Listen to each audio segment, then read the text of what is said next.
tí ò bá sí àwa èmi tí ń dúró wájú yìí tí ń lérí ogun tí ní òkè Buhari nìṣó ká máa bá lọ.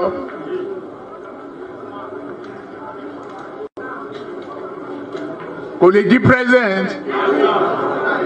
Ó ṣe kìíní olùlẹ̀, ó ṣe kejì olùlẹ̀, ó ṣe kẹta olùlẹ̀. Ó tiẹ̀ sunkún lórí tẹlifíṣàn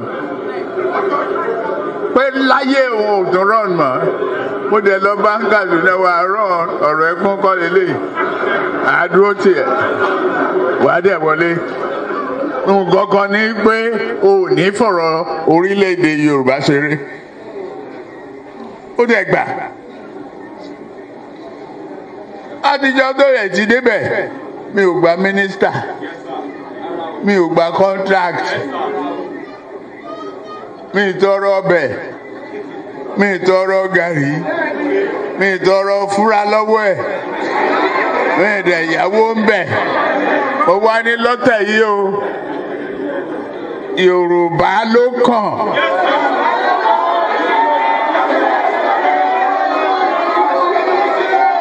Tá a bá dẹ̀ sa Yorùbá náà, èmi ló kàn.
To the Nigerian national anthem, Mr. Albert Congo raises the flag of the new nation.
Obodo jisi ke n'ụbọ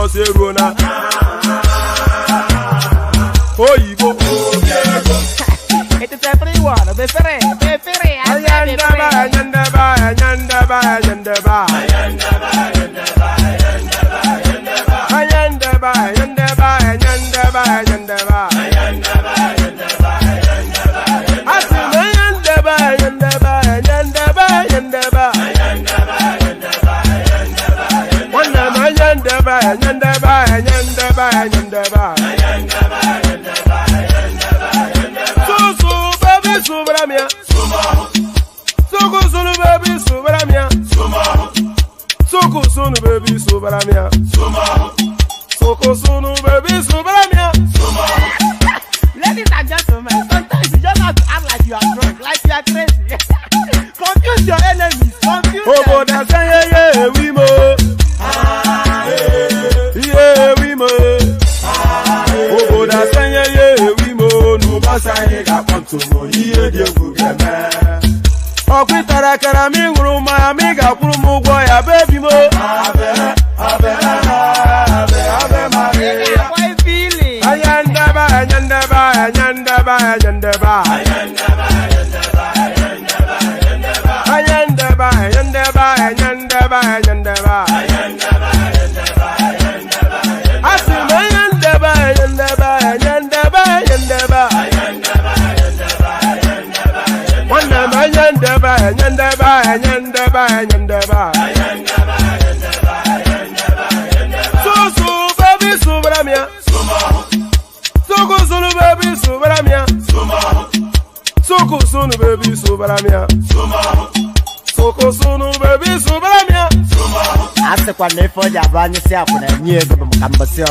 Since I was born, but now I am getting youth.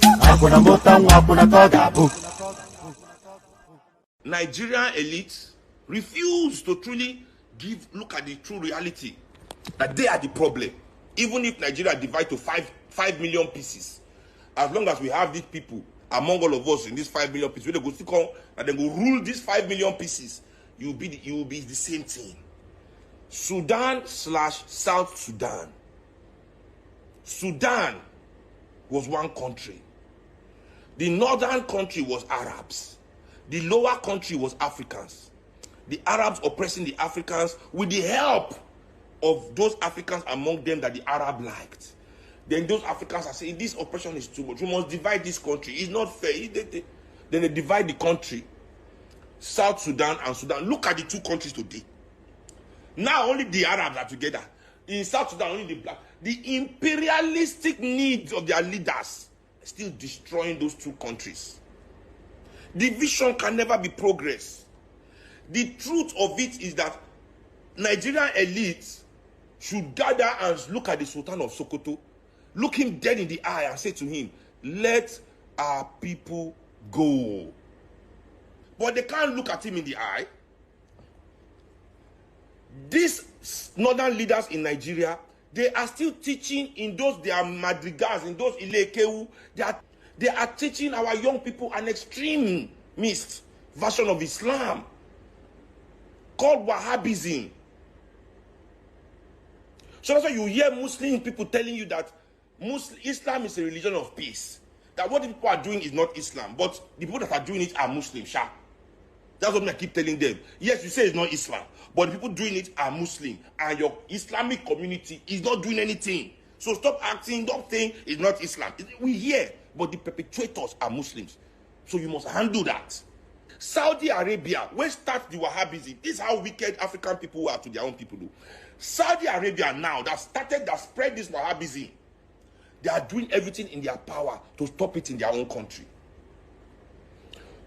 Go and look at them today. They are trying. But in Nigeria, they are spreading it far and wide. They are making it stronger. What we must feed the youth of northern Nigeria as the youth of southern Nigeria is Pan-Africanism. That when when we are frustrated, we have no ideology, no African ideology to vent our frustration. Make I tell you the truth. That's the reason why most people come to my life. Because they articulate our frustrations. Because I can vent it from an ideology called Pan-Africanism. If you embrace an ideology, that ideology, if it's true to your development, will always give you way to resist oppression Our northern brothers and sisters have never been given anything but Wahhabism. That's why when you make them vex, they go straight to burn and destroy. It's not their fault. It's the education that the northern elites are giving them. Because the northern elites, they still have the ambition of carrying out jihad. Is Saudi Arabia doing jihad? How many Saudi Arabian princes are riding around Arabia doing jihad, trying to steal land for their people? How many of them are still doing it? They have settled down. They are building nations. Look at Qatar is hosting World Cup. Saudi Arabia is doing amazing things all over the place. In fact, Saudi Arabia owns almost all the tech companies. They have invested their money far and wide, to the extent that their leader can kill an American journalist, chop an American journalist to pieces, and America still does business with him. America still welcomes him. America still allows him to do anything he likes in America. That is the power that they have gotten by modernizing their ideology. You people are still here dreaming of jihad. Take out then our African elites. The northern leaders of Nigeria are still here thinking they want to do jihad to southern Nigeria. Check out Denny. If I tell them I no get sense, they will say Seun is rude, Seun na Igbo smoker, Seun because you people are stuck in some. You want Arabs to see that you are more Arab than them by killing your brother in the name of jihad, so that they can respect you, that you're Islam, you're own Muslim. So wait, when you prove to them that you have done jihad, no, let's even say that you northern elites are lucky enough to carry out your jihad and you wipe us out and you Islamize Nigeria, do you think that the Arabs will respect you as Muslims still? Because I know that's your problem. Because when you people go for Hajj, you don't come back and say the truth. Just like when Europeans, the southern Nigerians, when you people go to the West, you don't come back and say the truth to your people of what your eye, which in the eye they see for there. When they come back and tell how the racism, the discrimination, but you just come back with your fine clothes. You start building one house with your fine shoe to show your brother, America is good. Yeah, they enjoy. Guess, yeah. But the things your eye they see, they talk. Same thing as you northerners when you go for your Hajj. The discrimination, the way they treat your women like prostitutes. My friend tell me say any African woman will go for Hajj, they don't respect them. They feel that because they go with him papa. He said they say all African women are prostitutes. They touch their breasts. They think that if you talk, they go beat you. I said, really? I said, never, I can never happen. And I don't get police. He said, they tell me, oh ha. So you people go there and you get disrespected. So I know that's why you come here. I want to prove your Islam. Prove. That maybe they see that you are killing your brother in the name of Islam. They will respect you. They will never. Because what they hate about you has nothing to do with whether you are carrying out jihad or not.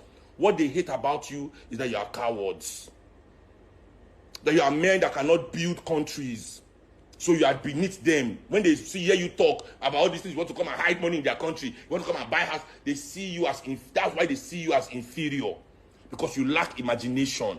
Not because you lack violence. You have killed Nigerians for 60 years. You've been killing Nigerians. Yes, for 60 years. So why would they think that you lack violence or you lack... That's not the problem. They don't respect you because you lack imagination.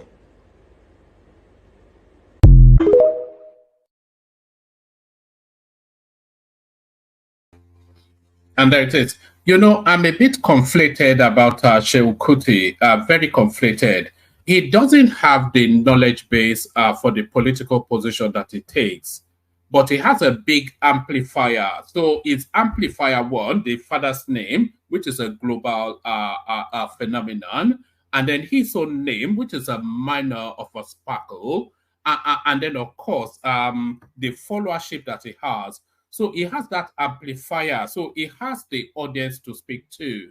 But does he have the cranial functioning, the mental acuity to present as he presents? So he takes a very nuanced conversation, and then he gives a pedestrianized sort of view about it.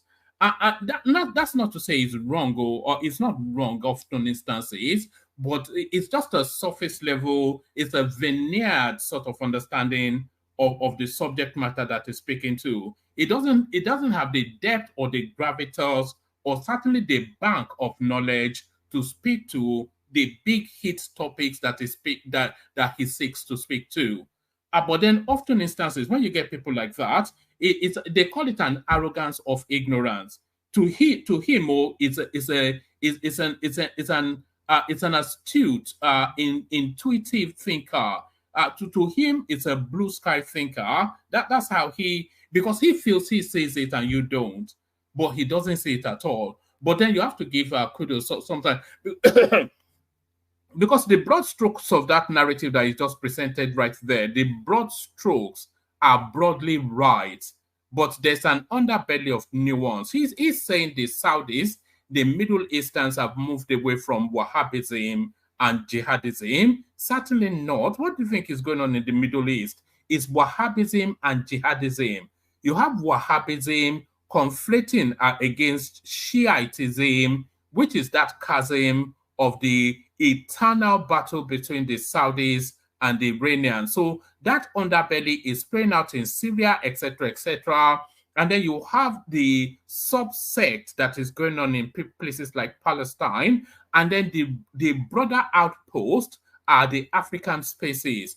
What is going on within the African space is the jihadism that has been commissioned by the Saudi space and has been outsourced to the localized champions like the sultans, etc., etc., to spread Islam to the sea. Because of it's a lot more nuanced than any understanding that somebody like Seun Kuti, what does he even know? He smokes a bow and he plays the saxophone, and that is the end of Solomon Grundy. What does he offer beyond that? He smokes a bow and he plays the saxophone, and that is the end of Solomon Grundy. It doesn't expand beyond that. It's not a critical thinker. It's not a savant anyway, because it's not that age to be a savant. It's not an anything. Anyway, let me leave him alone. But a lot of people sent in that clip for us to react to, so I just thought a little bit of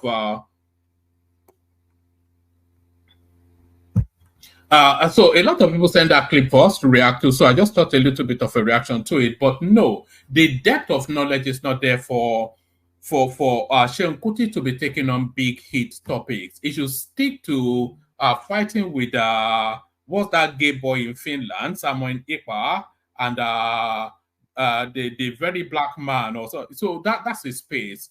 He shouldn't be speaking to things like he can philosophize, because anybody can anybody can philosophize at whatever frequency their function is, and it still has legitimacy. So he can philosophize, but he cannot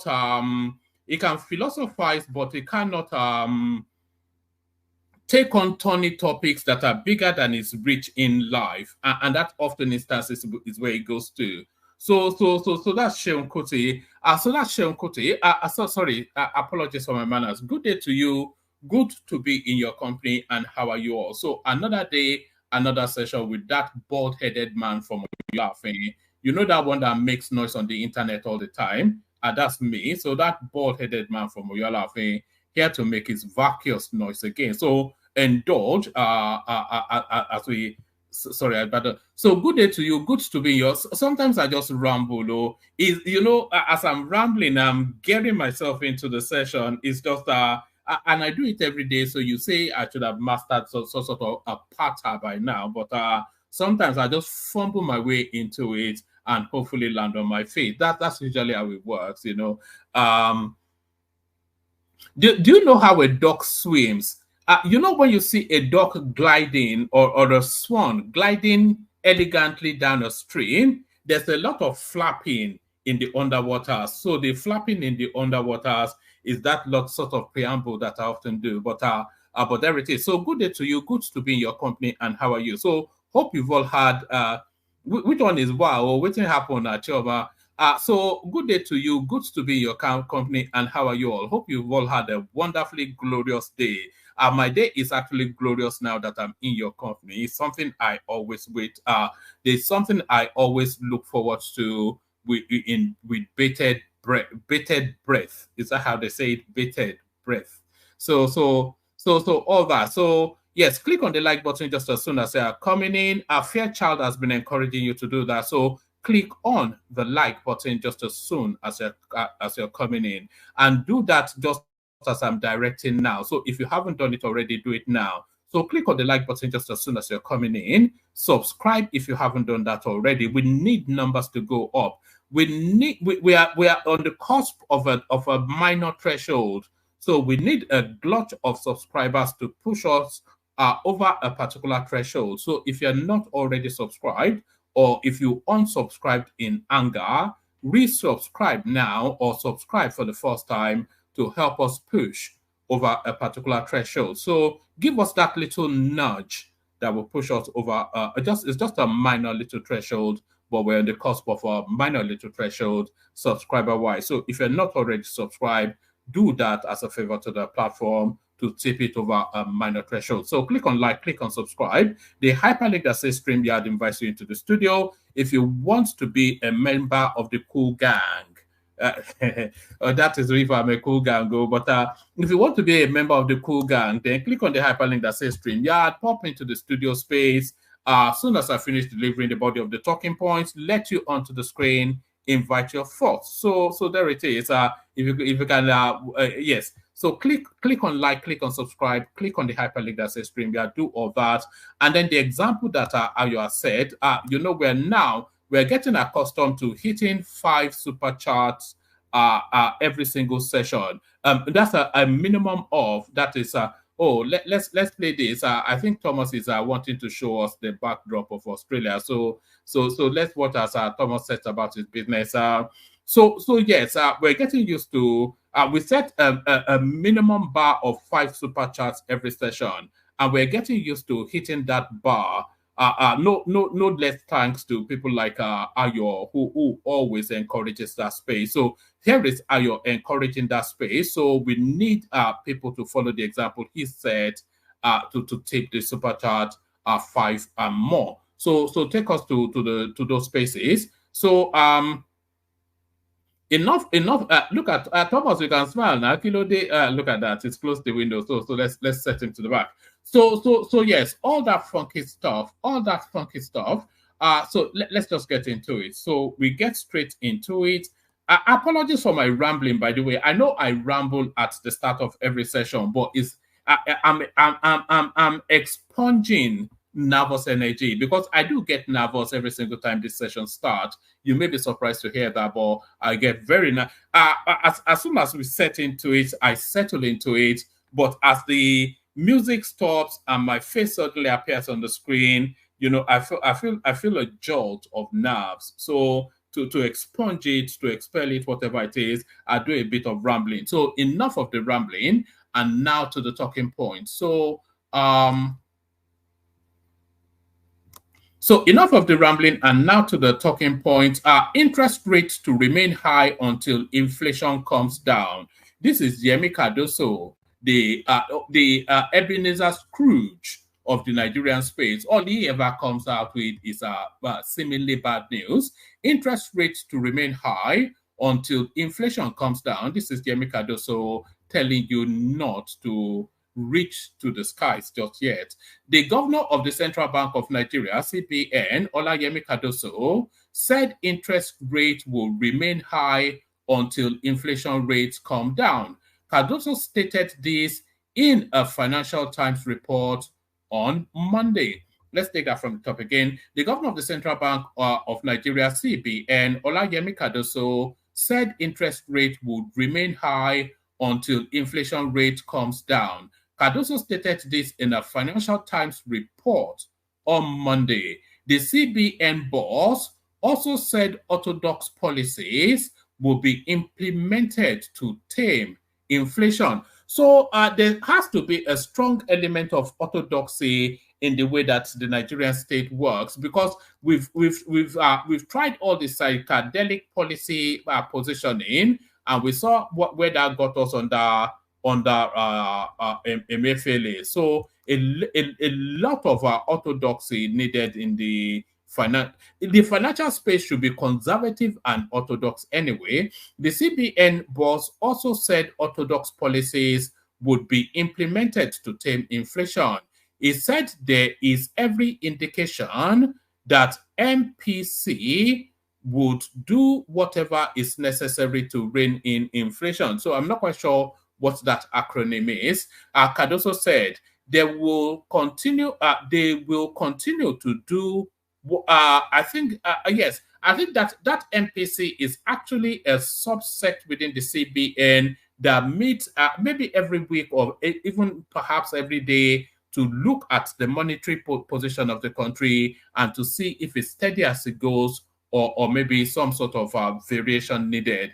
He said there is every indication that MPC would do whatever is necessary to rein in inflation. Cardoso said they will continue to do what has to be done to ensure that inflation comes down. Let's face it, for a long period of time, the CBN did not embrace orthodox monetary policy. We want to go back to using an orthodox method. It will take us to where we want to go, he said. Cardoso said the Apex Bank had been reoriented to focus on price and monetary stability. He said the official window of the foreign exchange market has been stabilized. According to the governor, investors previously had a tendency to head for the window in response to currency fluctuations. However, there has been a fundamental shift. So that is Yemi Cardoso, then the bearer of bad news. So what is essentially telling you then is that they're not going to make any major or significant move to tackle inflation in the immediate term. No, is it inflation? To tackle inflation with the interest rate, I should say. So let me take you back now. This narrative still ongoing. The now Calabar Coastal Road, Eko Atlantic City loses 87 billion naira to Lagos Calabar Coastal Road project. So for all of the noise that we've heard about that coastal road, you'd have thought it was an attack on one person and one person alone. But the biggest sufferers are people who are actually suffering in silence. Eko Atlantic City loses 87 billion naira to Lagos Calabar Coastal Road project. So that's the Eko Atlantic. How many times has Babati regaled us with this particular plan or whatever it is? This model, this plan. So I'll just give you about 3 paragraphs.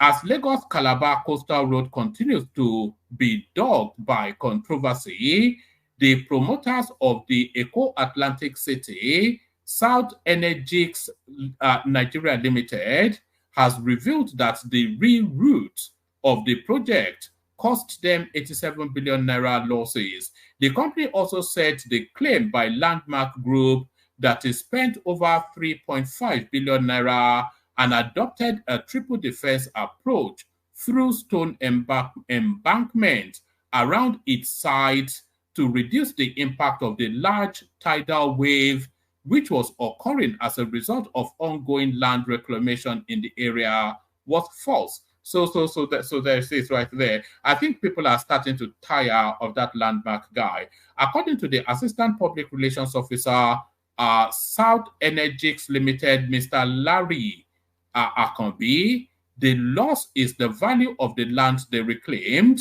where the road will pass through. So yes, of course, you had the anticipation that that would be the case. Yes.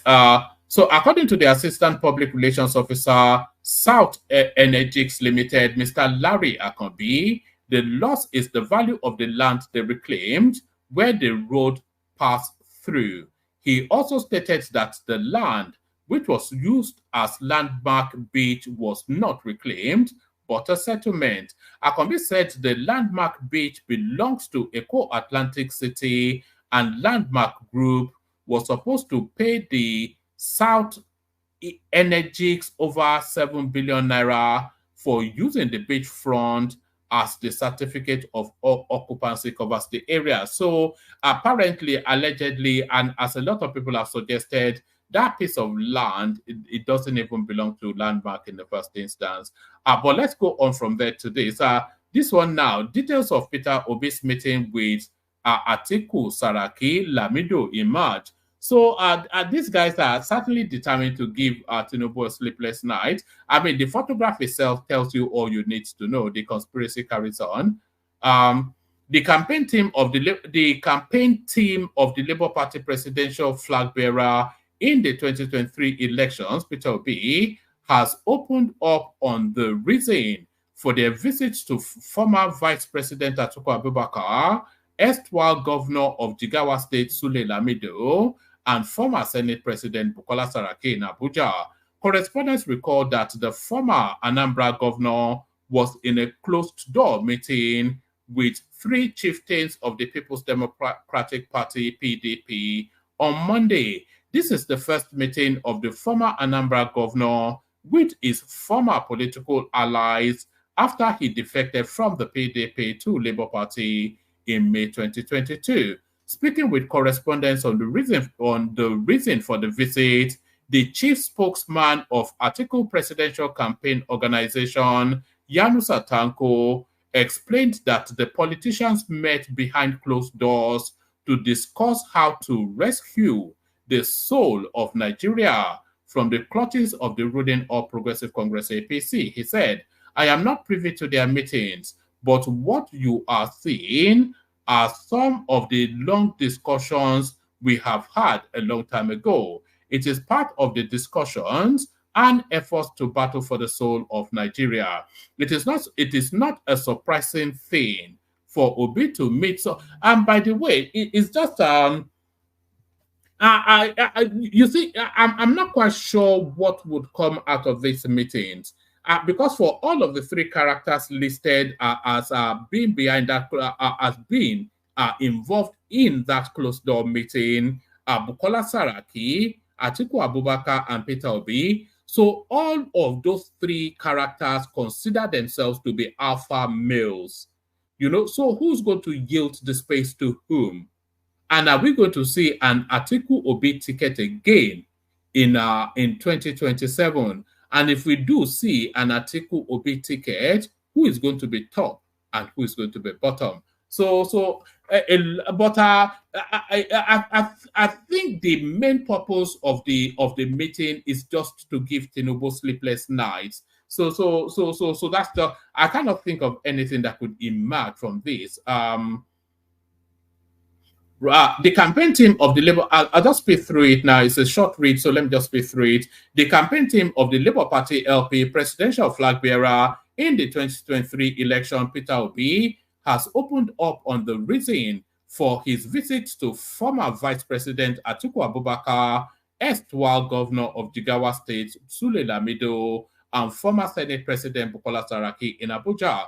Correspondents recall that the former Anambra governor was in a closed-door meeting with the 3 chieftains of the People's Democratic Party, PDP, on Monday. This is the first meeting of the former Anambra governor with his former political allies after he defected from the PDP to Labour Party in May 2022. Speaking with correspondents on the reason for the visit, the chief spokesperson of Obi Presidential Campaign Organization, Yanusa Tanko, explained that the politicians met behind closed doors to discuss how to rescue the soul of Nigeria from the clutches of the ruling All Progressive Congress APC. He said, "I am not privy to their meetings, but what you are seeing are some of the long discussions we have had a long time ago. It is part of the discussions and efforts to battle for the soul of Nigeria. It is not a surprising thing for Obi to meet some of his political allies to discuss the situation. For now, an official statement released by Obi's media team titled State of the Nation and Plight of the Poor, Obi visits Atiku, Saraki, and Lamido, corroborated Tanko's earlier sentiment that Obi is determined to engage virtually all his political allies on the need to wrest power from the ruling APC. The statement reads, "The 2023 flag bearer of the Labour Party, Peter Obi, has continued to live up to his expressed commitment to the peace and progress of the nation. His abiding devotion is to the emergence of a Nigeria that works for all its people and where the people are quickly pulled out of poverty. worried about the state of the nation and the increasing uncertainty in the living conditions of the poor and underprivileged. Obi is in Abuja on Monday. Obi in Abuja on Monday visited some of the top Nigerians, amongst whom are former vice president, blah, blah, blah, blah, blah, blah. At the center of the discussion during each of these visits was the state of the nation and how to reduce the suffering of all Nigerians, irrespective of class and location. In particular, the desperate condition of the downtrodden, so the usual stuff that you'd expect from that space. But the outtake really is just an intimidation tactic. They essentially, the photograph is the whole narrative of it all, because of course, but I cannot say how the synergy happens. But they are maintaining cordial relationships to see then how they can synergize. Because there'll be the first round of elections in 2027, and then if there is room post that election, if there's an inconclusiveness to the election, because these two elements that you're seeing on your screen now, they are going to both stand individually in that election. Peter Obi is yielding no space to no man, and Atiku is yielding no space to no man. So they'll do the first round, and if it's inconclusive, or if they can dabaru post the election, then they will then synergize to see who yields to whom. But there it is right there. Naira depreciates further against dollar to 1,515 naira to the dollar as external reserve increases. So those two spaces don't marry, because of course when the external reserve increases, then that should surely strengthen the naira. The declining fortune of the naira persisted on Monday, with further depreciation in the parallel market to 1,515 naira to the dollar. This represents a 2.97% depreciation when compared to the exchange rate of 1,470 on Friday. The decline occurred despite Nigeria's external reserve increasing marginally by 0.4% week on week to a 4-week high of 32.4 billion as of May the 8th, 2024. Correspondence. So there's something going on that I think Cardoso has yet to figure out. I don't think the floating of the naira is what's led us to all this. I think there's shadowy hands at play that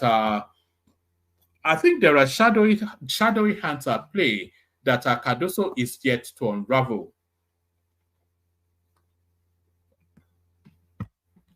Right, shadowy hands at play that Cardoso is yet to unravel. So now this next one,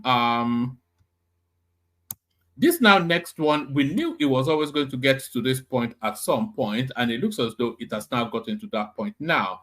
Fubara vows to probe Wike's administration. So yes, Wike's administration should be probed. So and this is they say attack is the best form of defense.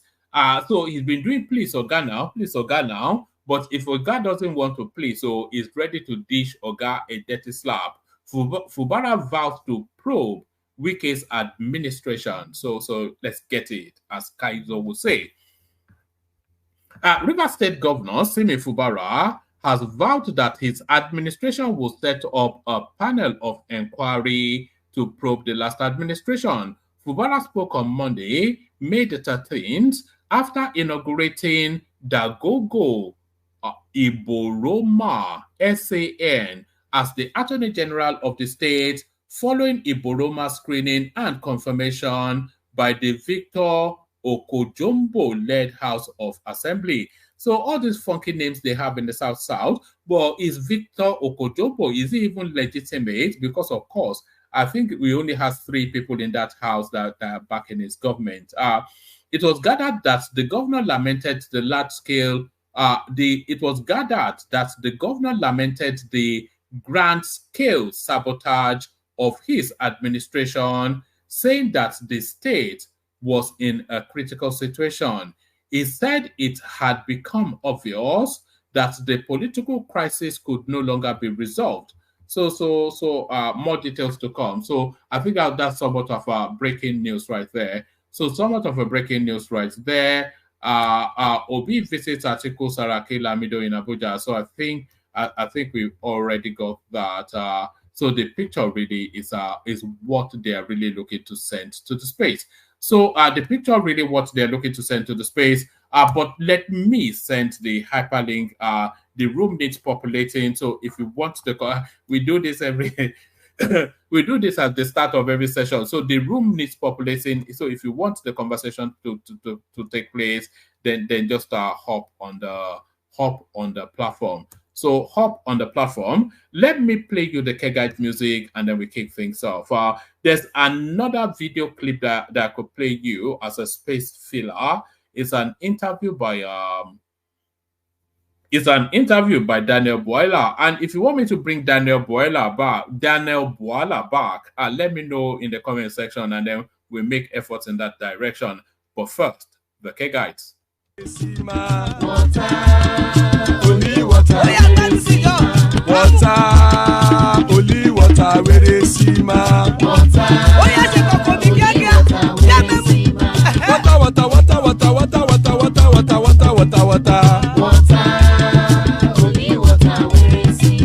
Hapa o naido.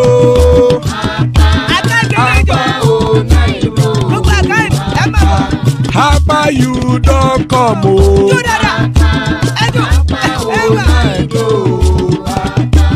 Hapa o naido.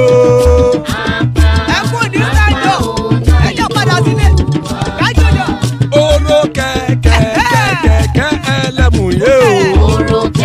Ilé sọ́díyà kẹ̀kẹ́ rẹ̀ ẹlẹ́mù rẹ̀ o. Bobby master kẹ̀kẹ́ rẹ̀ ẹlẹ́mù rẹ̀ o. Chifu Faila ti kẹ̀kẹ́ rẹ̀ ẹlẹ́mù rẹ̀ o. Eruku lẹ̀lẹ̀ ẹlẹ́mù dé. Eruku lẹ̀lẹ̀ ẹgbẹ́ ẹlẹ́mù dòdò jàre o. Eruku lẹ̀lẹ̀ Ghana ti dé ẹgbẹ́ bọ́dì o. Ọmọ ẹlẹ́yẹ ẹyẹ o ó dìlé o. Odúyẹ̀lá ẹyẹ o ó dìlé o. Petrosoname ẹyẹ o ó dìlé o. Petrosodúnkẹ́ ẹyẹ rẹ̀ ó dìlé o. Ẹlẹ́kọ̀ ọ̀run mú ìní o.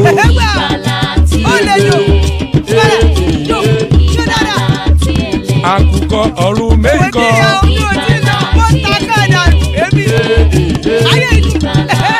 Ikú kò ní ríwà gbéṣe o.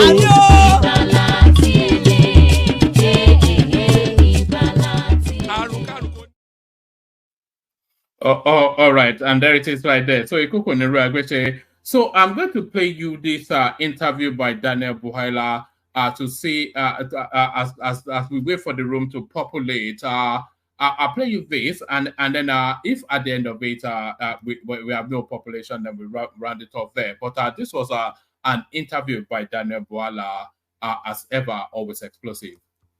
In 21 days, President Bola Tinubu's administration will clock 1 year in office. How far has the president gone with some of his economic policies, anti-corruption war, bilateral agreements, foreign trips to bring investors into the country, and his attempt to give Nigerians the promised renewed hope? Joining me to examine this is lawyer and public affairs analyst Daniel Bola. Daniel Bola joins me live from the UK. Mr. Bola, thank you for joining us on the program. Thank you for having me. Good evening to your viewers. Indeed, let's begin this conversation on the personal front. And I'm sure you're used to these questions already. You were with the APC, you then moved to PDP for the last election as spokesperson for the Atiku Okowa campaign organization.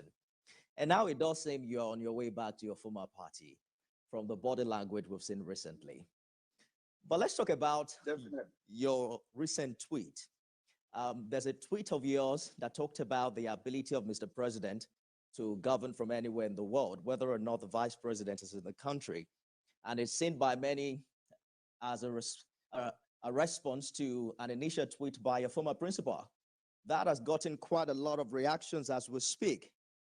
I don't know if you take time to read these reactions yourself, but what do you make of how many have responded to your decision to support this government? Some have shared old videos of your strong criticisms of Mr. President in the past. Others say you have become spokesperson for both the APC and PDP. I think I read one comment that actually said you were actually an APC mole in the PDP presidential campaign last year. How do you react? The one thing they should stop doing is to be mentioning Daniel Bwala in association with the PDP. He's very much an APC man now, so just forget Daniel Bwala anything.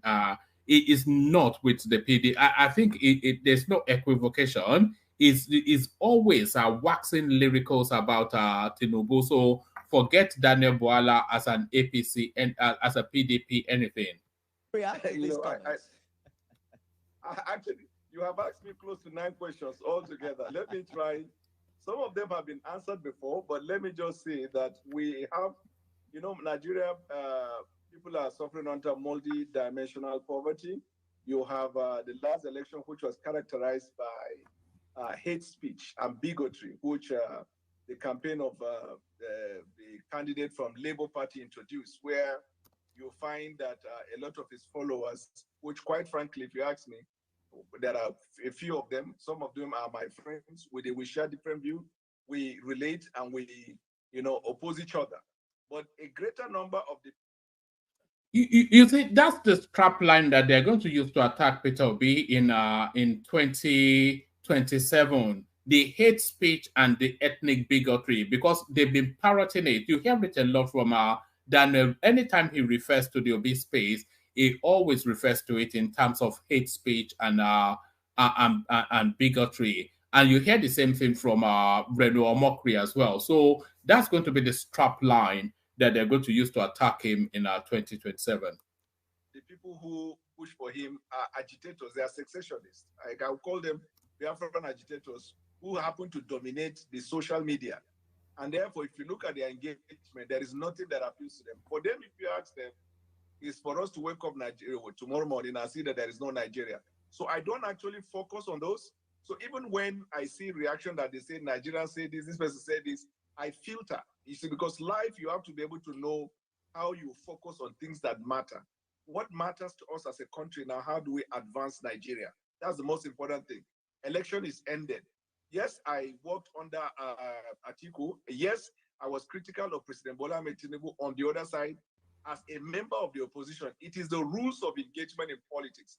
When you market your product, you demarket the other product. But you will not find a single comment from the beginning to the ending where I came down on the personality of the president. But when people even talk, they should have known that before I even went to PDP, I was Asiwaju Bola Ahmed Tinubu's diehard supporter. I was even. So what you are hearing there is a come and get me plea by Daniel Bwala right there, slowly trying to wangle his way back into the APC fold.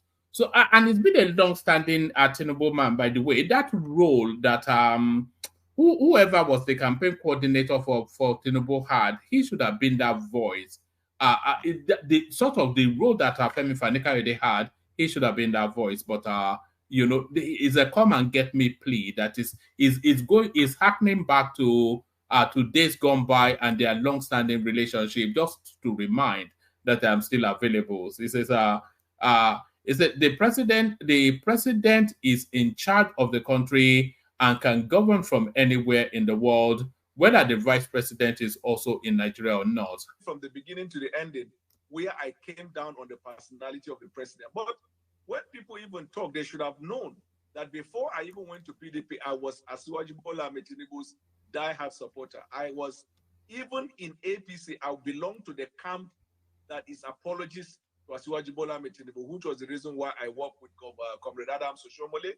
And when the attack was so much, I decided to rather go down with him than to betray him when the opportunity called for me to walk away from him. So this is the foundation. In the primaries of President Bola Ahmed Tinubu, we played the major role in advancing his cause at a time when even some of the people you could say who have been his political godsons turn their backs away from them. But today he's not looking at them with bad eyes because that is politics. What I think Asiwaju Bola Ahmed Tinubu, the president, has done, which has now set him apart, is that rather than looking at politics from the prism of bitterness and unforgiveness, he looked at politics from the prism of winning, winning engagement. And that's why you see him keep winning even people in the opposition day by day by day by day. But that's not the focus. What we are focusing, my brother, is Nigeria. How do we advance the country? How do we alleviate the sufferings of the people? This is where President Bola Ahmed Tinubu is focused on. And we're going to touch on that very quickly. We're going to talk on governance and quite a number of things you also spoke about recently. But correct me if I'm wrong, you're still a card-carrying member of the PDP, right? No. Oh, no.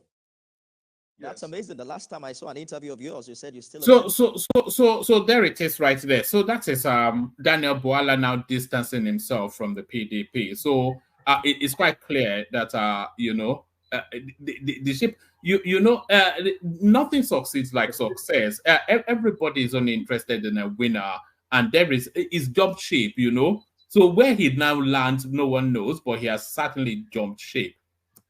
But that the full and spirit isn't with the PDP. So you resigned your membership? I challenge you to go and check their register whether you see my name. All right. So if it's true that you're returning to the APC, do you think that the party would trust you, given how close you were before leaving the party? And by the way, the prospects of him moving back to sorry, I can't do anything about the volume. It's at the highest I can have it. Yes, it's at the highest I can have it. And by the way, the prospects of him moving back to the low, I think it can still go. Yes, the prospects of him moving back to the APC, that was first birthed on this platform. Remember when he was a guest on this platform, and we were pushing him then to say that, are you making your way back? And he couldn't give that was the first time he hinted at the possibility of moving back to the APC. The party.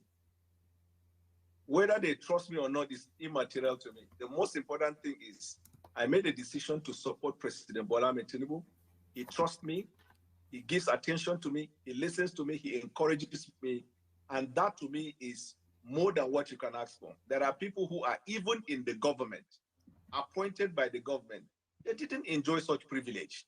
So I am not looking at politics from the prism of wanting to please everybody. The most important thing is your conscience and your works. Whenever I commit to a cause, you cannot see a percentage out. All of my focus and everything will be in. Even the fiercest critics will know I'm in. That is how I made the decision and commitment to support President Bola Ahmed Tinubu. So what anybody else says, whether from PDP or even APC, will not move me. If President Bola Ahmed Tinubu tomorrow says, Bola, I don't need your support, that's a different thing. But the person I made a decision to support. Okay, so this guy is playing a high-risk game now. He has told us now that that he is no longer a card-carrying member of the PDP. And he has also now, you heard his own words, is now also telling us now that he has made the decision to support Bola Ahmed Tinubu, President Bola Ahmed Tinubu. So now, if the Tinubu space don't take him on board, he would be left stranded. So he's thrown all his chips in the air. He's put on all of his chips on red, hoping that the roulette will land on his number. So it's a high-risk game because he's told us now he's abandoned the PDP, he's supporting Tinubu, but he's not a member of the APC. So how quite that plays out for him, we'll find out shortly. Support. He encourages me. He gives me attention. That is the most important thing to me. It's more than Premier League trophy to me. Right. Well, by the way, and by the way, Tinubu is also cutting him because it's just endless meetings. They are always, I think he's met Tinubu about 3-4 times now over the last 6 months thereabout. So certainly he's making his way towards the door, and they've left the door ajar for him to be able to come in. So that's Bwala on his way. Well, you've met with him twice now, and we'll probably talk about that shortly as well. 3 times, actually. Oh, 3 times. That's amazing. Perhaps you will tell us a few things to discuss in the course of this conversation. But Mr. President is considered one of the most influential politicians on the continent before he emerged president last year. And we are seeing how that is impacting opposition politics as we know it in Nigeria. For instance, one of the biggest stakeholders in the PDP is now a member of his cabinet. I'm wondering what you think about that of course, Yemsen Wike, you know, there's the argument, and a lot of people have put it forward before. There's the argument that Tinubu is actually is slowly wiping out opposition politics in Nigeria. You know, because all of the big weights of well, a lot, some, let's say some, not all, a lot of the big weights in the opposition spaces, they are slowly, because, and that's usually what happens. So everything often gravitates to the center, and a lot of the big weights in the opposition spaces are slowly gravitating towards the APC. We have seen Wiki, of course, Daniel Bwala now, and probably some other minor names that don't immediately come to mind. The quality of political opposition under this administration. I remember speaking with the Benue APC Publicity Secretary last week, and he mentioned unequivocally that the Benue PDP will support President Tinubu in 2027 if some conditions do not change. Do you think that the Tinubu political stature as... You know, it's not just the Benue PDP that might support Tinubu in 2027. The whole of the PDP party may well support Tinubu in 2027. So there's a battle going on now because our PDP are in the processes of electing their new leadership in terms of the party structure. And there are two camps. There is the Atiku camp, of course, and there is the Yemsen Wike camp. If the Yemsen Wike camp, if they are able to seize hold of that party, if they are able to get a grip of that party and kick Atiku out, what will happen in 2027 will be PDP will endorse APC to say, okay, go and complete the 2 terms that is allotted to that's constitutionally allowed to the South. So if Wike is able to seize hold of the PDP and is the front runner to seize hold of the PDP will endorse Tinubu in 2027 because Wike himself has said severally publicly that is not going to oppose Tinubu in 2027. So we are on the cusp of a one-party state, and if that happens, then Peter Obi will just be left as the opposition, just some lonely voice in the ethers shouting, "We cannot continue like this." So he will be the only opposition space. And of course, in 2027, they will just decimate him. Change the status quo as we know it, as regards opposition politics in Nigeria. So what President Bola Ahmed Tinubu is using, some people say soft power, but he's using the power of engagement, the war of attrition, and the capacity to engage. Now, as I speak to you today, you are only mentioning Benue, but I can tell you that you probably record will show the chairman of PDP Governors Forum, who is the governor of Bauchi. He has declared his support to President Bola Ahmed Tinubu. The key leaders in that party. We saw that play out in real time. We've seen was it Bala Mohammed, who is the governor of whichever state he just said, is the chairman of the PDP Governors Forum. We've seen him severally aligning with the government and even gushing. It was almost like he was even toasting Tinubu like a babe. So we've seen a lot of that. So we're headed towards a one-party state. That's just what it looks like. President Bola Ahmed Tinubu. You know, the intriguing thing about President Bola Ahmed Tinubu is that there are some who are not even saying they are leaving their party, but they said that 2024, 5, 6, 7, and to the second term of President Bola Ahmed Tinubu, they are supporting President Bola Ahmed Tinubu. Now, did President Bola Ahmed Tinubu use any coercion? Certainly no. And this is why, like you said, it sets him apart because politics is about engagement. Politics is about collective and national interest. And politics, more than anything else, is about showing that you care for the people you engage and talk with. And that this is what, so that I know for a fact, God keeping President Bola Ahmed Tinubu alive and well, his second term is almost done, guaranteed.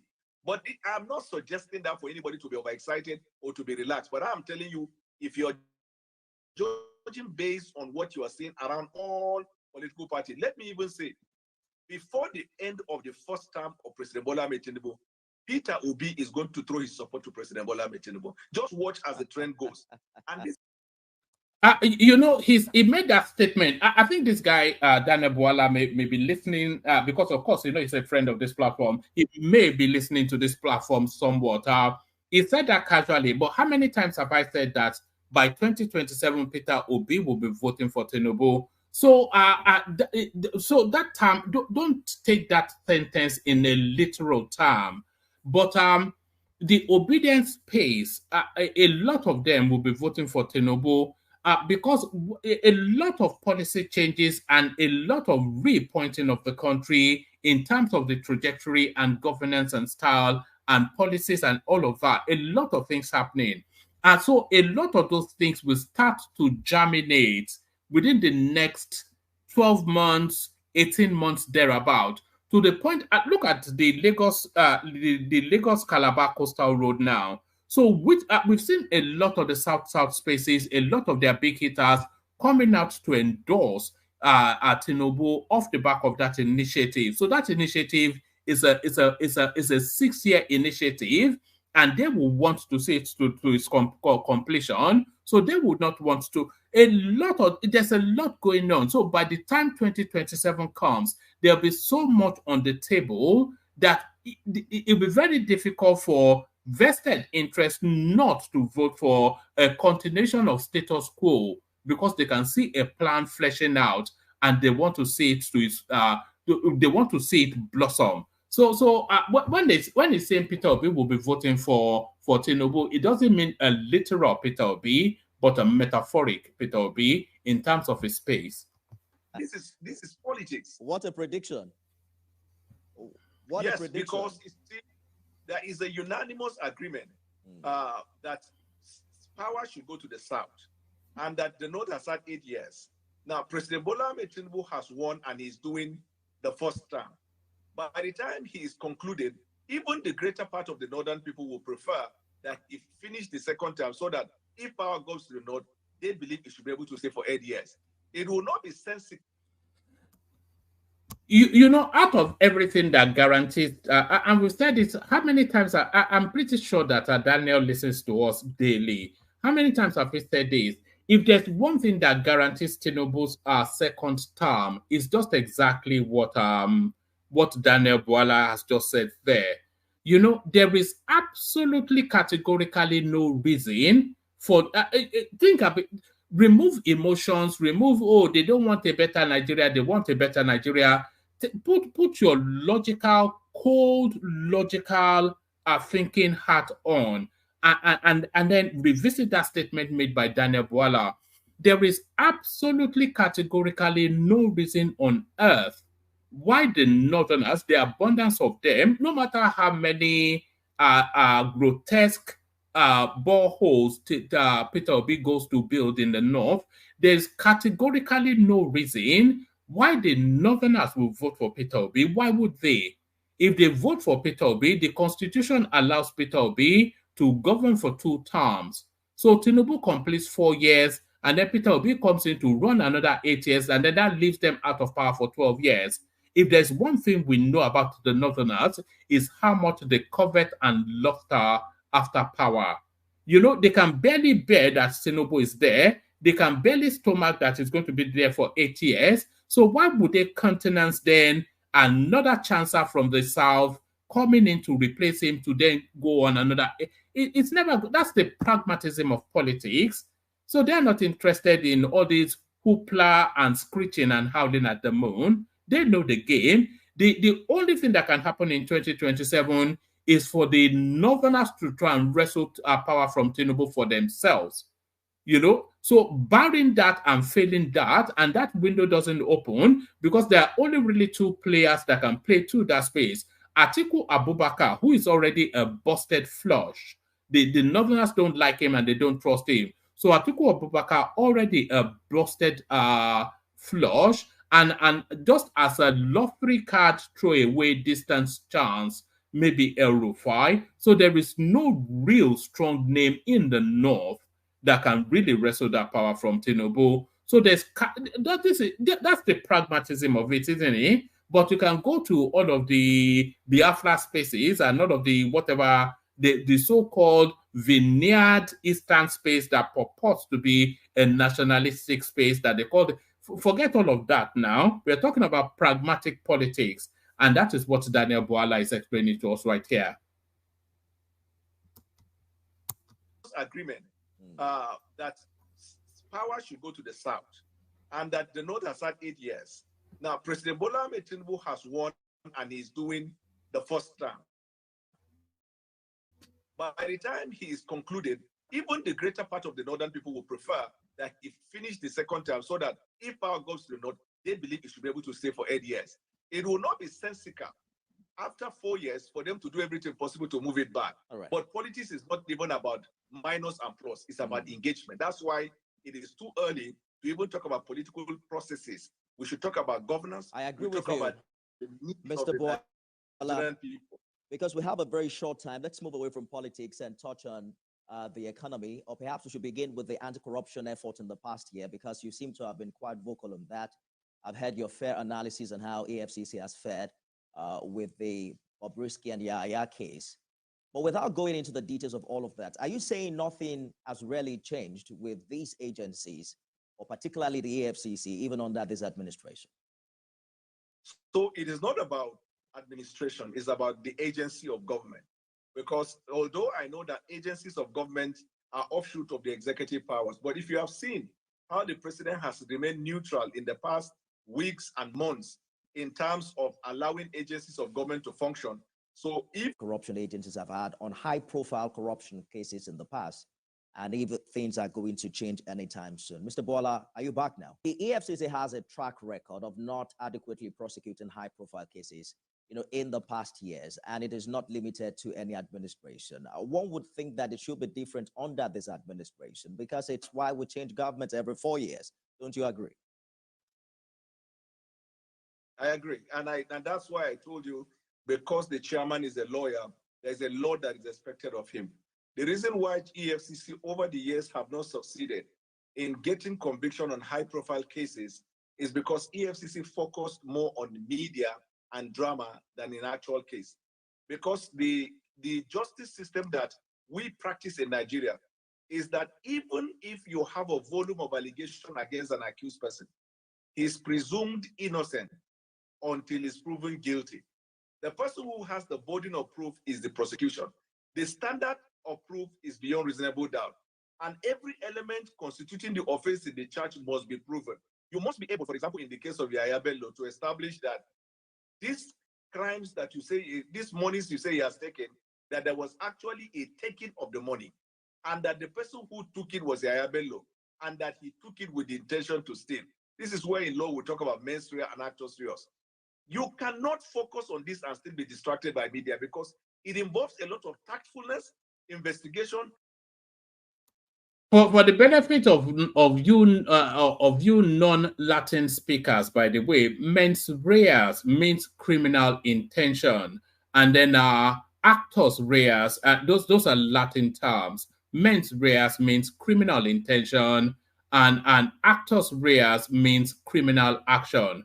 So that's the burden of proof in law. So you have to be able to prove both, especially in criminal cases. You have to be able to prove both in order to get a conviction. So you have to be able to prove that the guy intended to do it, and then the guy then went on to carry out the action that did it. So that's the burden of proof, especially in criminal law. Mens reas, criminal intent, and actus reas, criminal action. And diligence, due diligence in handling the matter. The minute you resort to the drama of wanting to arrest him to prove a point, like in this case now, how can EFCC, after they submit to the jurisdiction of the court, be looking for Yaya Bello? Yaya Bello is no longer the property of EFCC now. It's the property of the court. It is the court that will determine what happens to him. But you see, when they keep saying we must arrest him, we must do it, it's creating more of a problem. The most troubling one, my brother, is that statement that says Yaya Bello should be given access through the back door, special man's gate. Yes. That special man's gate requires investigation, because if it is proven that that is not chance involved in media trial, that's wrong. I don't want us to tie every imbalance and misbehavior of agencies of government to the executive, like the president. So sorry, I'm going to skip it a little bit forward just to get through it. It's a 20 minutes something. So let's just let's get past the Yahya Bello narrative and see what else it speaks to. Let's pick it up from here. And that is to bring about reform. It is never going to be convenient. It's never going to be. You will discover that from 1999 till today, EFCC has not achieved more in terms of prosecuting high-profile cases, which is the main reason why the commission was established. Now, going to the economy, you see, what President Bola Ahmed Tinubu is doing as a leader is to reset the economy, and that is to bring about reform. It is never going to be convenient. It is pretty obvious that he is doing that, and it is pretty obvious too that what Tinubu is addressing are decades long of rot within the system. A system that has been so bastardized and abused that bastardization and abuse has now become the norm. Do you understand? So all these are subsidized naira. All this, they brought in the fuel subsidy under the Abacha regime. So those things they've been instituted and baked into the lexicon of governance, so that the state actually runs as a corrupt entity rather than a legitimate government. So these are deep, rotten wounds, let's put it that way, that this guy is seeking to address. And all of these people, all the raw meat eaters, they go around howling at the moon that why has it not turned Nigeria into Dubai in 11, 12 months? So this is what our Daniel is speaking to. It's never going to be like food on the table.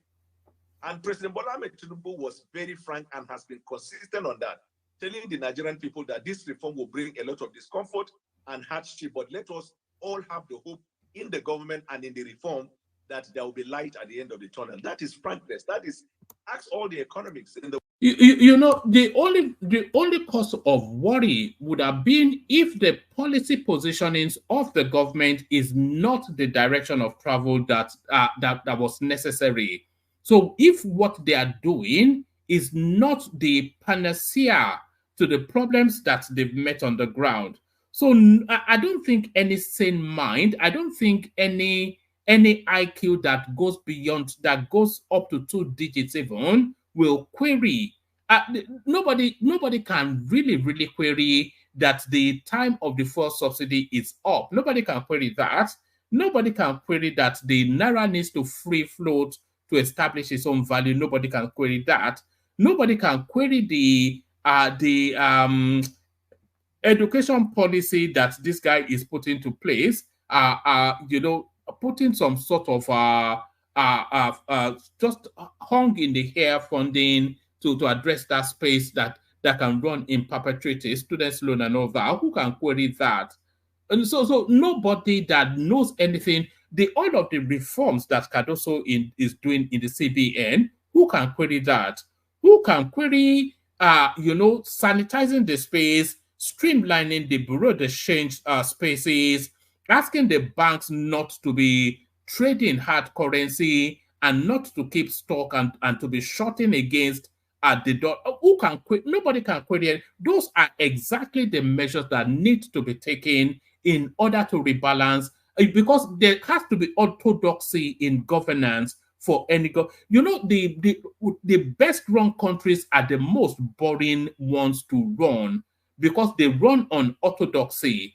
And that's what you find in the United Kingdom, France, Germany, all of these advanced civilizations. So all this funky fast and loose that we had with the that's just cowboy country. So anybody that knows anything, anyway, let me just leave it. In the world, they will tell you reform. I have never seen a reform that comes with convenience. But we are now, the numbers are showing that the reforms are happening. Look at the increased revenue we have through the removal of subsidy that afforded this government the opportunity to redistribute the wealth across the states and the local government. And the states and local government have experienced what I call oil boom in the midst of economic hardship. The reason you ask, why is it that it is not translating on the table of the Nigerian people? I can tell you from my observation, is because while the federal government is making her effort, the state government is not complementing by ensuring that these monies they are experiencing also should be devoted to their people. Politics is local. Everybody comes from a state. But you see that with the increased revenue. You think the panacea to what Daniel is talking about there is local government reforms. You know, because if you want to parachute directly to the individual Nigerian, the conduit, the pathway to the individual Nigerian is the local government. You know, so if there are too many layers between that parachute and then the end source, then as corrupt as we know Nigeria for, that gets disappeared. So if you cascade the monies from the federal space to the state space, for it then to then, or even the monies, the palliative, anything, if you cascade it down that sequence, federal, state, and then local government, then nothing will ever come out of it. So that parachuting should parachute directly to the local government, and then you can then go directly to that councillor, to that chairman of that local government, and then accountability is more immediate. But if there are too many layers, it's local government reforms is one of the big spaces that has to be addressed.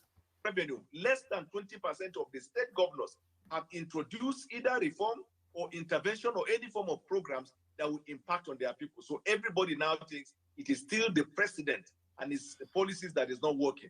And the governors are so powerful. We have had and we still have that defect in our presidential system of government, where 70% of what happened in the spheres of our lives are influenced by governors, inclusive of even the appointment that the president makes, the ambassadorial position, almost everywhere. The National Assembly has now been serenaded by former governors. So if you look at it from the holistic point of view, you can understand why things are not going in the speed that they are supposed to do. And the president is a Democrat. He will not start fighting governors. He can only plead with them, but the Nigerian people can see what is happening. We have seen increased revenue. We have run out of time, Mr. Boala. The question, however, is whether there's a human face and whether this administration is also very sensitive to the plight of the people. Take, for instance, the cybersecurity levy that the CBN directed banks to charge. That's in addition to all of the many charges: stamp duty charge, value-added tax, SMS fee, maintenance, monthly maintenance fee. The list is endless. So you hear the outcry from the people saying, is this government paying attention to how people feel and where the shoe is pinching them? Can you respond to that in just a minute? The government is paying attention, right? Some of these tax and levies are necessary to generate revenue. In England here, they tax, they put levies. The only difference between England and Nigeria is that when these taxes are collected, it should reflect in the social life and services that is rendered to the Nigerian people. I think that the Nigerian people should focus on how the money is being used rather than criticizing the effort. If you look at this levy, the cybersecurity levy, if you look at the 16 exemption, you will see that this levy is not significantly affecting the poor or significantly affecting every facet of our life. In less than 60 seconds, let me tell you, the exemptions are loan disbursement and repayment. You will not be required to pay the levy. Salary payment, you will not. Interbank transfer between you and your other bank in the same bank, you will not. Interbank transfer between customers of the same bank, you will not. Other financial institutions, interbank placement, bank transfers and CBN, vice versa. Interbank transfers within a bank, check clearing and settlement, letters of credit, bank recapitalization, savings and deposits.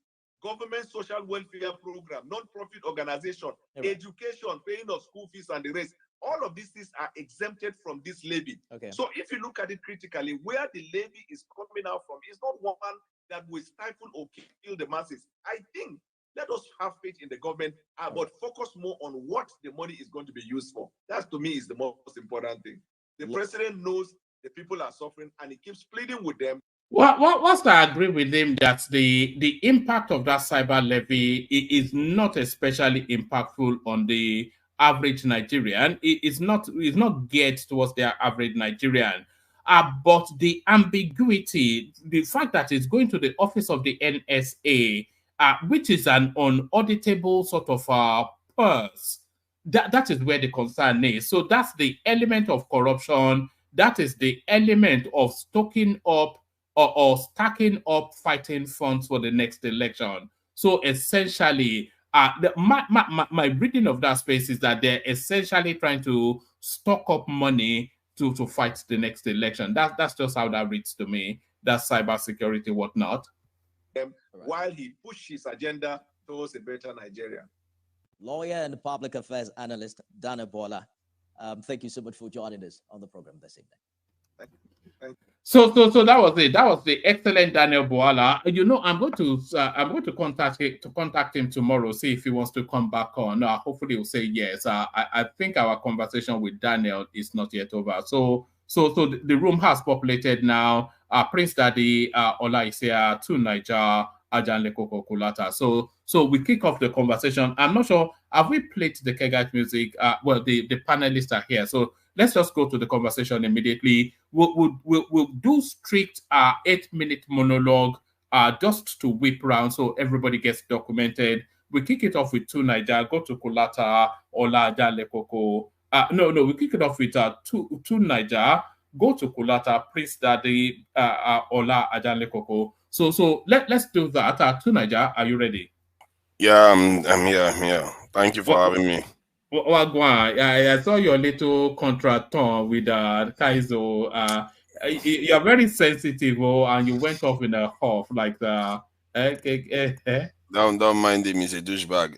I don't know why he did that, because I just asked why he kicked Pansat out. I mean, he was the one that acted a little bit out of tone. Really. No, I think he didn't want Pansat to ruin his conversation, because Pansat was about to take it to civil war, and he didn't want that. But, he could have just answered and said, "Okay, today we are looking," because they normally have crazy sessions there. So I didn't know what was going on there today. I just came on and I was like, "Why did you throw him out?" Then he just put me backstage. It's like, and then took my turn and gave it to the next person. You went off in a huff now. You went. I left after he did that. He put me backstage, brought me back on, then took my turn because I was the one supposed to talk, then gave it to some other person. I'm like, what's the purpose of that? It doesn't make sense. We got that Arife in Yoruba land. We call Arife.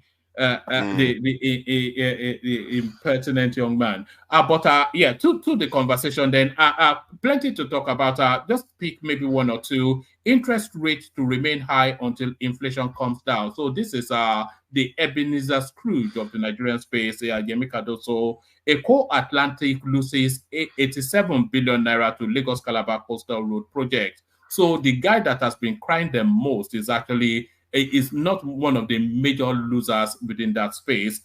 Details of Peter Obi's meeting with Atiku Saraki Lamido emerge. So somewhat, I read it as an attempt to intimidate Tinubu, keep him on his toes. And Naira depreciate further against dollar 1,515. But those are the vagaries, of course, of a floated currency. Fubara and now seeking to probe Wike. So plenty to go through, but just pick a couple just to kick off the conversation. Yeah, thank you. I think the first video I saw on your show today was that of Seun Kuti. I think he was echoing some of the stuff I normally say, so I definitely agree with him, even if I do see some holes in some of the areas he was highlighting. But he was generally right, and that is at the core of our problems. When you look at what is going on regarding the economy, Cardoso talking about having to maintain interest rate to control inflation. That is going to be there for long if it doesn't control the currency, what is going on in the currency. I think from what I gather from Colata, that the currency is already managed float. It's not even float anymore. And they created the problem. And the purpose of this, I don't know. Somebody can tell me what the true purpose of floating the currency was, because most people in their minds, I even spoke to somebody earlier on, that when they thought about, when they were talking about, during the campaign, they were talking about floating the currency.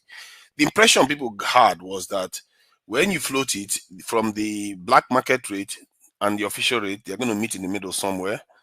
But that's not what happened. And if people knew, do you think if people knew this is this thing where it's going to be, people are going to vote for Tinubu, they will run the other direction fast, and the alarm that people will have will be crazy, because they will know that if you remove the fuel subsidies and the petrol goes up to 600 naira. Then by the time the currency goes up, then the petrol will go up to 1,000 something naira. That's what people will see. But because this government know that the Nigeria will blow up if they take the petrol to 1,000 something naira per liter, hence subsidy has returned. This is a shambles of an exercise of people that are supposed to be experts in the economic management. And I find that peculiar that sometimes people don't see it. I don't understand it. Except I'm missing something here. One man, if you permit me, can I interject? Of course, carry on. Because I've heard two Nigerians every time. I always sleep too early. So in the morning when I'm playing replays, I'm like, what the hell? Anyway, let me not swear. So to Niger, when you find yourself in a country, you have $7 billion backlog, meaning you cannot satisfy any dollar. Your government cannot satisfy any dollar demand. Your letter of credits to fund transactions is getting rejected because you don't have the dollar to satisfy it. Your CBN, what you call your reserves, you've already used the biggest chunk of it to manage positions. So what you have left, according to JP Morgan or whatever, that was any sort of real reserve that was encumbered, was $2 billion. I think in English words, you're fucked. You don't have money. So you now want to continue pegging with no money. You can't even honor obligations. What do you do in that point? Okay, thank you. If you don't have money when you are pegging, then you carry out an organized devaluation of the currency, not float it. And secondly, we had money. What is an organized devaluation, if you can explain better? Just the way the previous government before now has moved it from somewhere around 300 to 600. That's how you do it. And secondly... So, okay, wait, before you move further. So you say moving from 300 to 600. The black market was saying the real rate is 800 at that point in time. You now move it to 600, meaning you have to subsidize 200 because that's not what the market is saying. So that means you need to cough out of dollars from your reserve to defend it. Where are you going to find that money? Given the situation I just explained. The black market was not the black market is something that comes from speculation. This is one of the issues with Binance and all the Bureau de Change issue that the previous government didn't clamp down on it. For me, that is their biggest failing. A healthy speculation is part of the market. I hope you know that. Let me listen. The previous government didn't clamp down on it, because if they had clamped down on it, the reservations Nigerians have of the exchange rate would not be there, because one of the biggest reservations Nigerians have of the previous exchange system was because of the round tripping. That's at the core of it. That's why they felt that the whole thing was being subsidized. If not for that round tripping, what's the cost? What's the cost of the round tripping? What's the cost of the round tripping? The cost of the round tripping is basically people making money and they are stripping some Nigerians of their wealth without carrying out. But why? No. You're saying you're talking about the effect. Okay. Why? The cause. Okay, you're asking for the cause. The cause is currency speculation. You know how that works. No. It's not currency speculation. You have two markets for the same thing. Arbitrage. What do you mean it's not currency speculation? That is what it No, is. no, it's not. We have to be accurate. I've listened to you many times. It always pains me that I'm not on the panel. I'm going to pin you to be very Okay, precise about what do you're one talking thing. about. Google No, arbitrage. not Google now. Carry on talking. Tell me what exactly Arbitrage. You have one commodity with two markets, two different prices. There's a differential words that everybody can understand. That's what I'm using for you. You have one commodity. You have one commodity. At the same time, two different prices. So all you have to do is take it at the lowest price, same market, go sell it at a higher price. That's what it's doing. If you create an environment that facilitates that, you will always have people abusing the system. There's nothing you'll be able to do. That's why when they tell you you needed to have Naira at its fair market value, at that point, it was $800. So okay. CBN providing dollar at 400, you will not use that dollar to go and do any economic activity, because in the same market, I'll sell it at 800 and I make 400 Naira immediately per dollar. And we're talking about a situation where we had even no dollar, nothing anymore. So explain, because when you say round trip, when you say speculation is different. Speculation is like, I anticipate this will go up, then I bet against that position. That's speculation. It's going to come down. You can futures.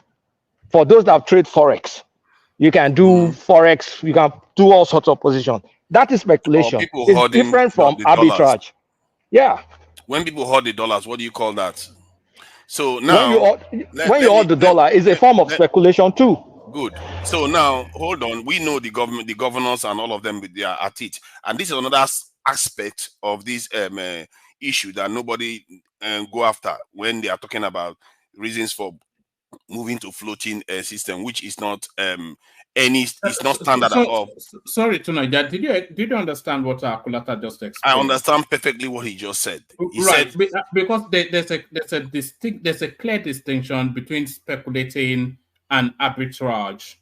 Yes. Did you understand? Arbitrage, let me give you a simple version, because they like to use big language that people get confused about, which is like a petrol. When people have this in the scarcity of a little bit of scarcity of petrol, then people start raising the price while the official price is different, isn't it? Am I wrong? No. Okay, how is it wrong? Let me give you a simplified version. There are two markets, two parallel markets for the same product. One sells at 6 Naira, the other one sells at 100 Naira. So you go and get it from the 6 Naira guy, and then you go and sell it to the 100 Naira guy. Isn't that the black market? No. Does that somewhat explain it? It's exactly the same thing. You just that explains it. I have tomato. Wait, let me explain. I have tomato. I have tomato. The shop right beside me, I have a tomato stand. In tomato stand, I'm selling tomato 50 kobo per tomato. Shop right is selling it 5 Naira. The market is in a way where I can move my tomato to ShopRite and just sell it at a high price. The same product, market, two different prices. So why will you not take advantage of the system? And they've taken advantage of the system to the point where we're now owing money. We cannot satisfy our obligation, meaning airline, they want to repatriate their money. They can't get dollar. That's why you had them, the Emirates out. That's why you have many companies, because they were stuck with Naira. They couldn't even get dollar to get anything out. You as a businessman, you go to the bank, okay, I have this contract, come and finance me. They reject the dollar from the bank. They're not honoring the letter of credit request. So what did you expect to happen?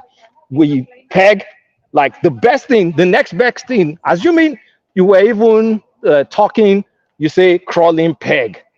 At least you should still have some reserves to even back up a crawling peg if you're going to do a crawling peg, meaning you devalue gradually. But there was no money to even defend the crawling peg.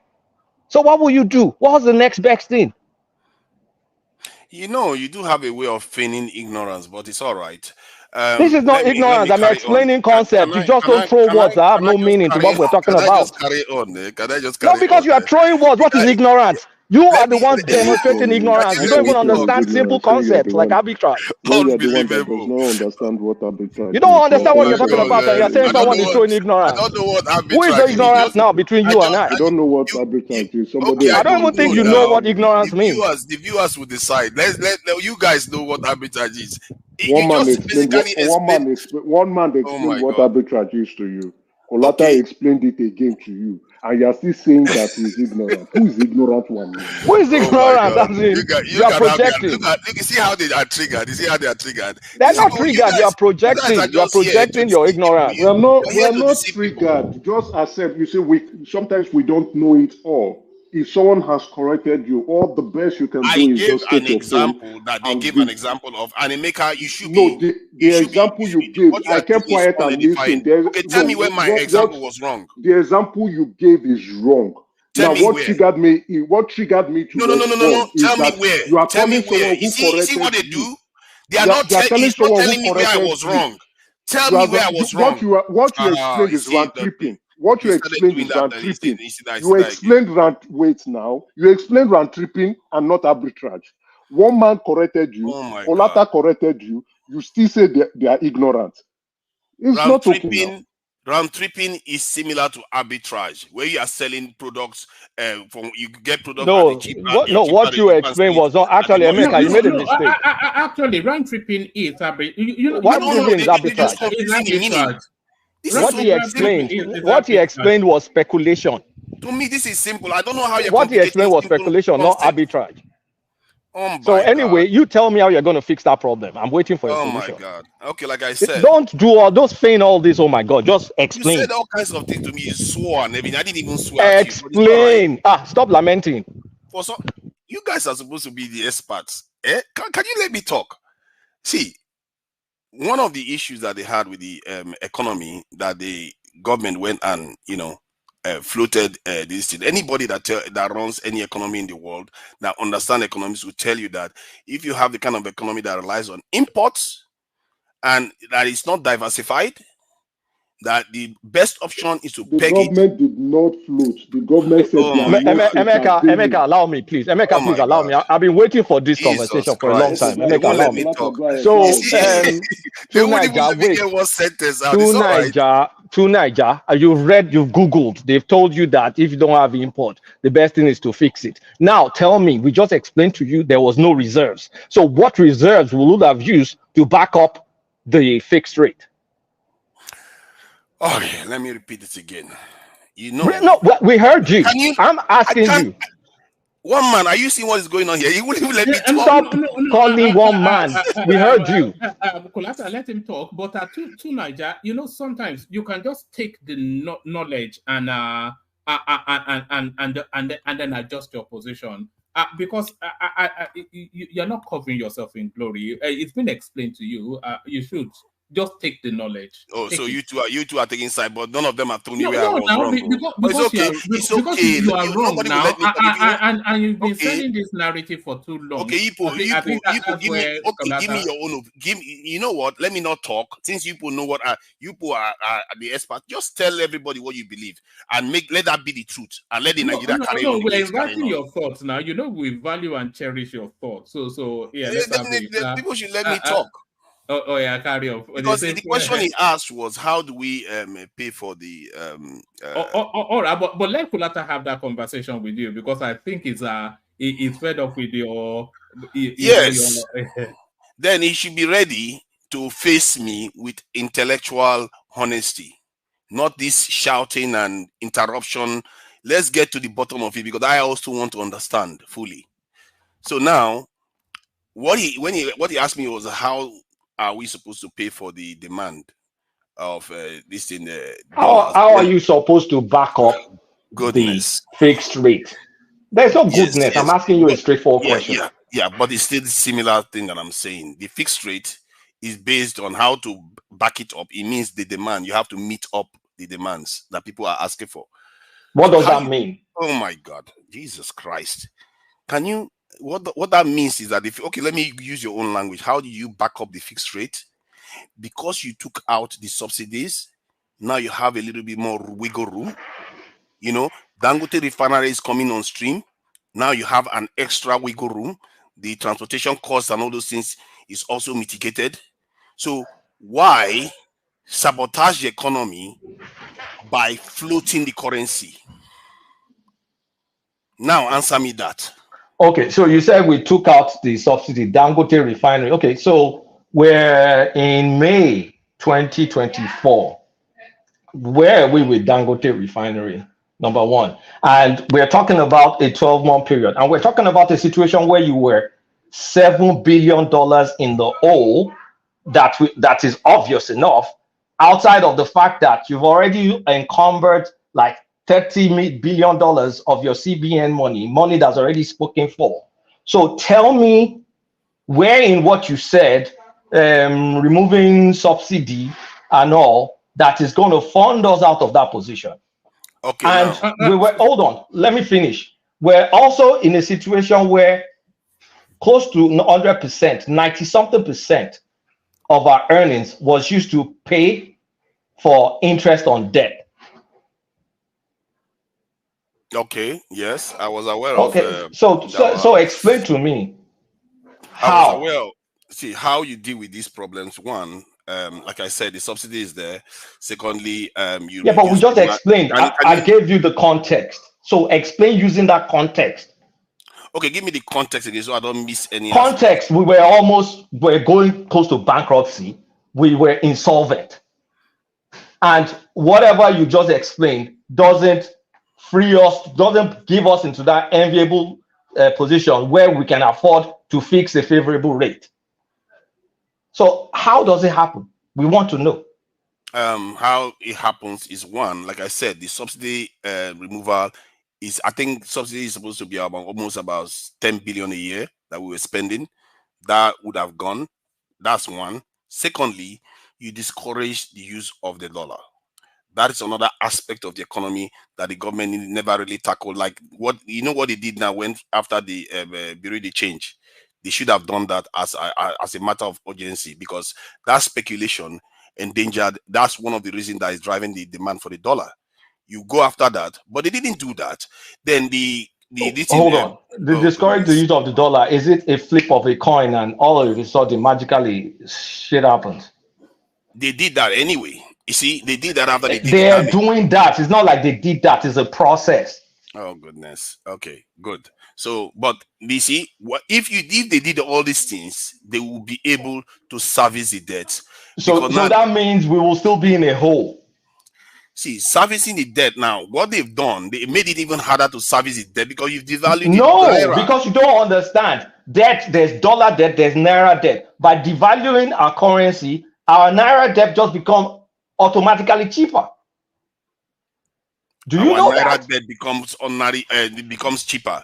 Why you say that is how does now just please explain to me how it becomes cheaper, please. How it becomes cheaper because first thing first, you explained that we have more money in naira from removing subsidy. What's it called? That means we have way more naira floating around. So maintaining this few dollars we earn gives us a boatload of naira that we can be paying, and that all of a sudden our naira obligations trickles down.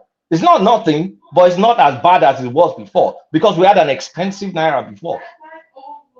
Our naira obligations, that's a new one. Our naira obligation. I thought we were looking for dollars. The finance cost drops, right? So if you're paying interest rates if you're paying coupon for 5 naira, right, and then you have devalued, that's the coupon that you are receiving, that's your interest income that the person is paying, expected to get at the end of either a month, quarterly or yearly, that value drops. So you paying is not cheaper for you to pay because you are still paying a fixed interest income to the debt that you have received. So it becomes cheaper when you devalue your naira to those who own money.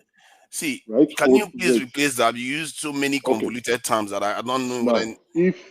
Now, with debt, right? Debt, however you do it, whether you borrow internationally or locally, if you are lending locally, right? You're paying a fixed interest, right? Do you understand that? You pay a fixed interest rate. Now, if the naira has been devalued, okay, now and the interest that I'm supposed to pay for every month or every quarter or every year is 5 naira interest income. The naira has been devalued. Me paying is cheaper. You receiving, you are losing, you have lost value as a result of the interest, the devaluation of the naira. Yes. Yes. So it's not cheaper for the government for finance costs. So when you are calculating the yield to date or yield to maturity of that bond that you have issued locally, you are getting more value as a borrower. But the person who lent you that money is getting less value because of the devaluation of the naira. That's what Kulata is explaining to you. Okay, so how does that affect the foreign currency demand? How it affects our financial ability for us to even pay our bills, to keep the lights on. And then when you're talking about foreign currency demand, you can't automatically change foreign currency demand. You have to restructure your economy to be able to change foreign currency demand. There are different ways, import substitution, even law enforcement. All those things, they take time. In a society that we know the rule of law is lacking, and you're not going to wage a magic wand and all of a sudden shove rule of law down everybody's throat. And it could only cover some aspect, but not every aspect. So let's talk about things that are feasible in the real world. So if I'm to understand what you are arguing, that the government opted to make it easier for them to spend naira within Nigeria, while the pressure on the naira in terms of the dollars, it was not their priority. I don't think you understand. If it was not their priority, I'm asking a straight question. So that's what I'm saying. I don't think you understand. If it was not their priority, they would not have devalued. They would not have floated it. Because if it was not their priority, why will we be trying to clear all the obligations so we can have people do business in Nigeria? So we can have you that wants to import stuff be able to import. Because at some point in time, you could not, because you have to go and look for money elsewhere. We have to make our banks function. Hold on. I don't know. You see, one, you still didn't link it to our foreign exchange. And secondly, that will make... Did you hear about me saying people not being able to import LC? Did you hear about... I'm sure you're aware. I'm sure you're aware of airlines that have their funds stuck. Yes. Isn't that foreign exchange? Or is it Greek? It's foreign exchange they want to take out, and that is demand for foreign exchange. That has nothing to do with what you just explained in terms of... It has something. It has everything to do with forex, including the Nigerian businessman that wants to finance a transaction with the banks. But it's just made it more expensive for them to buy. Yes, because you devalued. Okay. Yeah, but that's my point. All the problems you said you were sometimes I don't think it's worth it when we have to almost go kindergarten on all this conversation. You are not even making sense with your argument. Right?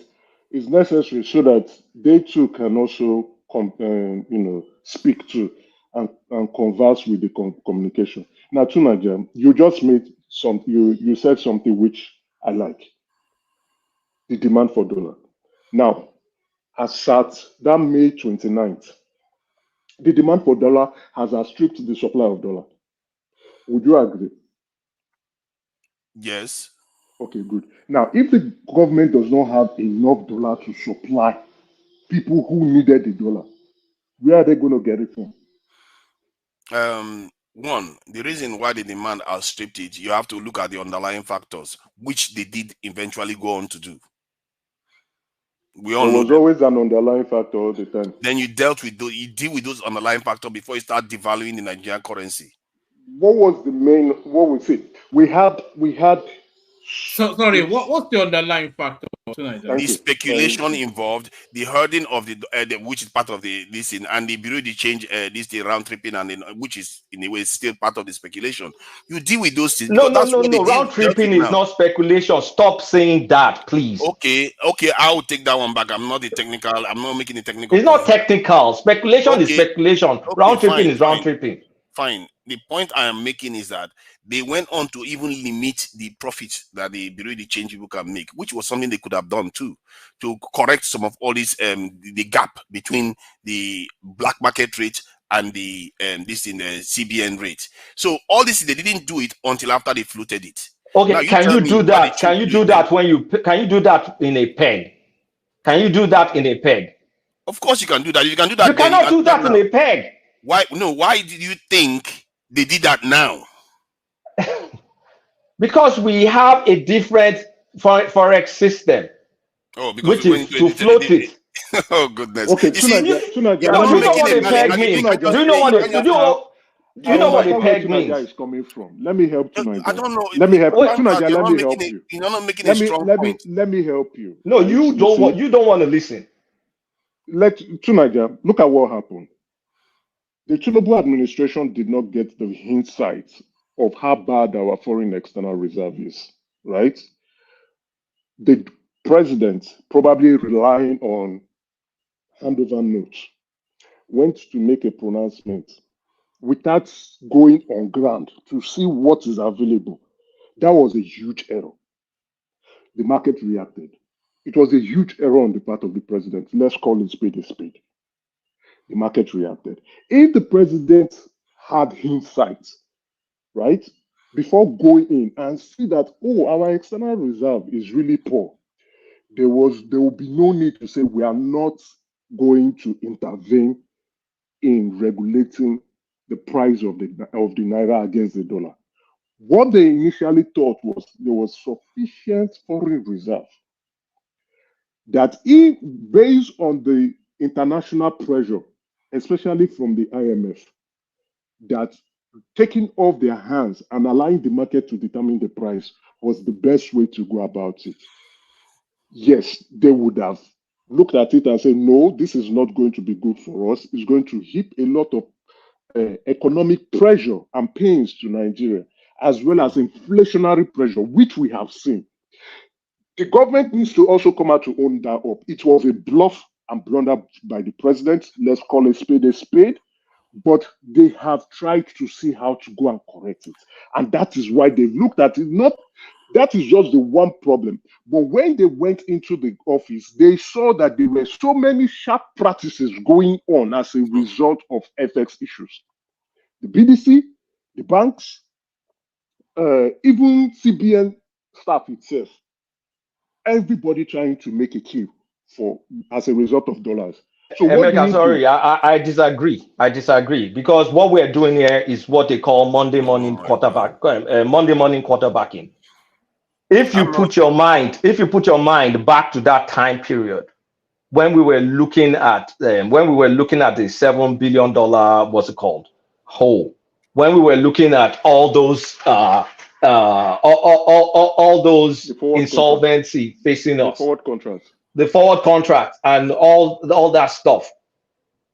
How many options were you left with? Because right now we're playing backwards with everything that's been done. We can now, of course, it's like you watching an Arsenal. I'm not a soccer mad, but it's like watching the UFC or something, or Arsenal saying, you could have done this, you could have done that. What they were faced with, the immediate shock they were faced with, left little tools to act. And then when they started acting, that's why they started getting some money, and then they could start implementing this or the other, fine-tuning it. I insist, there was no way we could have kept the peg going on. We had to divide it. Wow. It's not between you and him. Let me just speak, please. It's three people talking now. You can't go to we had to devalue. There was no running away from that devaluation. It's three people talking. I know you love to hear your voice. There was every way. Like I said, the president made a blunder. There was every way, like what they are doing, they would have had it, right? And get the supply.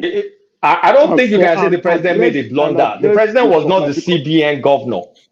The president was the one that made the statement. And there was no CBN we can't be talking like a president is in charge, directly in charge of monetary policy. They are trying to block the logic. The one There's is no blocking of logic here. What I'm trying to it's not the logic. The president made want your pseudo the economy to be the narrative, while you know full well what you are doing is sabotaging and I really want to get away from all this Monday morning quarterbacking, because the fundamental thing I'm here to address, if there's only thing I come and address, is that boneheaded stuff that Tunaja keeps saying. You have to tell me how we will be able to fund that peg. You know that if you shout enough, it's not going to make any difference to logic. Let me just add this paragraph, and then you respond to what Kulata is saying, and then give us about 5 minutes, and then we move the conversation on. So this is going back to the Buhari days. I just did this paragraph. It says the budget deficit exceeds the expected revenue of 9.73 trillion naira by about 11%. Nigeria needs to generate 111% of its current revenue to be able to meet its expenditure needs without borrowing. This is from our PwC. So at some point in the Buhari administration, the country was actually servicing the country with 111% of revenues available. And a lot of it are all those subsidy spaces. Yeah, and we know full well Tinubu is capable of generating revenue. So that shouldn't have been a heavy lift for him. Now, going back to serious economic discussion here. Wait. Say that again.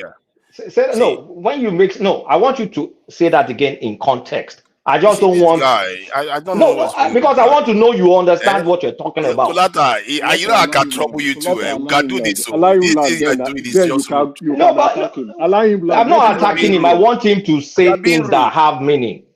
Yeah, no, allow him land. Let's hear what it's unedifying, man.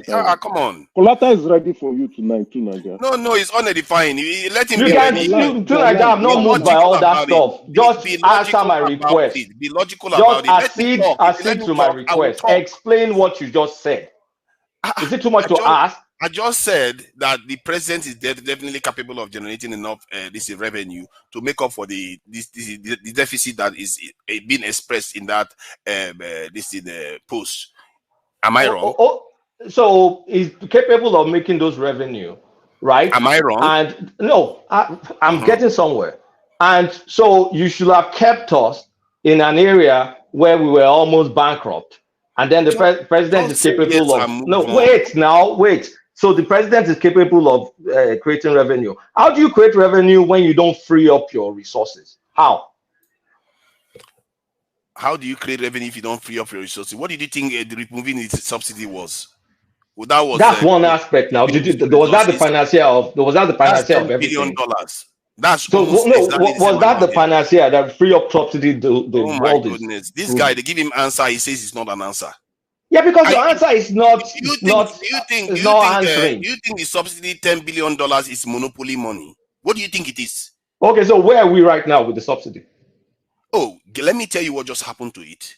Then the petrol price, after you took the subsidy off, the petrol price jumped to 600 and something naira, which the money would have been spent in the economy. Guess what happened? Then they went and floated the currency. Now the petrol price needs to go up to 1,000 something, and this in naira. But no, they know full well that if they did that, Nigeria will blow up, and they had to return the subsidy back again. Now, which means the gains from the subsidy some of it has been lost.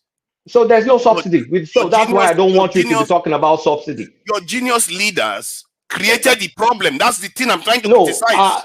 There's no subsidy right now. There's an implicit subsidy according to the IMF. How it's running around. According to the IMF, there's no running around. I want you to go back to the statement. No. I came here for a specific purpose, and I'm not going to let it go off a tangent. Okay, don't worry. You said the president is capable of doing magic with revenue. And I want you to put it in the context of where we were.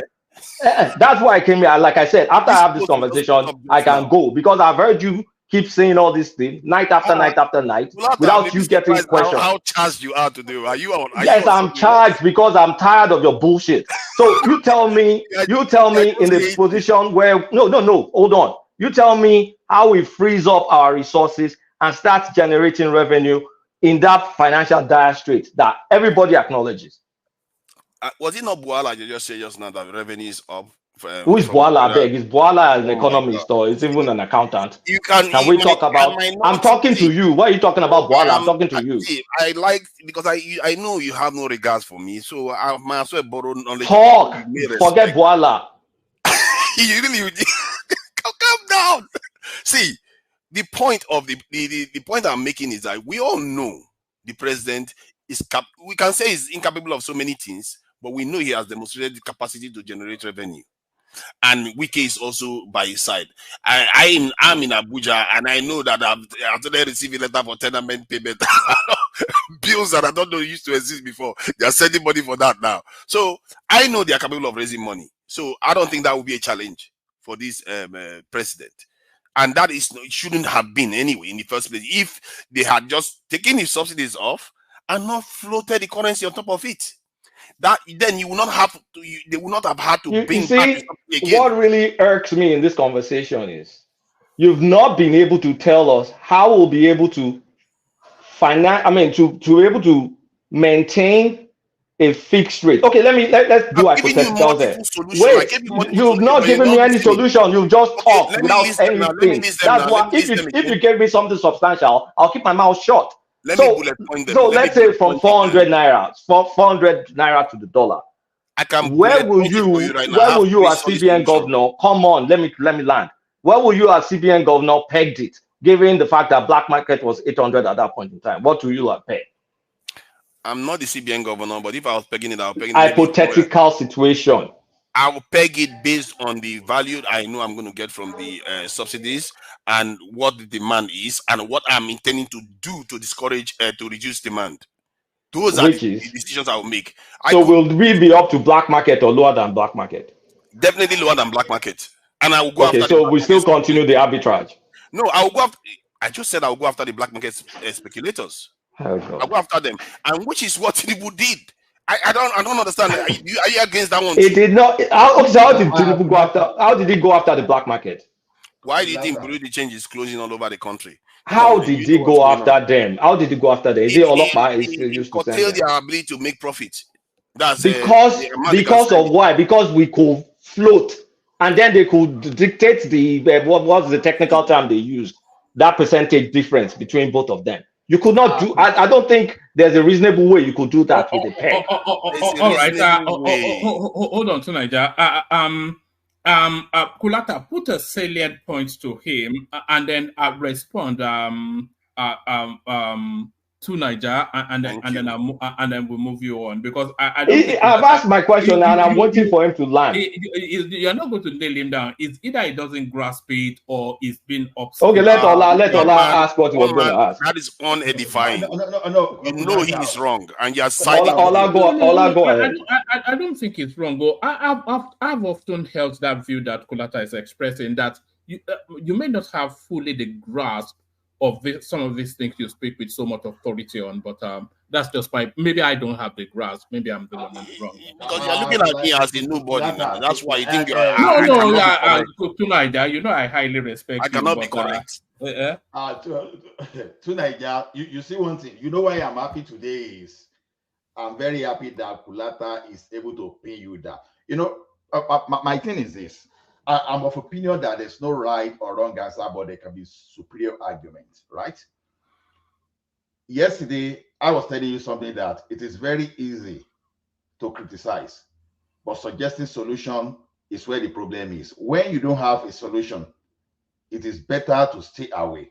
Or when you don't grasp the basic principle of things, it's better to stay away. Because, you know, yesterday, we dragged this thing for almost 2 hours. And it's still the same thing that we still loop in the same cycle today, right? So look at it this way. Everything Kulata and Emeka they've been trying to explain to you is just a basic principle of economics, demand and supply. That is what is even causing this escalation. Probably you live in the UK. You see when the demand start going beyond the supply, these guys will raise interest rate to curb inflation. You understand? The basic principle is this: they want to curb you. They don't want you to spend. They don't want you to destroy the economy for them. On the surface, you may think that one is not applying to floating of naira. You don't get it. At the stake naira was that time, with number one, we didn't have enough to even defend the naira. Kulata said it categorically. But what you are still saying that, okay, you are saying it should be controlled, whatever English you manufacture there. Then when you still control this thing you are talking about, you can still not meet the demand. So you go by the way of discouraging that demand. And the demand around dollars in Nigeria is not heavy. Those people that really need dollars, they are not getting it. So what's the benefit of that dollars? Because one of those things I told you yesterday is this: as a common man, forget about dollars. What you need is that you want good air services, you want to eat, you want to. So the dollar itself that we are talking about is for the benefit of the elites. So what the best thing we could do as at that time was to flood the naira. Yeah, there are unintended consequences that never prepared for. We all know, no doubt about that. But did that make that policy itself a bad one? No, it wasn't a bad one, because you have to try to simulate the situation that, okay, what if it kept defending that dollar now? You understand? You are giving the elites the dollars, and you are borrowing to defend, and the foreign airlines, they could not repatriate their money, and businesses, because they could not repatriate their money, they stopped bringing dollars to Nigeria. At the start, they keep rejecting your LC. It's still going to have some other consequences. So it just, you have to take a firm decision. But now the problem is this: I told you this yesterday, that when you are taking policies like this, it's not a policy you see the consequences or implication within a year, and that's our problem.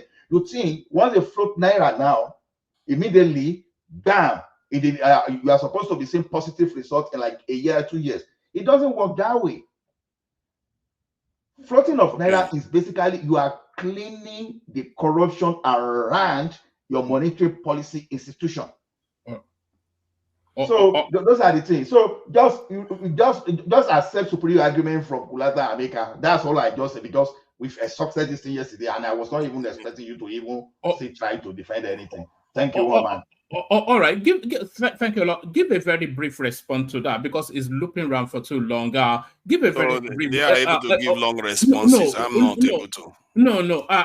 Just give a response and then speak to one other topic, and then I want to be a bit more rigid with the timing, just not to keep people waiting for too long. But back to you tonight. Okay, thank you. I really wish people are honest. I don't know what is going on, because I clearly stated what needed to be done regarding the solutions that many of them prescribed. None of them even talked about the other end of the demand. They never talk about trying to reduce demand, and these are supposed to be economists. God help us. And then you have the issue of efficiency saving, which was coming from the subsidy removal, that was also sabotaged by this same process. If the subsidy, if we hadn't just touched the currency, the Nigerian economy would be in a stronger state right now. And if there was any depreciation that needed to happen, you can do it in a managed way, maybe from 500 to 600, maybe from 600, so that it gives you a little bit more wiggle room to be able to play around with the currency you have available. That's the dollars you have available. And you can also, like I said, if you want to reduce the demand, you can go after the bureau de change. You can go after curtail their ability to make a profit like they've done now. You can advise or make it illegal for Nigerians to be holding the dollars like the governors and others were doing. Even the government spent money buying cars overseas. All these things are demand for dollars that they should have started changing the culture. If that culture has resulted in the reduction of demand by 10%, that would have made a big difference. But no, they didn't do that until lately. They started doing adverts on TV and telling people not to be spending dollars in Nigeria. And all this is, I started talking about it months ago. And I'm the one that is wrong somehow. But it's okay. And it's also simple. I'm not the economist here, but I know of great economists that have existed before now. And all of them tell you, if you have an economy that is not diversified, that is relying on imports, you don't float your currency. The kind of economies that float their currencies are Japan, US, UK, that are highly diversified economies. This is basic, or I don't know whether it's basic 101. I don't know what class they attend in economics. But for me, I'm just using common sense here. And the idea that everybody is attacking me because of this is unbelievable, because all the arguments they made, they use fancy arguments to say, oh, it's arbitrage. That it has something to do with what other language they use. They don't even talk about the demand side. They don't even talk about the fact that the dollar depreciating, sabotage the removal of the subsidy. $10 billion gone, and Dangote lost money. MTN lost money. Where do you think all that money is going to? Because of the floating of the currency that they've done. You know how many people that approached me to sell their properties? They want to sell their property at half the price they wanted to sell it last year in Nigeria. This is inflicted by the Nigerian government. And what is that? What is that stability you're looking for? Is Nigeria's economy going to be diversified in 1 year? Why do it so quickly? It's not going to be diversified tomorrow. We don't export. We barely, if you take away oil, crude oil, we barely export anything. The 40 billion you see Nigeria is exporting is because of crude oil. You take that out, it's barely 5 billion. How do you float your currency in that kind of situation where people can just speculate? And I know people that work in this country that have they work in forex. These people, if they see the Nigerian economy is like buffet, they are going to rip billions out of the economy. And this is why our own businesses, local businesses, are losing money, and people are excusing this behavior. I for the life of me, I can't understand it. If you want solutions, I've given you solutions. Let me give you one. Manage depreciation, reduce demand, efficiency saving, revenue generation. And this is something that this president is very capable of doing. And if you want to also do another one, hold on. If you want one other solution, I think you were asking for solution. You want to push back at him. See, hold on. Kolata, stop. I'm not going to let you interrupt me again. Enough of it. I'm not interrupting you. I want to ask one man something. See, one man, you've allowed him. Don't make me behave badly, because Kolata needs to stop this. If you behave badly, you get kicked out. That's just it. Need to stop this. You are behaving this is not your platform, so stop all that nonsense. You are being rude. You are being rude. I'm not being rude. I've respected you because people respect you. Calm down. Don't get in your emotions. No. I'm trying to answer your questions. So Kulata is trolling you somewhat, but it's somewhat frustrating. You know, Kulata is very fond of you, as we all are. You know that. So you're amongst friends. So let's keep it at that space. Yeah, I like to think so. The last solution that I proposed was a slapping tariff of useless goods that are being imported into Nigeria. Because I don't understand why we waste foreign exchange that is so precious to the country importing useless goods, rubber, cereal.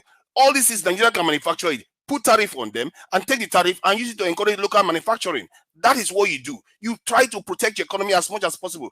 America, just how many weeks ago, slapped 2 to 300% tariff on Chinese steel because they want to protect their own industry. This is something other nations do, but our government didn't take any of these measures and sabotage every single good thing they do. And it goes back to my original narrative that these people want to keep our economy strong enough not to collapse and weak enough never ever to develop. Because they didn't have the opportunity. By now, the economy would be doing very well. By now, if he hadn't just floated that currency. Thank you. On this one, anyway. On this topic. All right, brilliant. Thank you, Tunaja. So I still want to hear from you on several other topics, but let me move it around just to vary the audience experience a little bit. So let me take it in the direction of let me go to Prince. It's my turn, no, it's my turn. That's what you said. Yeah, don't go after him again. It's my turn, just to mislead. I will sit on his own turn. So when someone reads ChatGPT and they tell you if you're go on fasting for you, be careful. If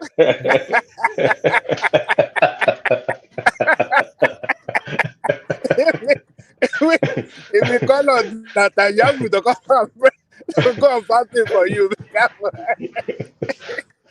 So you guys are witnessing the ChatGPT phenomenon. You see, you type something in ChatGPT, it gives you an answer. It says, "Oh, if your economy is not exporting, you shouldn't float. So you should peg."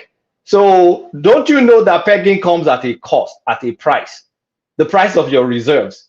We just told you we have encumbered reserves. America eloquently told you. Excuse me. America eloquently told you that a lot of the reserves are being encumbered by forward contracts. Some American bank, I can't even remember, is it JP Morgan, told you we only at some point in time it was as low as $2 billion. And you also know the cost to peg is how many $1 billion is it per month? I forget the figure. I have to Google the figure again. Kulata. Sir. I was telling this guy, he has been talking about this pegging. I was telling him yesterday that it thinks it's free of charge to peg. A country that does not have enough in reserve, how can he peg? How can he peg? How can he peg? Are we children here? That's why we say the limitations of ChatGPT. Let Ola. I want Ola to interject. You notice that he never said I was wrong. I want to hear from Ola. I want to hear from Ola. You want to come on your backside. One voice. Let me just make a suggestion. I really like this one is just a random suggestion. I really like a situation whereby you want to learn, you go to Google. But the effective way of learning something professional is you go to the midst of the professionals. I give an example. Now, you want to learn anything about macroeconomics. You understand? You can go to like a LinkedIn group of economists and ask for questions there. Or you go to Reddit, you join some group of economists and ask a question.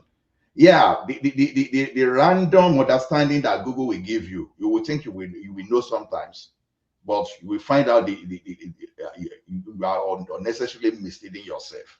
You understand? It's just like when we have here that will be telling us the written about legality, and that one already will neutralize what you think you Google that you understand about law. So I understand where Tunaja is coming from. Tunaja, I'm not actually having a dig at you. You understand? But the only reason I'm talking about this is just because yesterday you were grandstanding. You were saying as others do not really understand what they are talking about, when actually you were misleading yourself, thinking that you know. That is why sometimes you just take a position of, okay. Are you saying it was intellectually wanking? I don't think that one, though. Okay, thank you. Continue. Okay. So on that note, like if we know that pegging comes with a cost, I think can we just shut that down when we know we have nothing? And then when we start throwing tariff. So you want to tariff a good that you don't even have enough local alternative. So that means you're going to make a tariff and then encourage illegal cross-border activities. And even the local producers, you are encouraging them to kind of like have a pass-through effect, increase their price to match what the smuggled goods cost when it eventually makes it after the tariff. Example is rice. We do produce some rice, but do we produce enough for the entire Nigerian population enough in sufficient quantity to satisfy our local demand? The answer is no. So you now say, oh, I'm going to place tariff on rice, right? Slap tariff, blah, blah, blah. And then people import rice from Thailand. You slap tariff from it. Me, the local farmer, looking at, this guy is selling rice for 50K. So me, I will come to sell my own for 25K. I'm going to jack my own up to 48K. So it's still slightly cheaper than the imported stuff.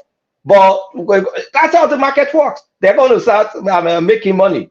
Next thing now, you're going to say, oh, price controls. So you can carry go to say, oh, look at farmer. Let's talk about things that make sense. Things that sound intelligent. America can afford to slap tariff on steel because they have alternative that probably can satisfy their demand, and they don't want anybody to dump, to use themselves and to use their country as a dumping ground. But in our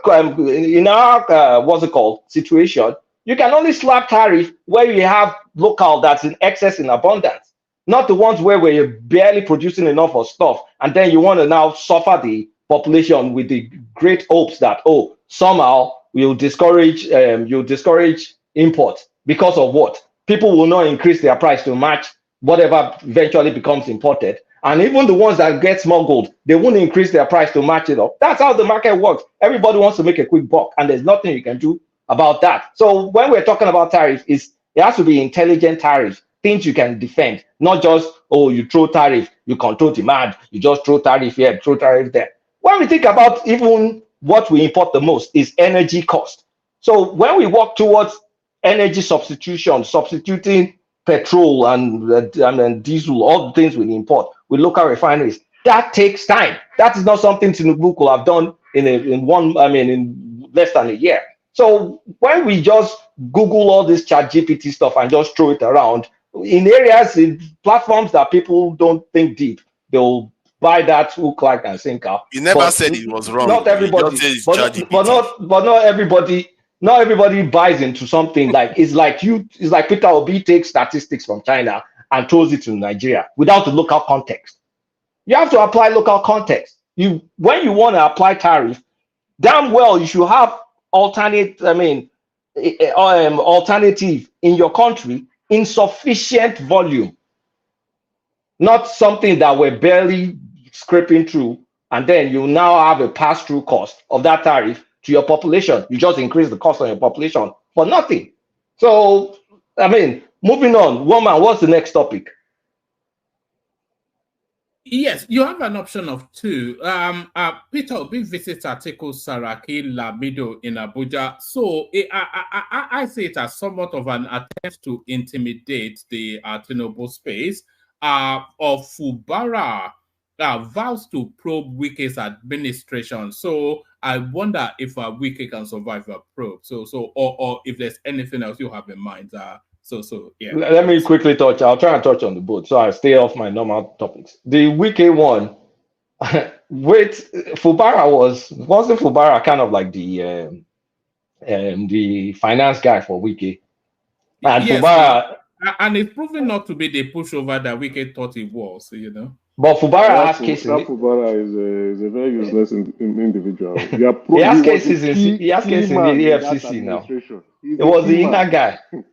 So if Wike goes down, Fubara goes down now. What is he doing? He has cases in EFCC. It's just because he's a governor that he can't. It doesn't mean they can't continue the investigation. He's trying to probe himself. How do you probe yourself? How do you probe yourself? I don't know what. I sent a video to you about the new Attorney General that they just appointed. If you see their own, the assembly that screen him, one man, you will never stop laughing. You will laugh. Well, was it 3 people, Abi, or something like that? And the question they were asking him, the first question they asked him, I cannot. Oh my God, these people in Rivers State, they are disgrace to black race. They said, your name is Dagogo. What is the meaning of your name? What is at the screen, of Attorney General, what is the meaning of this your name? Dagogo. I say, what is for I feel for Fubara, right? Why I feel for him, he doesn't recognize that power is transient, and the possibility of him not winning a second term is highly possible. The way he is going to be embarrassed after power would make him look like he's very silly. I think he doesn't have that man management skill. Yes, maybe Wike might be overbearing. There are certain ways he would have managed the situation. We don't know. We are only guessing here, right? But now the way you are going about it, you are making that stage too toxic for everybody to sit down and begin to move forward. It's strange. Now you want to probe. Who are you probing? You are the one who was signing the check. The governor will only approve. You are the one who will sign the check too and go and put it somewhere else. So it's a strange one for me. Well, if he wants to embarrass the governor, it's fine. Go ahead. Maybe as a trump card. Maybe as different versions of the checks he's designing. At that screening, they ask the Attorney General to pledge his loyalty to the governor. Loyalty. Loyalty, Attorney General. Honestly speaking, I don't like how we do this Attorney General thing in Nigeria. We are copying America, and I don't think we are that rich. I think we should do what Brazil is doing. Let the Attorney General report to the Supreme Court justices. In Brazil, Attorney General does not report to the president; it's to the Supreme Court. So it's under the judiciary. I actually want to land upon that in one of those Netflix Brazilian shows that I watch. So you can't, the president or the governor cannot directly influence the Attorney General, whether it's the federal level or the state level. So honestly speaking, it's something that may be useful to us in Nigeria. So because I see it as a conflict of interest, even though they do it in America. I don't think it's good for us, in my opinion. So if we should do any sort of constitutional amendment, I think that's an area I'll be really interested in seeing that change. But Fubara and Wike, the trump card Fubara has though is at the end of the day, if they turn everything to Gbasgbos, Nigeria cannot afford Rivers State to be on fire. Tinubu, let me put it this way: Tinubu's presidency cannot afford for that state to be restive. The economy of the country is going to tumble. So at that point in time, he has to kind of like appeal to the calmer sides of Wike and Fubara, like, you guys just please chill out and wait for the next election. Because if Rivers turns to mayhem, Nigeria economy, I don't know, it will be worse than what happened during Buhari's 2015 when the Niger Delta Avengers were showing him shaggy. So I do hope that this thing doesn't escalate beyond the political comedy that they're providing right now. I wish it doesn't get real.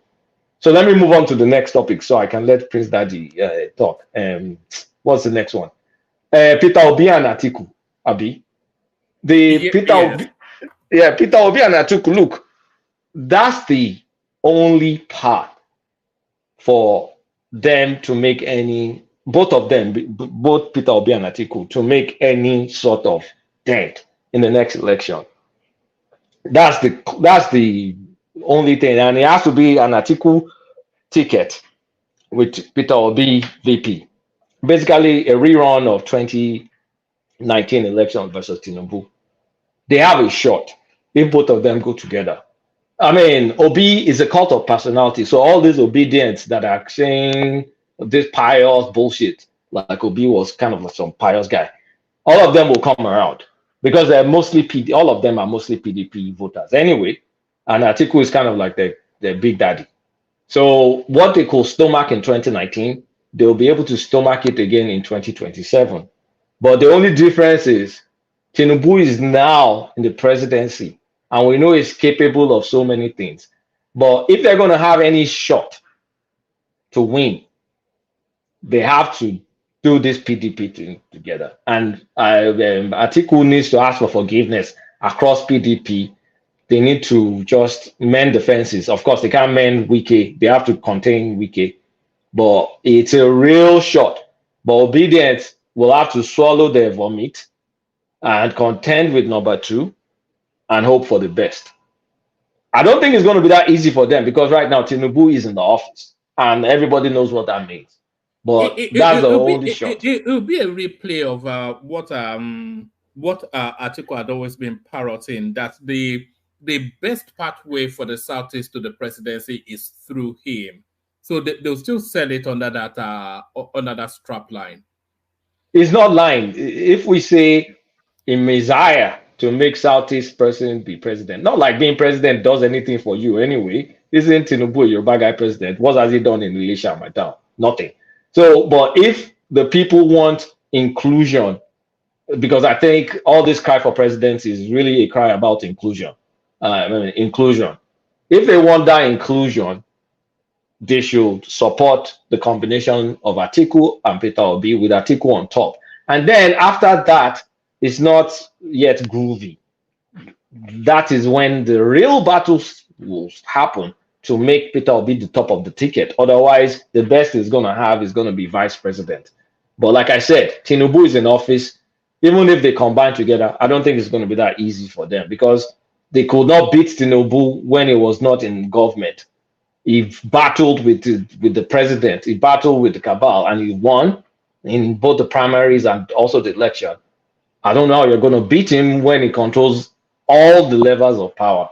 And I still even suspect you'll see a bunch of PDP people endorsing him in 2027. It's going to be ridiculous. We'll be embarrassed at the way people are going to cross carpet to vote for him. I mean, to endorse him in 2027 because he knows the politics in and out. And if he's still healthy and he still wants that power, forget it. Nobody's going to get it from them. But I would love to see an Atiku Obi ticket again, 2019, 2027. I think it's going to be fun, just for the fun of it. Yes, that's the only thing that can make that election interesting. Anything outside of that will be a mini landslide for Tinubu. If it's repeat of 2023, then it will be the same outcome. It's going to be the same part. Like, so it's pretty three ways. Tinubu will win. But this will become a formidable contest. Honestly speaking, because I'm a political junkie, I would love to see that fight. I think it's going to be interesting. So the obedience in the comment section, you better be bracing up for Obi to go back to his vomit and go and be saying yes sir to Atiku. And we can see him debate Shetima. I think that would be a nice, Obi and Shetima throwing jabs at Obi. Like one extremely articulate person, the other one not so articulate. How would that would be nice to see, yeah.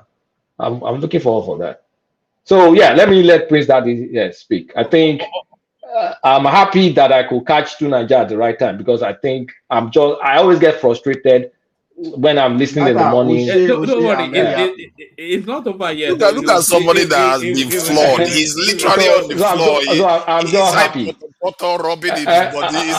happy to have caught Tunaja. Tunaja, thanks for being a great sport. Okay. You're welcome. All right. Thank you. Well done.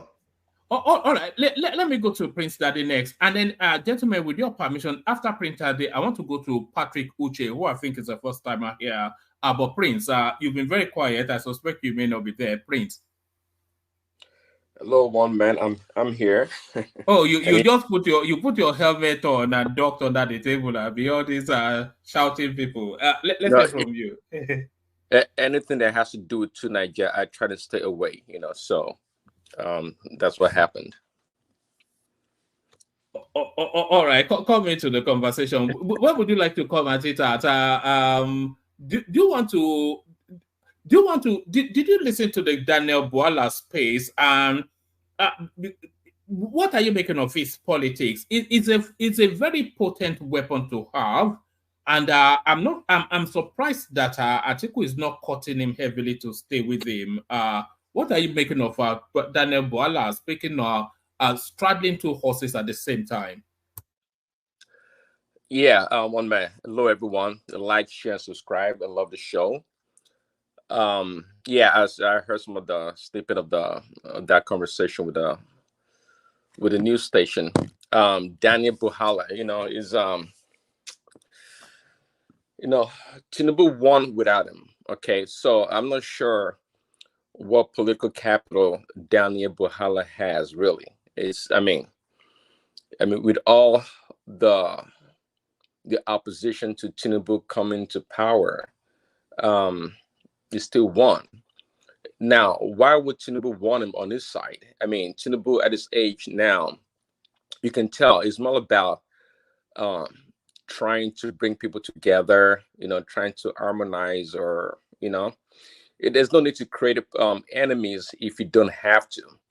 Even if Itobi comes by right now, Tinubu will embrace him, and be happy to bring him on board.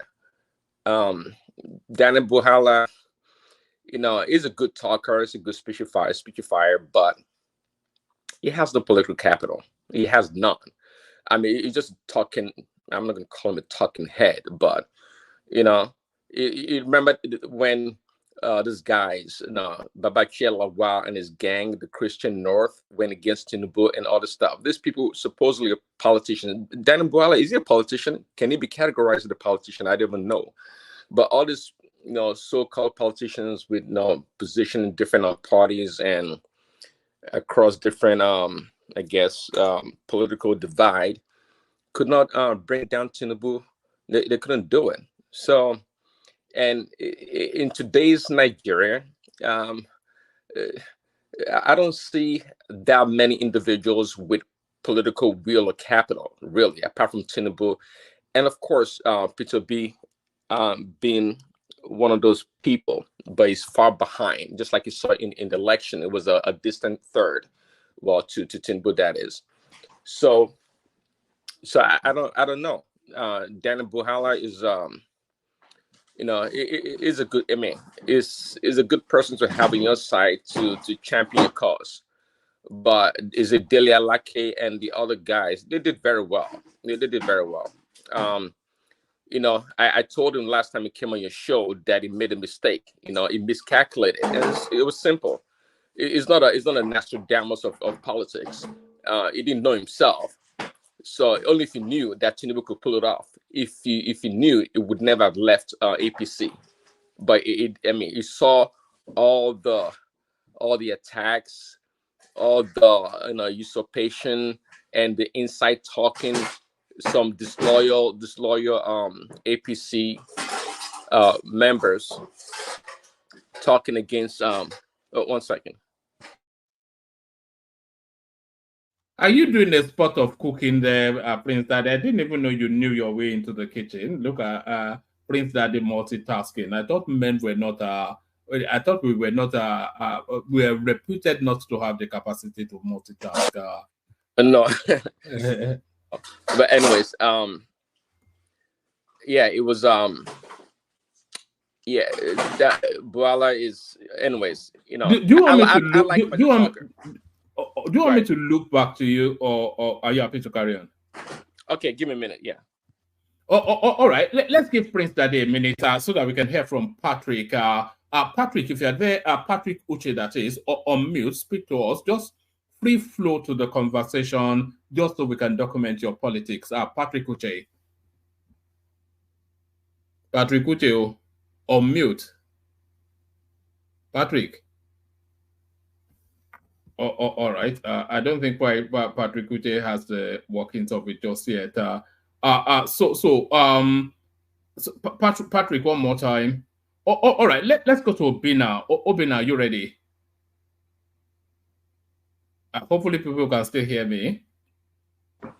Yes, we can hear you, woman. All right. Let's go with Ajane Koko. So Ajane Koko, come into the conversation. I don't know where you want to comment. Coming out.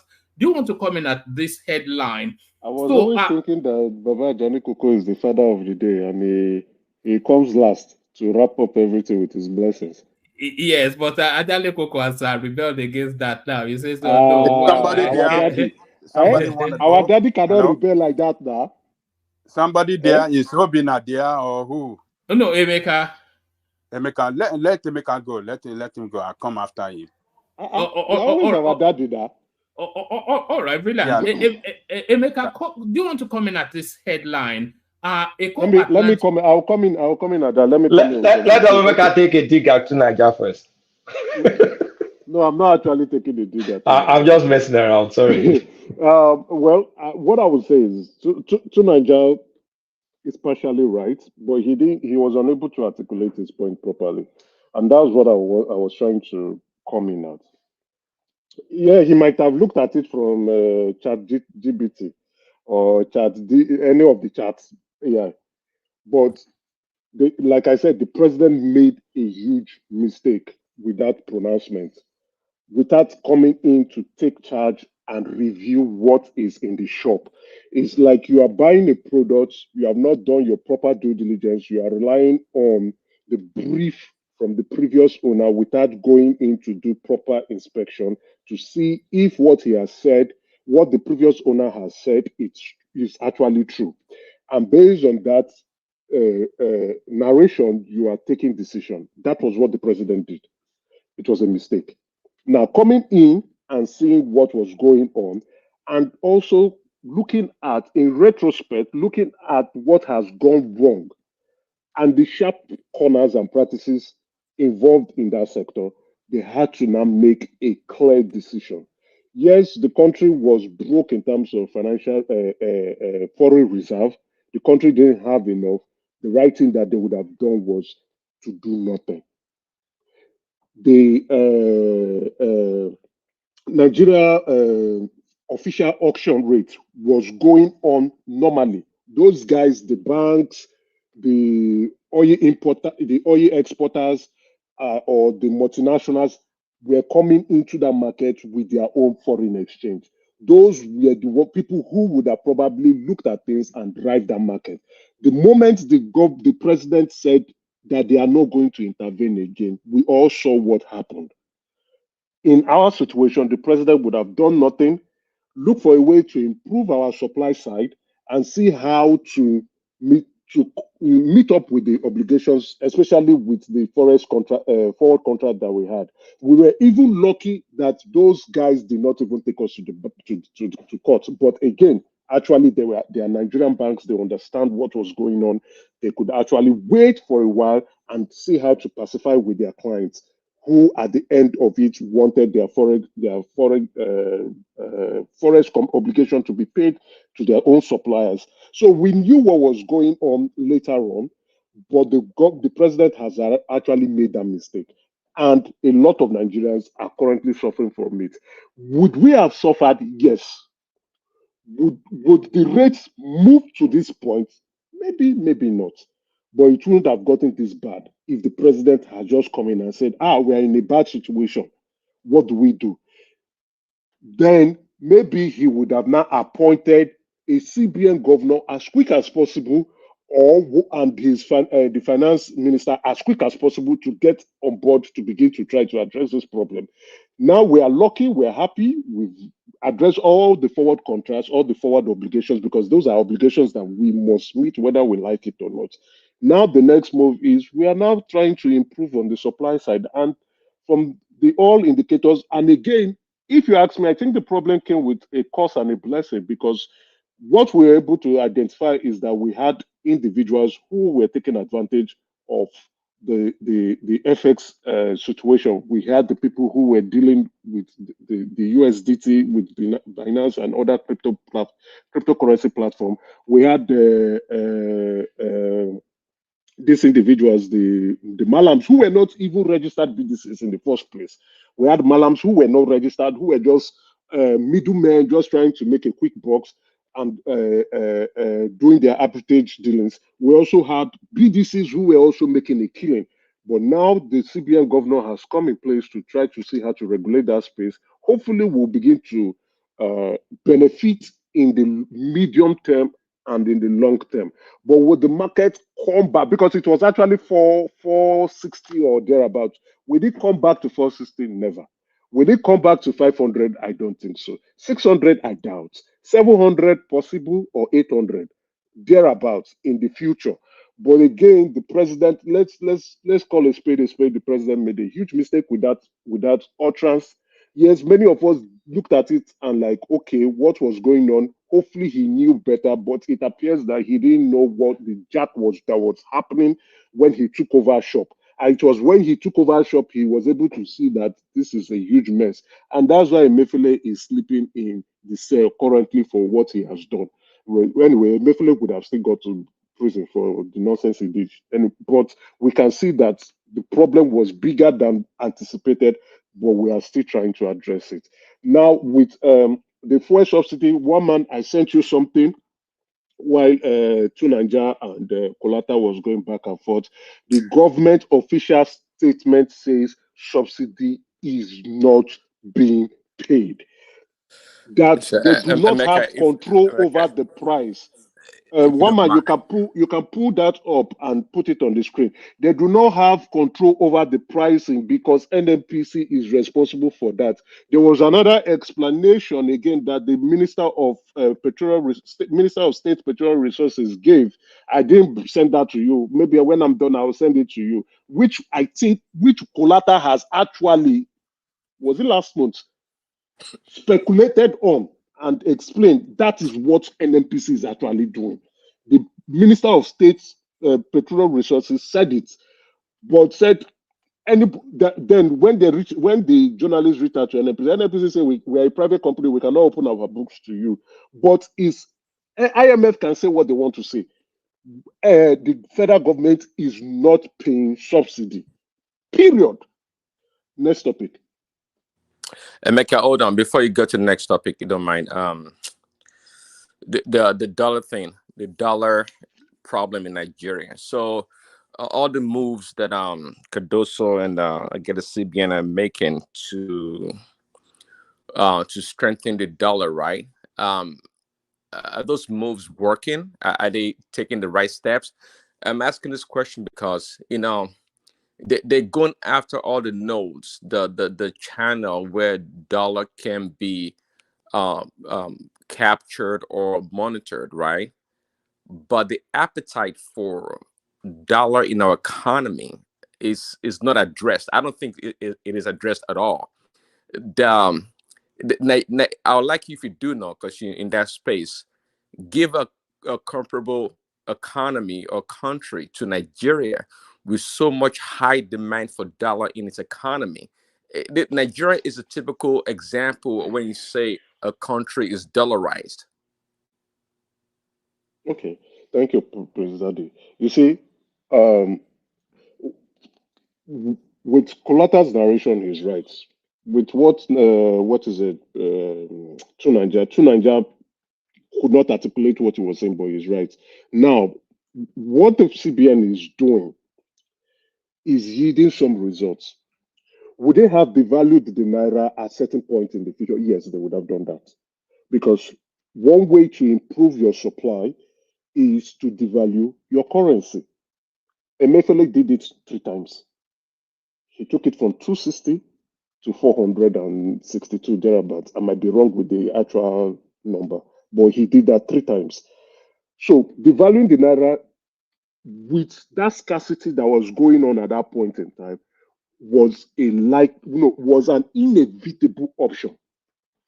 But that the president did it almost immediately is now coming as a cost on his administration. But though it may not bite him in 2027, but it is coming that this man is coming to impose suffering on us. Then going with the 2 double-edged sword, subsidy removal and non-intervention of the naira, that was a 2 double-edged sword for the economy anyway. But would they have devalued the naira at this point? Yes. So that influx of supply would come in, and the influx is coming in. It's coming in through foreign portfolio investment in purchasing of our treasury bills, as well as investing in our stock exchange market. It's also coming in. We also borrowed.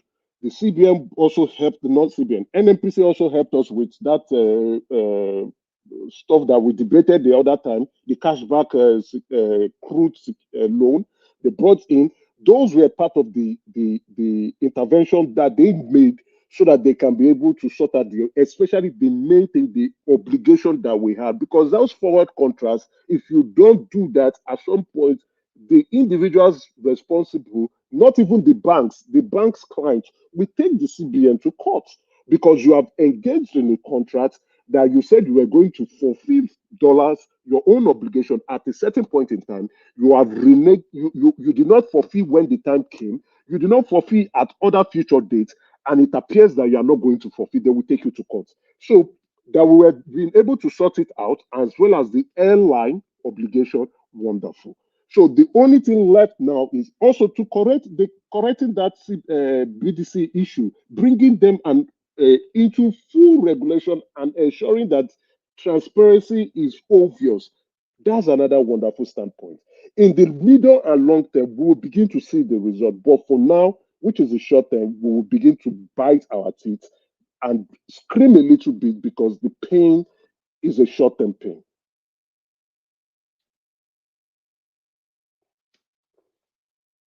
All right, brilliant. To the headline on the screen, Emeka, Eco Atlantic City loses 87 billion naira to Lagos Calabar Coastal Road. Okay, go ahead. How are they losing it? I'm not aware. I don't know about this. No. They are actually, they reclaimed a whole bunch of land from from yeah. them. So, but then Well, that road cuts through it, and the value of that land, essentially, what they are speaking to. wait, are they trying? Is the Shagris trying to spin a different story? Are they not the owners of that real estate part, and they are the ones bringing a part of their funds to do that road?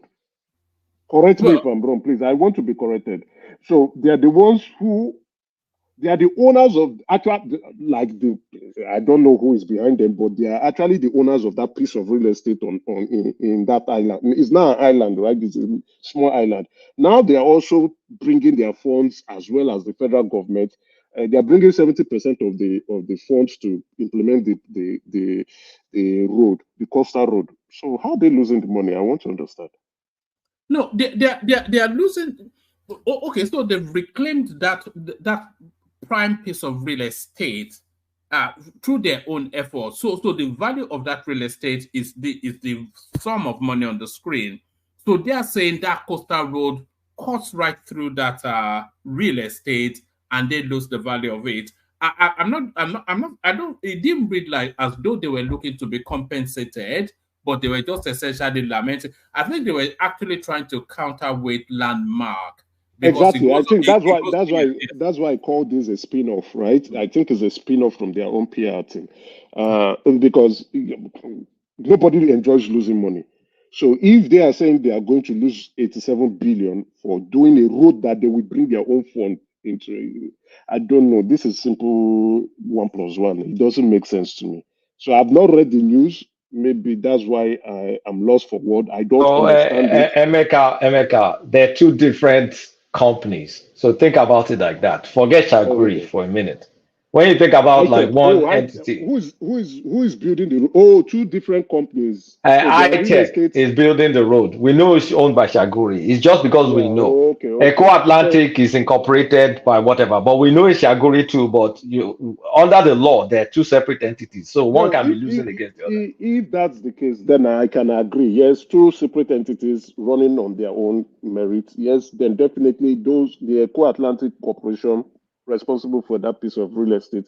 I agree. So the high-tech company, which is they are still under the same group, definitely I can understand this now clearly. Yeah, fine. But like I say, I've not read this news, so I think maybe I can't provide any opinion or input from my own end. If they are two separate companies, then it's all right. It's understandable. All right, take us to Saraki, Atiku Abubakar, No, I and don't want to Peter talk about Obi. it, Obi. All right, let's go to then Fubara versus Wiki, Yes, threatening now to probe. yeah, I think Fubara is, if you ask me, he's been surrounded by people who truly do not like him, opportunists, right? Because those people who are with him now, they are not the ones who brought him to power. And it begins to signify how ungrateful people can be. I also watch Wike saying, "Yes, I made a mistake, but we are going to correct it." And if we know Wike from his precedents, we know Wike is a man who talks and he will do what he wants to do. He says what he will do and he will do it. So from that oratory that he gave, and he was doing it. I think he was in River State saying it, right? So it clearly shows that he still has that influence. He still has the political structure that a lot of people are saying he does not have anymore because the turnout was huge. The people around him was there. You saw some of his aides and a couple of those who served under him going to the media and still expressing their loyalty to him. So the fight is still beginning, but I think Fubara is not expressing caution. For me, I think Baba Jali Koko said something that no, it was Kolata that said Port Harcourt or River State should not go under Tumo, right?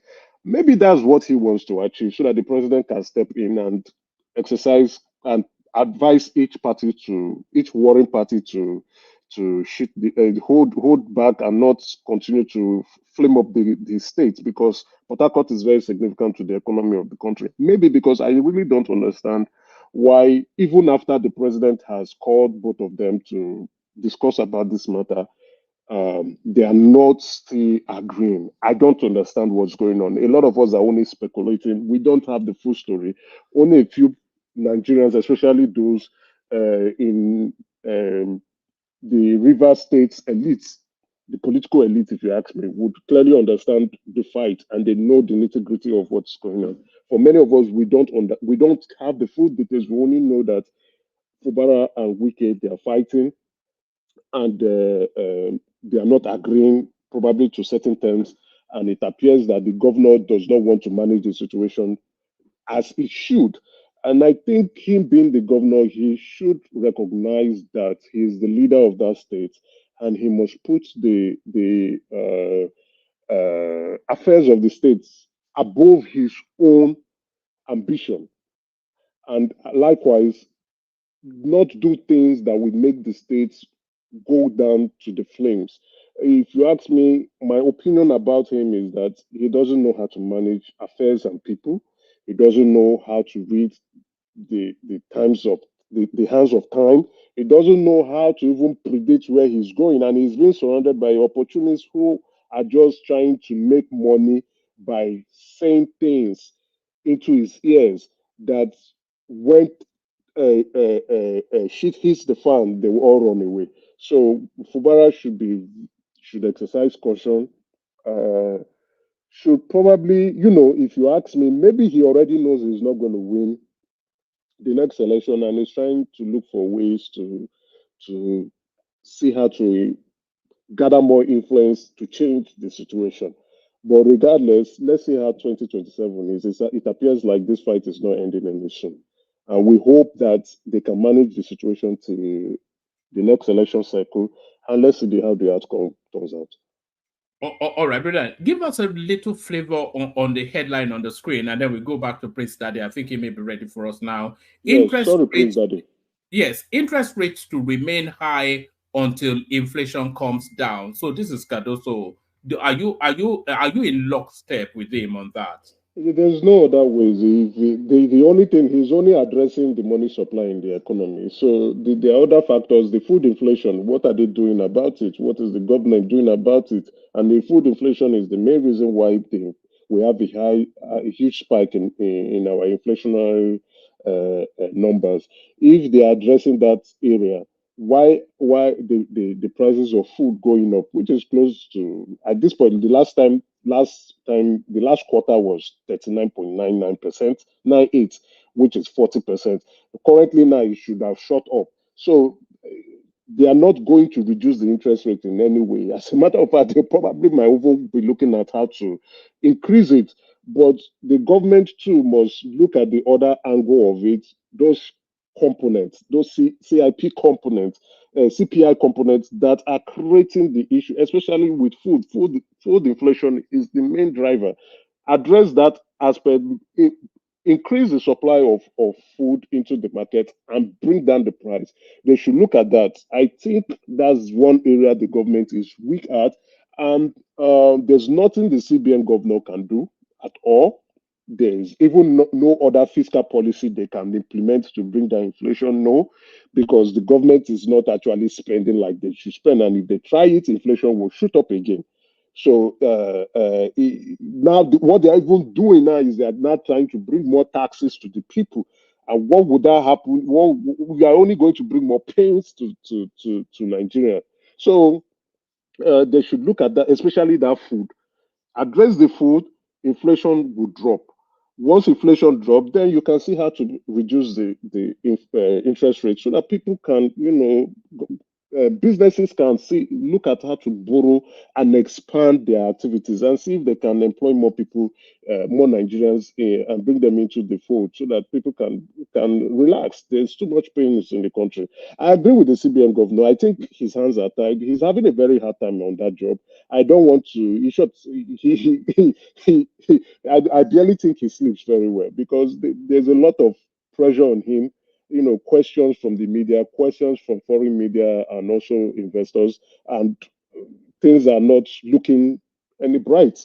It's not looking any bright for him. He's right. It's the right thing. Hold inflation. Not only what he's also doing is also in line with international practices. The United States had their interest rates for the I think for the third time running.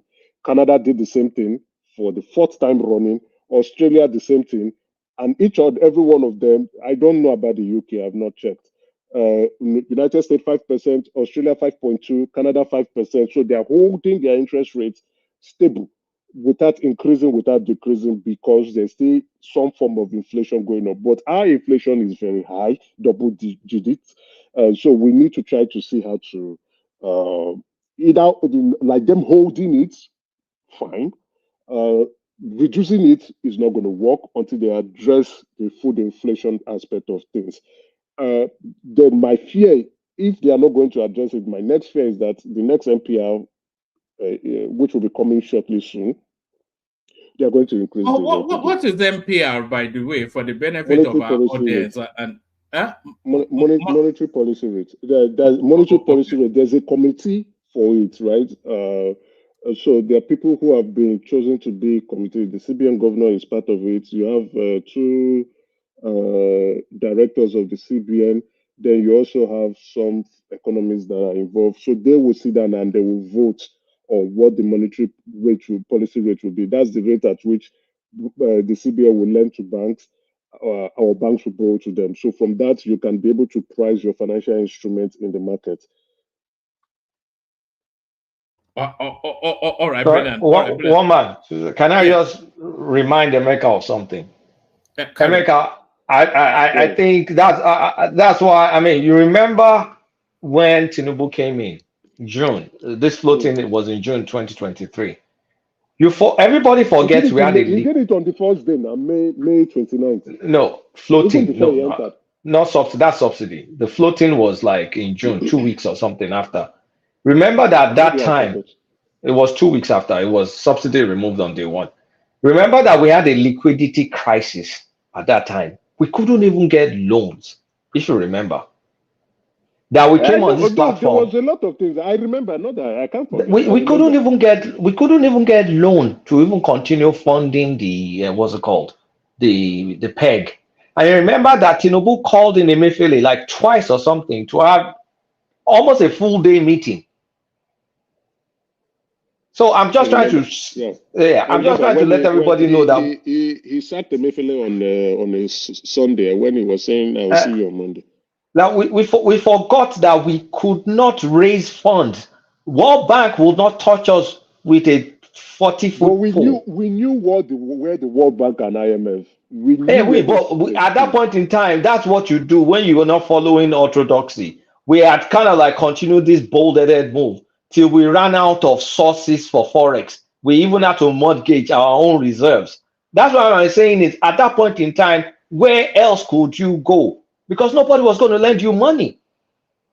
So, Kulata, I'm not saying that what you are saying is not okay. But what I'm saying is that devaluation would have come in gradually. It was what they did. What the president did was hands off completely. We needed it for a while for money to come in. Because that's what I'm saying. There's no. If they have devalued, if they have staggered it, right? There are ways, definitely, yes. The IMF. Emeka, if you're on the bed and you can't, maybe you have 25 pounds of excess weight in your belly, you can't get up, right? And the only way you can get up is for someone to take a knife and basically just carve out the fat in you, something brutal. Otherwise, you will not be able to get up. Like, removing it gradually. There was nobody willing to fund us to keep the peg. Nobody. We came on this platform and we were talking about, should we sell assets? Should we do this? Should we do that? You remember? I remember, Kulata. I'm not disputing that. Hold on. On your point that there was nobody willing to fund us, I don't think that is clearly accurate in the sense that, number one, we didn't. I just pulled up a Reuters article. I just pulled up a Reuters article. We didn't have a CBN governor. We didn't have a minister of.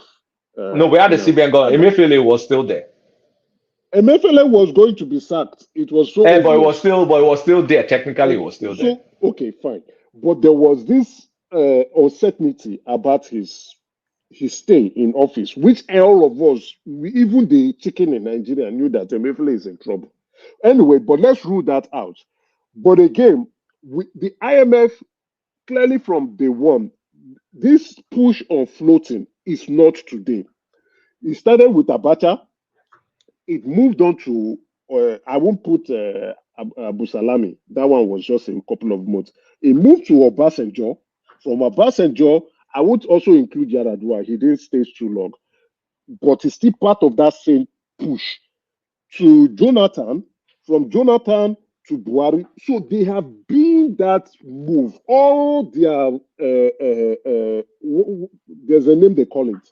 All their audit has been, you need a floating foreign exchange. Okay, Agreed. you remember Obasanjo. It has never stopped them. It has still never stopped them from. Yeah, but I want to show you history. Remember, Obasanjo left Yaradua with a 65 billion. Someone correct me if I'm wrong. 65 billion reserves.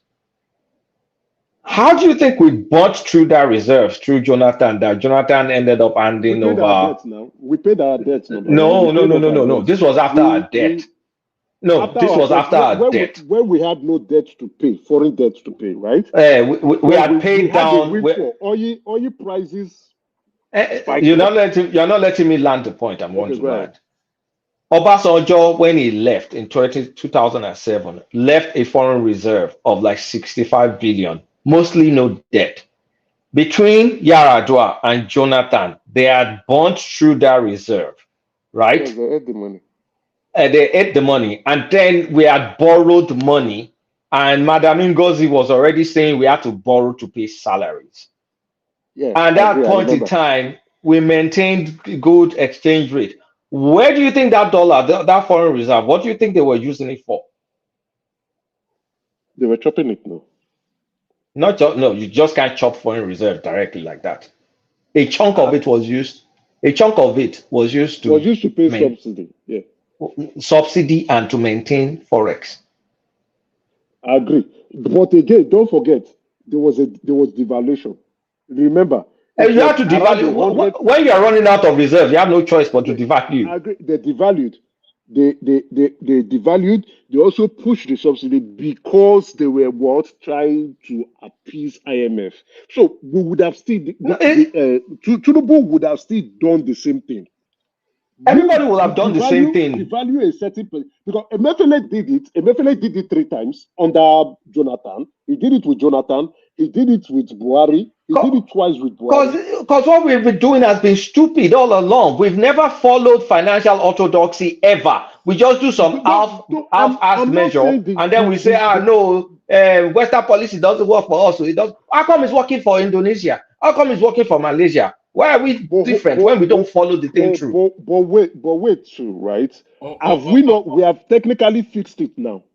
We have actually technically. Yeah, we have to see it through. Yes, we fixed it now. So now, when we only fixed it when things went out of hand. So if we had pushed, like now, we're like, okay, let's appease.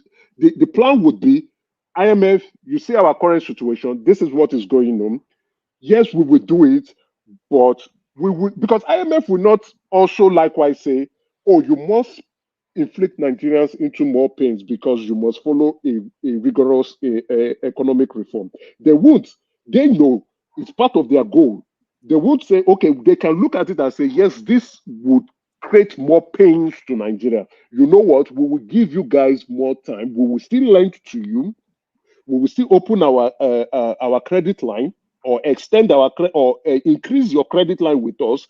And then at a later date, when you think things are getting a bit better, you can now look at ways to float the currency. They would have devalued.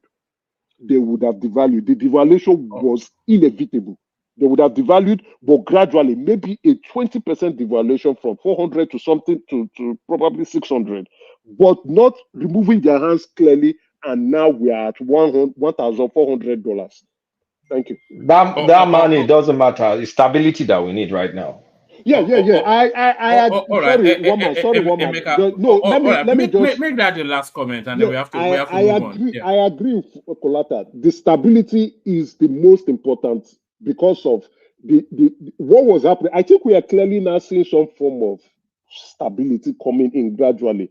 Yes, a lot of people are hoping for reduction. I don't see that reduction coming rapidly, but the stability and the prediction so that businesses can make good decisions is now there. We can see that it is hovering around the 1,300, 1,400, 1,450, which is fine. So the aspect where people are making a killing is clearly reducing, which is good. And it's also good for the economy. That's why I said in the medium and long term, we will see the benefits. But for now, let's just begin to, I don't know how to put it nicely, but let's just hold on to our own God and see how we can scale through. All right, brilliant. Prince, back to you, Prince. Ooh, yeah, one man. Yes, a lot of that went over my head. Though I just pretended like I understood what they were talking about. But by the way, one man, let me address my cousin on the platform, Prince Alfana. How you doing? You need to address two issues when you have to address it. I came here for policies for you.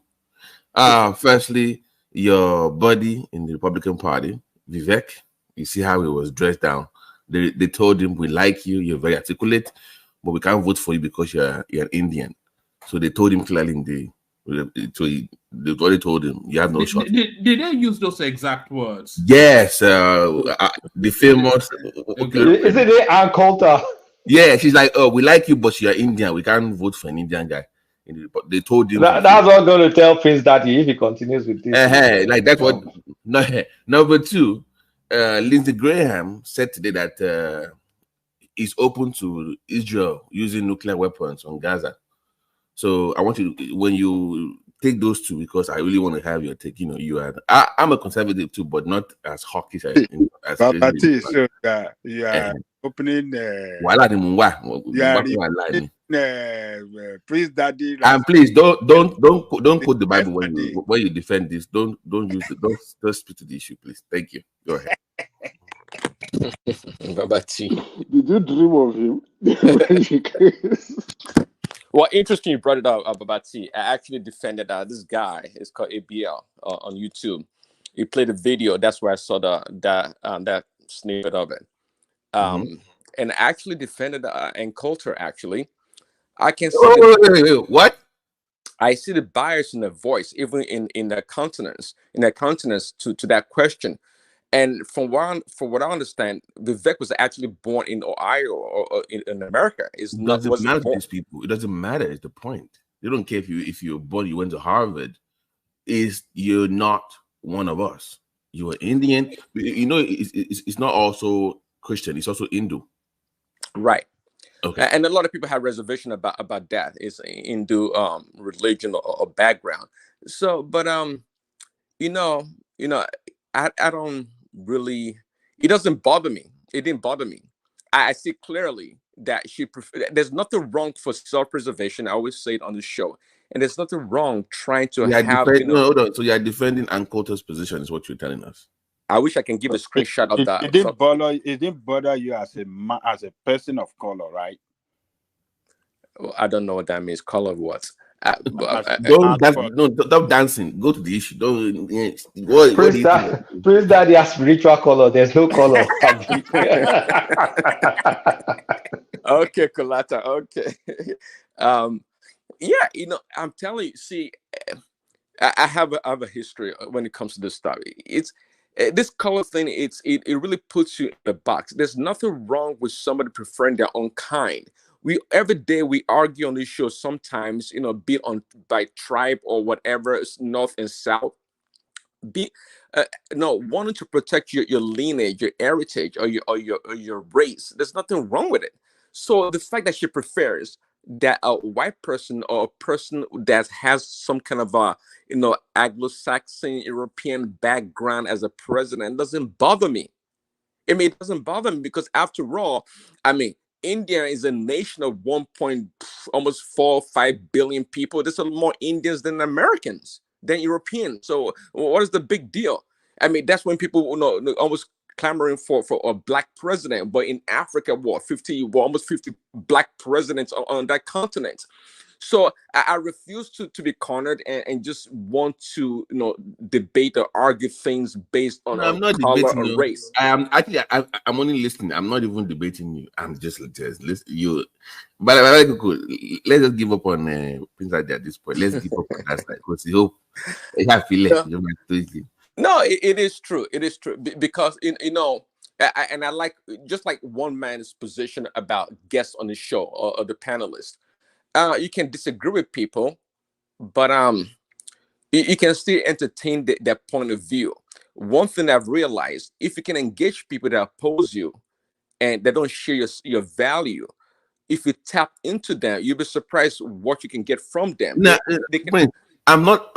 This is my point. So they're saying, listen, we share the same belief when it comes to economy, about the system, even nationalism. We share everything. But even though you sound like us, you talk like us, you believe in what we believe, we just can't vote for you because you don't look like us. So I heard that everything else, that one thing about you makes us uncomfortable. So how do you think it feels in their midst when they're having conversations and moving forward? Yeah, Kelly told him he's not welcome, so you can try to be one of us, but you will never be accepted by us. We can never vote for you. You can support our movement, but we cannot put you in front of our movement. Yes, I heard that clearly. All right, that sounds like something for the after hour. So well, he has one more, man. He has one more. Okay, and briefly, whatever your position with this guy, Lindsey Graham, we're probably on the same side. Is a war hawk. We know that. It is reckless. It was reckless in Afghanistan. It was reckless in Iraq. So there's nothing about Lindsey Graham that surprises me when it comes to war. Nuclear weapon, I mean, that's just out of this world. It just shows the level of his state of mind, his deplorable state of mind, quite frankly. So that just blew me out of the water, really. That's what I can say about that. Thank you for answering those. We'll talk later. Go ahead. All right. So back to the conversation. I don't know where you want to come at it. Do you want to come at it from Obi or Fubara? Obi. What about Obi? Fubara? I don't know. River State politics. River State politics is probably the most important outside of Lagos. Probably the most, even more important than Lagos. Some would suggest. Well, they're definitely not more important than Lagos. Not at all. I mean, I don't think they contribute to the national purse than Lagos. But the politics is always interesting. I mean, I like to be outside of it, meaning that let people that know much about it, they have the background, that they're from there, talk about it. I know in that state, there's so many factions of ethnic groups there. I don't know, is it Ikwere and this other people? So, and there comes this Fubara guy. I'm not sure if he belongs to the minority ethnic group, but there he is. He is the governor, thanks to Wike. So Wike as a person is, and I respect him. I think he works hard, and given the projects and all the things he did in River State. But we've seen his pattern when it comes to selecting people of leadership qualities. He hasn't done so well in that regards. If we're talking from your child, you're back with PDP chairman and the one prior after him, and this Fubara guy, he's not a good judge of character, if I can put it that way. If not that then it's because Wike is very demanding of people. He feels that people owe him something for whatever he does for them, and that's nothing strange. That's just a Nigerian or African thing for the most part. So, what is asking from Fubara? I'm not sure, but the guy seems to think is his own man, and he can stand by himself with his supporters to oppose whatever Wike may have against him. So, but really, it points back to Wike. It's all Wike's inability to identify true leadership. Now, I would like to judge Fubara by what he does at the end of the day. His performance. That's what it boils down to. Now, at the end of these 4 years or 8 years, if he outperforms Wike, I think that's all we should be talking about. Not is what he tries to do, and about trying to what is he going to do? It was trying to audit Wike, right? Wike is government. Well, that's quite interesting. I thought Fubara, what role did Fubara play in Wike's government? Was he apparently it was the accountant general, or it was the one signing the checks that is now going to claim Wike stole. Okay, so he wants to, if everything Prince Daddy, he wants to Prince Daddy, bro, yeah, good evening, good evening everyone, one man, good evening everyone. Don't you think there will not be any development in that state if they are still having this fracas with Wike? You said earlier on that what's most important to you is at the end of the 4 year, what is the guy has done.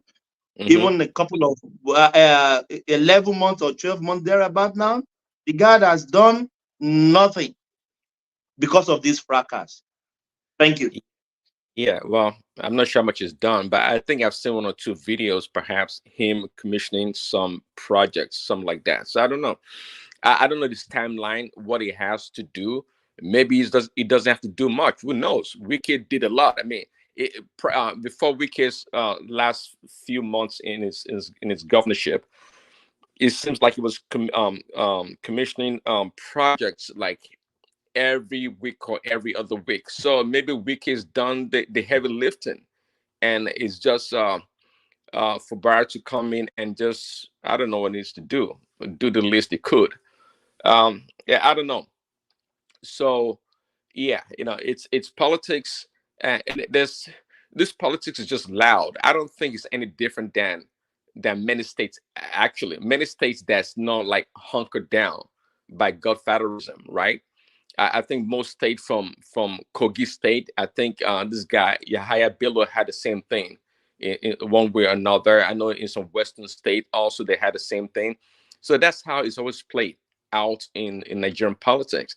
And of course, who suffers? The Nigerian people, the common people are the ones that suffer. And they are the ones also that support these politicians with all the money in their back pocket. And it's just where we are. This governors, I'm not sure what to do. Do we amend the constitution to be able to hold these governors accountable for what they need to do? I mean, quite often on this show we talk about trying to get the local governments more involved in the lives of the people. Essentially, the subsidiarity of governance, bring things down to the local level, grassroots, and have the people that are closer to the leadership that are closer to the people be the administrator of their welfare. It makes a lot of sense. It does make a lot of sense. But I remember having this conversation with Babati. This approach really, it's going to take a long time. To me, is the success of such a model, which we had before, I believe, if being implemented right now, would take a much longer time. We're going to have a lot of waste, bottleneck, redundancy. It's going to be a disaster for a while. The only way it's going to work is when we actually, if we can have a model state that implements like a pilot project that implements such a model, and other states can copy how to implement this this kind of governance, because it's very simple. The local governance or government has been weakened for so many years. They don't know what to do. Right now they can be likened to little children. If you give them all the resources, all the assets and the funding, you would have to hold their hands on what to do. I don't think they have a clue at all. They do not. So now we're complaining about waste right now. Imagine if they were in charge, the waste would be, it would be a much higher factor, multiples, really. So we have a big problem. And I wish these governors can really sit up and really help the people, really help the Nigerian people. They have the power and they can do a lot. But, it's politics as usual. They only care about, they're like, Wall Street stock market players. They only care about the short-term gain for themselves and their cohorts, and who's going to be the next governor. And they can do a whole lot more, but they don't care about the people. All right, brilliant. Somebody sent in this clip, Prince, that they want a reaction to. So let me play it, and then I've not seen it myself. If we are halfway through it, it's no good, then we'll abandon it. Is our foreign minister to go or on MSNBC or whatever it is you call it? As Minister of Foreign Affairs, the Honorable Yusuf Tugar is in Washington this week, meeting with U.S. officials, hoping to strengthen relations between the two countries. The visit serves as a follow-up to the U.S.-Nigeria Binational Commission meeting held last month in Nigeria. And Foreign Minister Tugar joins us now. It's good to have you on the show. Thank you very much for joining us. First, I'd love to hear your insights on your goals for this trip to the U.S. Well, just like you said, it's a follow-up to the very successful Binational Commission meetings that were held in Abuja, capital of Nigeria. And, of course, to build on the gains that we have made so far with regards to our foreign policy agenda, which is, just like you mentioned earlier in your program, democracy, demography, development, and diaspora, the 4 Ds. And of course, Nigeria is the largest democracy on the African continent. It is the largest country in terms of population, 220 million. We're set to become the 3rd largest country in the world by the year 2050, when we will have a population of 400 million, and the largest economy.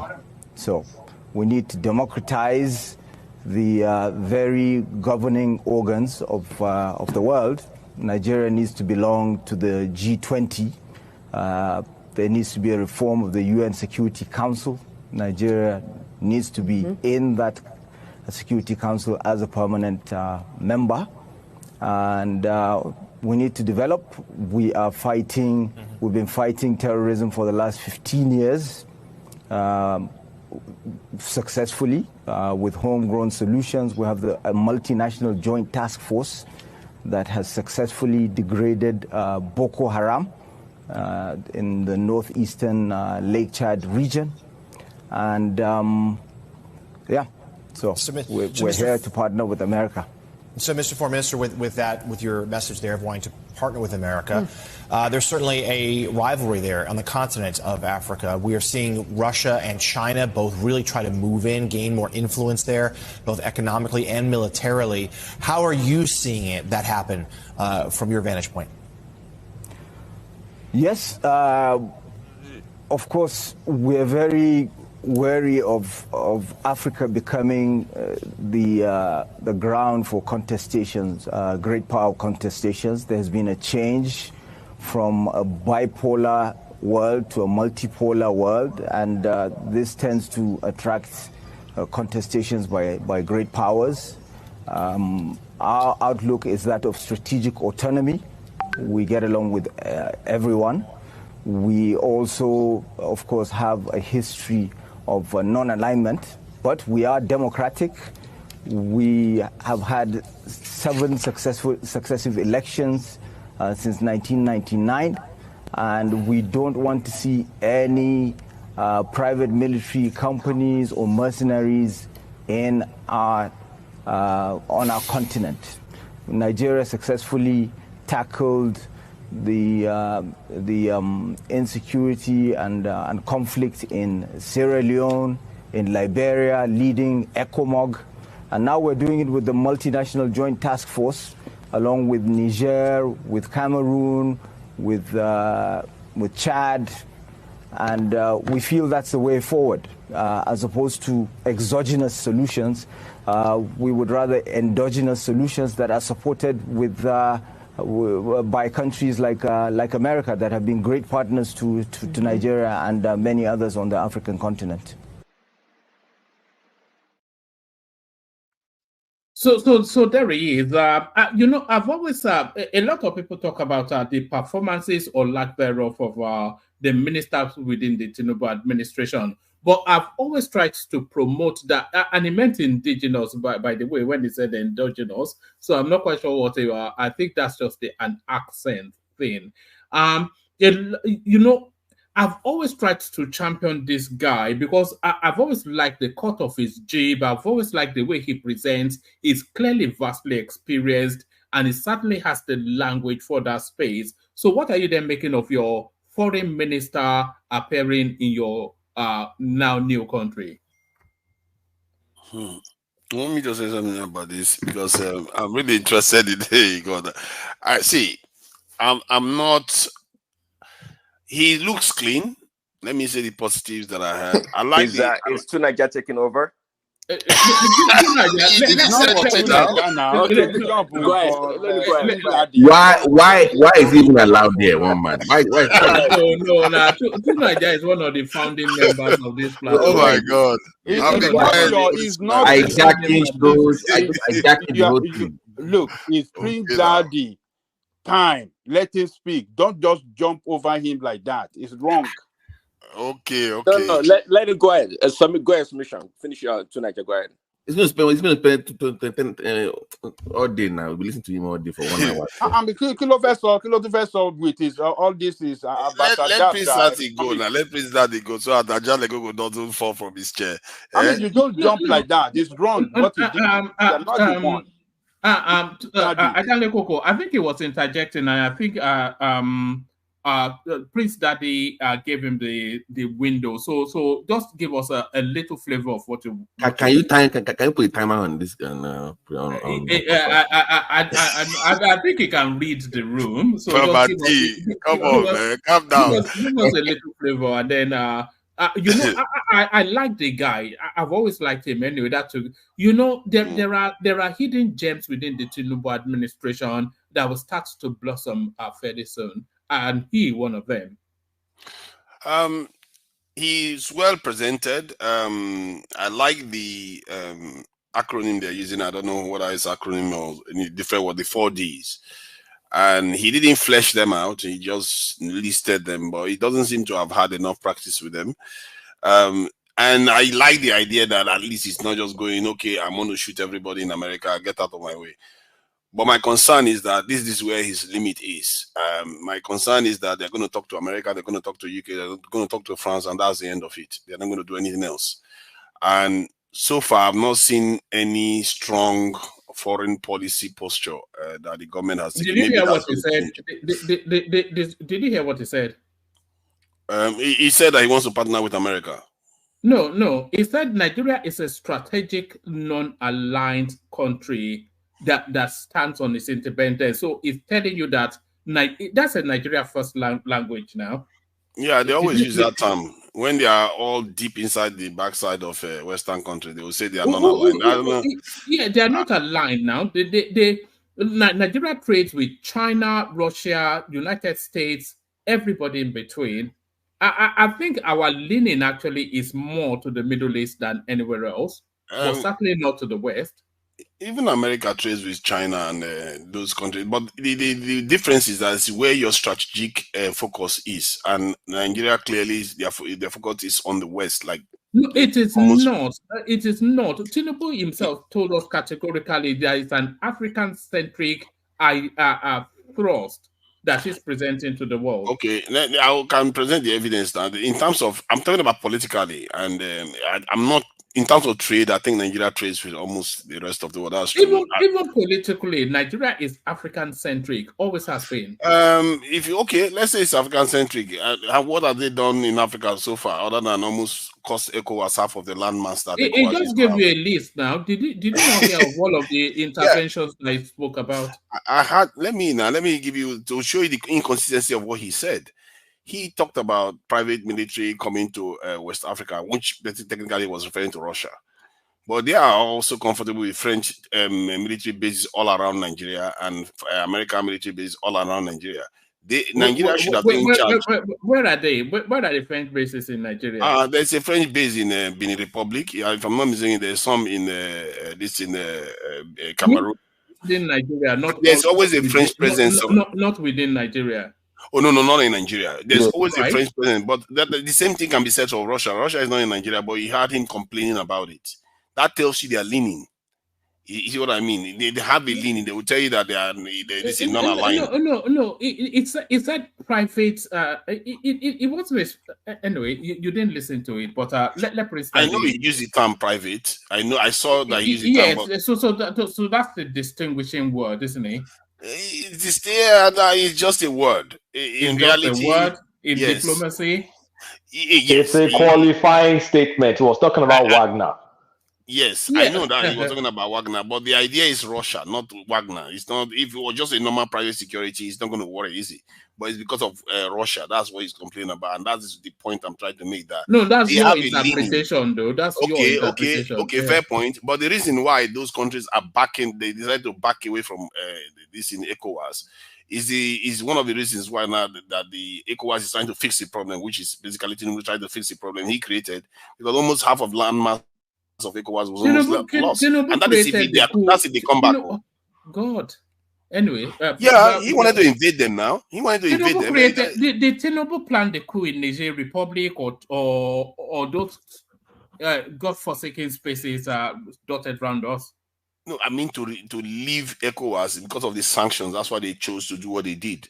If he had, can Tinubu act unilaterally in ECOWAS?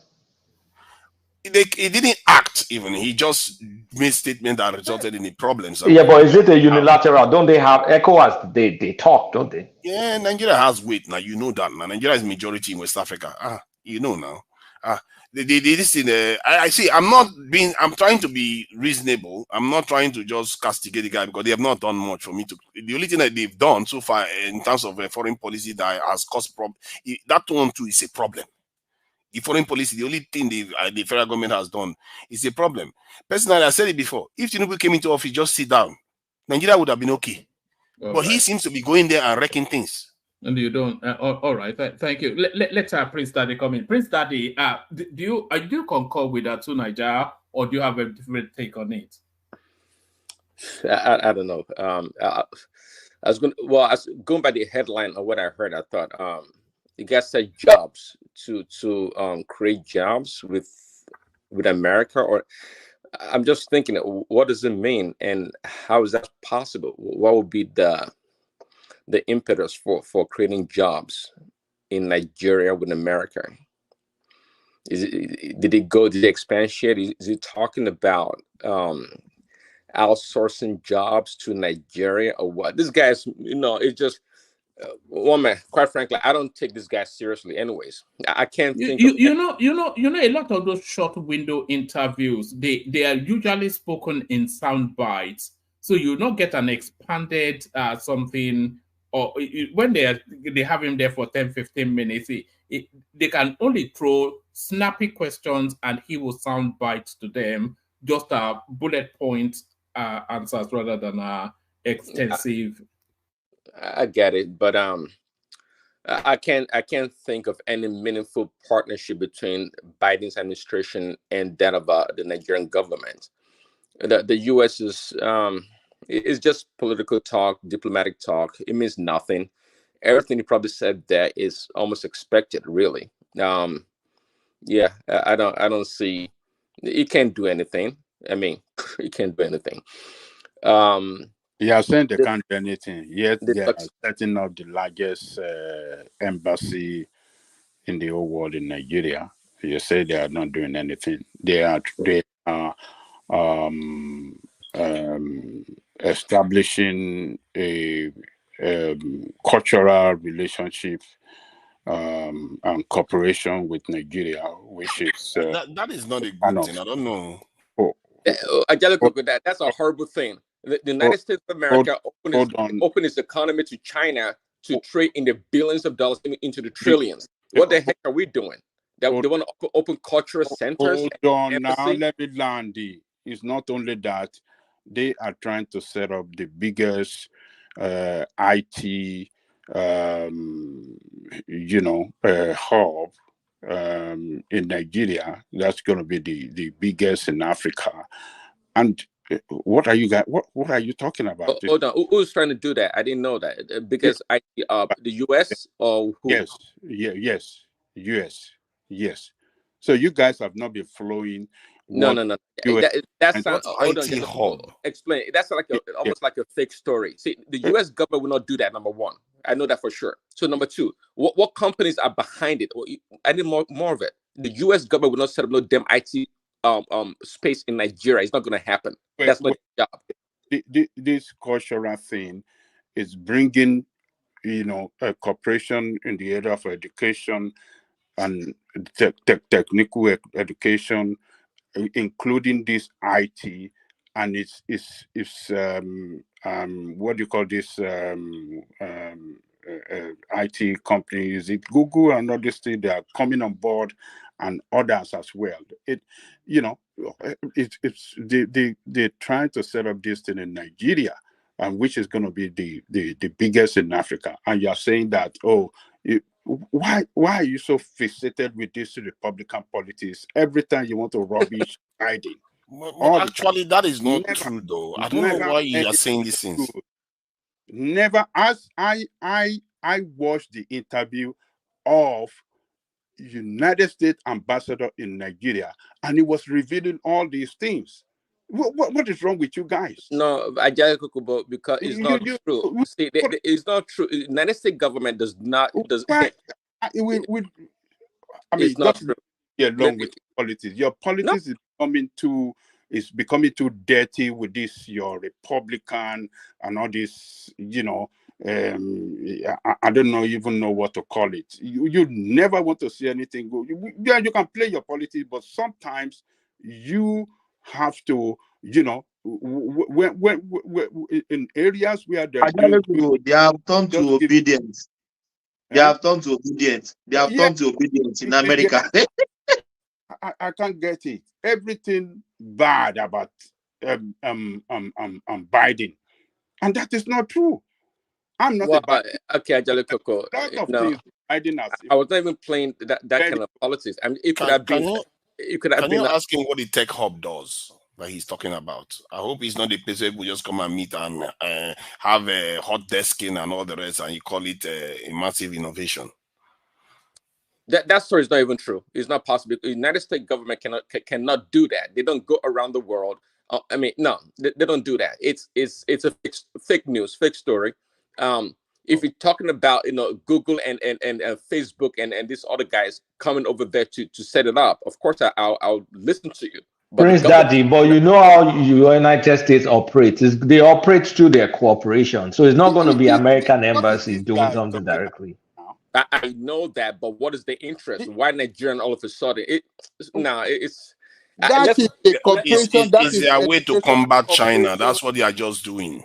That is educational cooperation between us and them, and they're trying to bring in all of these things.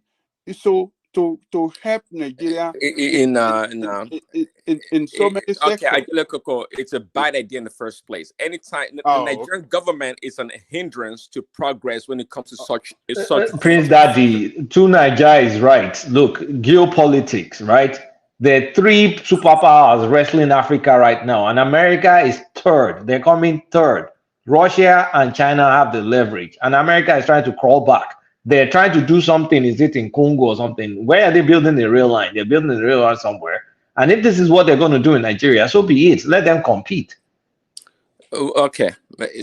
Okay. So they are reactive in their policy. It just shows. It just shows what is going on here, and you guys feel comfortable with it. Do you see what is going on? Okay. It's not like it's like a novel idea that it came up with. So, let's go partner with Nigeria. But rather because they want to combat China and Russia, that's why they're doing it. So what it tells me, just like they've done in the past, and just like Noam Chomsky has documented in his books, they're going to abandon Nigeria anytime, any day if they want to. If China is no more a threat and the Russians, or they change their direction, They don't care about Nigeria. Exactly. These are the same building microchip manufacturing company in Israel, where there is war now. And when they come to us, they come and give us tech hub. Tech hub, what is the tech hub going to do for us? Give us proper strategic technological relationship like they give to China India recently. All of these Exactly. trinkets. On this point, I'm actually agreeing with Nigeria because that's the game. So see what in a pitiful state that the Nigeria is, that's how they're coming in. They're building a large cultural center, embassy for what? After all, an embassy is just an extension of the country. So they have the biggest embassy in Nigeria. What does that portend for Nigeria? What's the benefit? Okay, what is the benefit? Listen, United States is committed to the nations they want to be committed to. We know Taiwan. As much as they wrangle with China, they do a lot of business with China into the billions and trillions. Nigeria is a black nation, is a Negro nation. And I just probably doesn't like that, but it's another black nation. They don't care about Nigeria. Nobody does. Let me tell you, by the way, to contrary to what you said. Oh man, now, if you believe they don't, because the Negro nation, the only country that actually care about Nigeria was Trump. Are you The on board with Republicans were me the now? only one that cared about Are you on board Nigeria, with me that they wanted to they do don't business with care Nigeria. about you? This You're on liberal, board with me. They don't care about you as a black man, as a Negro too. Do you believe they don't that? care about no Negroes. I mean, so listen, you believe they don't care about you too? no. See, Trump administration, on the other end, do you actually believe you? No, but he is an American now, so they Who is care. American? What make him American? No, I'm a Negro. I mean, He is a flat-nosed Negro. Negroid. He's a Negro. Negro. Flat-nosed thick lips. Negro. He's an American still, but what Prince Daddy might Who is not American? That are not American. Yes, but they care about this guy is a Negro. Yeah, they care about you. They care about you more than they will care about Nigeria. Why would America care about Nigeria? They have no reasons to, but they care about you guys because you are citizens of their country. You know, well, so actually, no. One man, they do not. If you're talking about a true American Negro or black person, to the contrary, actually, because in corporate America, actually, and Coletta can testify to this, they rather favor an African awful Negro over an African American in the workplace because of cultural diversity, and because a black African Negro is more docile in a lot of ways. They think that they're more refined culturally and they're not combative. So the African Americans in this country are beginning the shaft. So when they group all black people in this country, is rather to the detriment of the African Americans. And that's why people like Al Sharpton and that awful black Negro that Angelica likes so much is an awful person. I don't like him. They don't help their own people. They don't help their own people. So you sound funny to say they don't have their own people. What they have done, in area of fighting for the right of black people, including your own right, the right that you never worked for, that they fought for, that you are enjoying now. You can you just always sound ridiculous to say Ashati never done anything. What do you call it? The Jesse Jackson never done anything. The same thing that this Republican, these white people were saying when Martin Luther King was fighting for the right of the people. It's on after his death. Dr. King is a different category. Dr. King, when he was fighting for the right of the people, this is the same narrative against him that he's a Negro, he's a terrorist, and this it was after his death that they started trying to package, come around and say, let us lift up black man, one of their leaders and stuff like that. Look, if you don't understand the way these people operate that hate you, then you will continue to spin issue the way you are spinning it and attacking. But then why are you here defending them then? We passed that Jim Crow. See, see a Nigerian or Black African probably hates me more than a white person. I tell you that. If you believe it or not, doesn't matter. So I don't go around with this hate on my shoulder that the white people hate me. No, not at all. The next Black person hates me equally as much, if not more. I'm talking of those racists on false news. They are not. They are the racist people on all CNN. The time. They're on CNN. They're on MSNBC. Hey, by the way, you are do you know the most racist person in America? The most racist person in America is Al Sharpton. To hate your own people, to hate the leaders of what have they achieved for the Black Americans so far? Nothing. Nothing. I don't know why John Gogo is acting as what are you talking about? You watch CNN, that's why. You don't know. You say, what have they achieved? I asked. Have you given them the opportunity to even govern this country? Yes, we did. Yes, we did. Yes, we did. All right, Prince. I'm struggling to keep my eyes open, so I'm going to bail out. Hand over to Thomas. Acknowledge Ayo as the super chat. Ola came in as well. Chioma also there. So I'll keep them coming. To get the numbers up. I'll bail out. Thomas, be a bit rigid with the timing so that we can get to people. I tried to be, but I couldn't quite. Omar, before you go, did you cover the? Okay, God. Did the bombshell that Landmark actually owes Atlantic 7 billion? Did you cover that story? I wasn't around. Did you cover that story? We did, yes, but it didn't get any action. Maybe you would. Maybe the guy is a criminal. It's embedded. Actually, now you said that it's embedded in this headline, but nobody. Let me just give you a few paragraphs before Eco Atlantic City loses 87 billion to Lagos Calabar Coastal Road project. So they came up with this story, I think, really to attack Landmark. As Lagos Calabar Coastal Road continues to be dogged by controversy, the promoter of the Eco Atlantic City, South Energies Nigeria Limited, has revealed that the reroute of the project cost them 87 billion naira losses.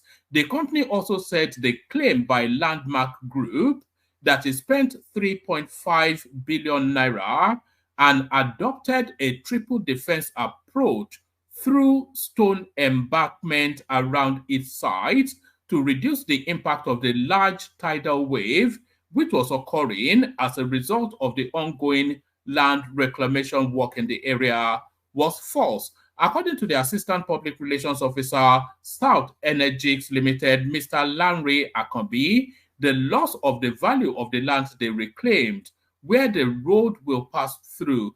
So that's essentially where the loss is. Akombi said that the Landmark Beach belongs to Eco Atlantic, and Landmark Group was supposed to pay the Southeast Energies over 7 billion naira for using the beachfront as the certificate of occupancy covers the area. So I think that's where you wanted to be. That's my yeah. So this guy is owing money. We need to now.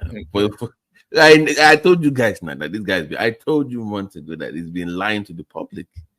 He knows for sure that he's not supposed to be there.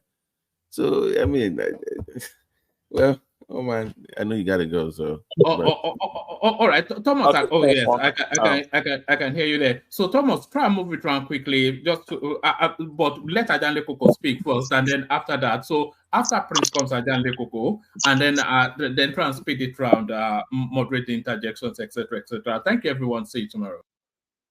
Yeah, thanks, man. So I have to wrap it up, Ajale Koko, but I think you and I should have a debate, Ajale Koko, about what you're talking about. I think you have a false perception about people like Al Sharpton and Jesse Jackson. This are they're borderline criminals. Okay, even though you want to give them a lot of credits, they don't deserve it. And to the ambassador to the U.S., I think it's the same shenanigan. They have nothing to offer. Building tech up by the U.S. government, that's not true. That's the work of the private sector, and they can do a much better job than this government. If you put Nigerian government in between that, what you're going to get: corruption, delay, and waste. So let's not pretend that they're doing anything meaningful. He's just doing his job, talking like a diplomat. So those one Nothing to offer. But your Trump is not criminal with this hush money that is being. Oh no, you're going dirty. Don't go there. We're not talking about Trump. Don't go dirty. I mean, oh, okay. So your Trump is not criminal, right? But the black leaders are criminal, right? But your Trump, that the caught red-handed, that did not pay his tax, that was paying, that paid, how do I describe it? Harlot. No. 1,000. You can't say that. True. It's not claiming on his tax, and those were just allegations. Nothing substantial about those claims, and it's just a talking point from us. When is standing as a witness against him today already, so it's just allegation. All right. Yes. You say that as allegation. When did Prince Daddy, is the court case is in court? You're saying they're talking points. What do you mean? I don't. Well, I mean, do they not spin the narrative every time? Oh, yes, you stop every time. Even when they say in courts, when CNN comes out, they spin the narrative and it's something. I have not watched CNN in 4 years, so please stop your talking CNN, please. Well, but it's in your blood. MSNBC or PBS. That's the way you sound when you talk. I don't watch any of those things. So don't. I mean, last time I watched it was last election. This is a court case, so don't call it a talking point, please. It is a talking point. I know what I'm talking about. It's in court. Yes, but the narrative is not correct. The narrative, according to Ajale Koko, is not correct because it's saying things. Ajale Koko is spot on. He's completing the issue. They are talking about Al Sharpton. He's saying that, because you are saying the other person is nice. I don't understand. That has nothing to do with Trump when he's talking about the achievement of black community, what Al Sharpton has accomplished. Ajale Koko is making a comparison, like he can't be disparaging Al Sharpton and the likes while he's encouraging Donald Trump. But they're not of the same. They're not doing the same thing. They're not. They're looking at it in terms of like role model, like leaders, right? So Trump, you have to kind of take a standard. That's actually what you must see in Kulata. I don't watch CNN. You can't. I told you, I've not seen CNN in 4 years. Send me a video where Trump say, "Yes, I'm the role model." Send me one. No, it's not about Trump saying he's the role model. It is you adopting him as one. No, it's a lie. It is a truth. No, it's not. I think it's a fair point. I think it's a fair point. The way Kulata put it now, that if Prince Daddy is holding Trump as a kind of good leader, then why not morally? I've made my argument, even with Collateral on this show. When it comes to Trump, I never talk about his character as a human being, his moral aptitude. Not at all. I talk about his economic policies, what he did, and his how he improved the economy, jobs. He has the lowest job numbers of all the recent presidents. I agree with if I was Prince Daddy, I would say Kulat, at least from the point of view of white people, Trump cares about his own white people. You cannot always be sure about some of all these black leaders in America, because they've not. What have they given to their black societies, communities so far? I was speaking to African Americans. I've not seen anything. Okay. The last time Kamala Harris came to Africa, what did she bring to Africa? Tell me, please. If you know. Just to come and sell out LGBTQ, and okay. Is that what Colata? Is that what you're going for? That's your bias. Who told you? I'm not a Democrat. I'm not a Republican. So you can't play that. You're not talking to man of prestige. Please, Prince. By the way, you can't ask that question. Okay, you can't ask him that question. He's a corporate guy. He's a corporate guy. You cannot ask that community. Thomas. Yeah. I'm a corporate guy. I can't take political stances. That's the truth. That's the truth. Colata, you are in spirit. That's my real name. You just mentioned now. Yeah. Yes, that's my name. Yeah, maybe you are in spirit. Do you think Prince Daddy is behaving like obedient now Of course, now it's the obedient version of Donald Trump. Nah, guys. You know, Prince Daddy was at the Capitol when they did that. No. I was, He was there. listen, I was there on January 20th, not the 6th. January You were 20th. there for real? To do what? You were there on 20? That was the inauguration day. Bystander, by Lucas. Observant. So is a stop the steal guy. He's a hardcore. So hardcore. So they start me to like. So to me, to you now, I'm like the Mitt Romney of the movement. You're like the core. Wow. Okay. All right. Good luck. Yeah, Trump is my guy too. Please, Daddy, I'm with you. Trump is my guy, so I'm with you. Yeah. Trump is better than Biden, if you ask me. Trump is my guy. I don't like both of them, but it's better than Biden. No,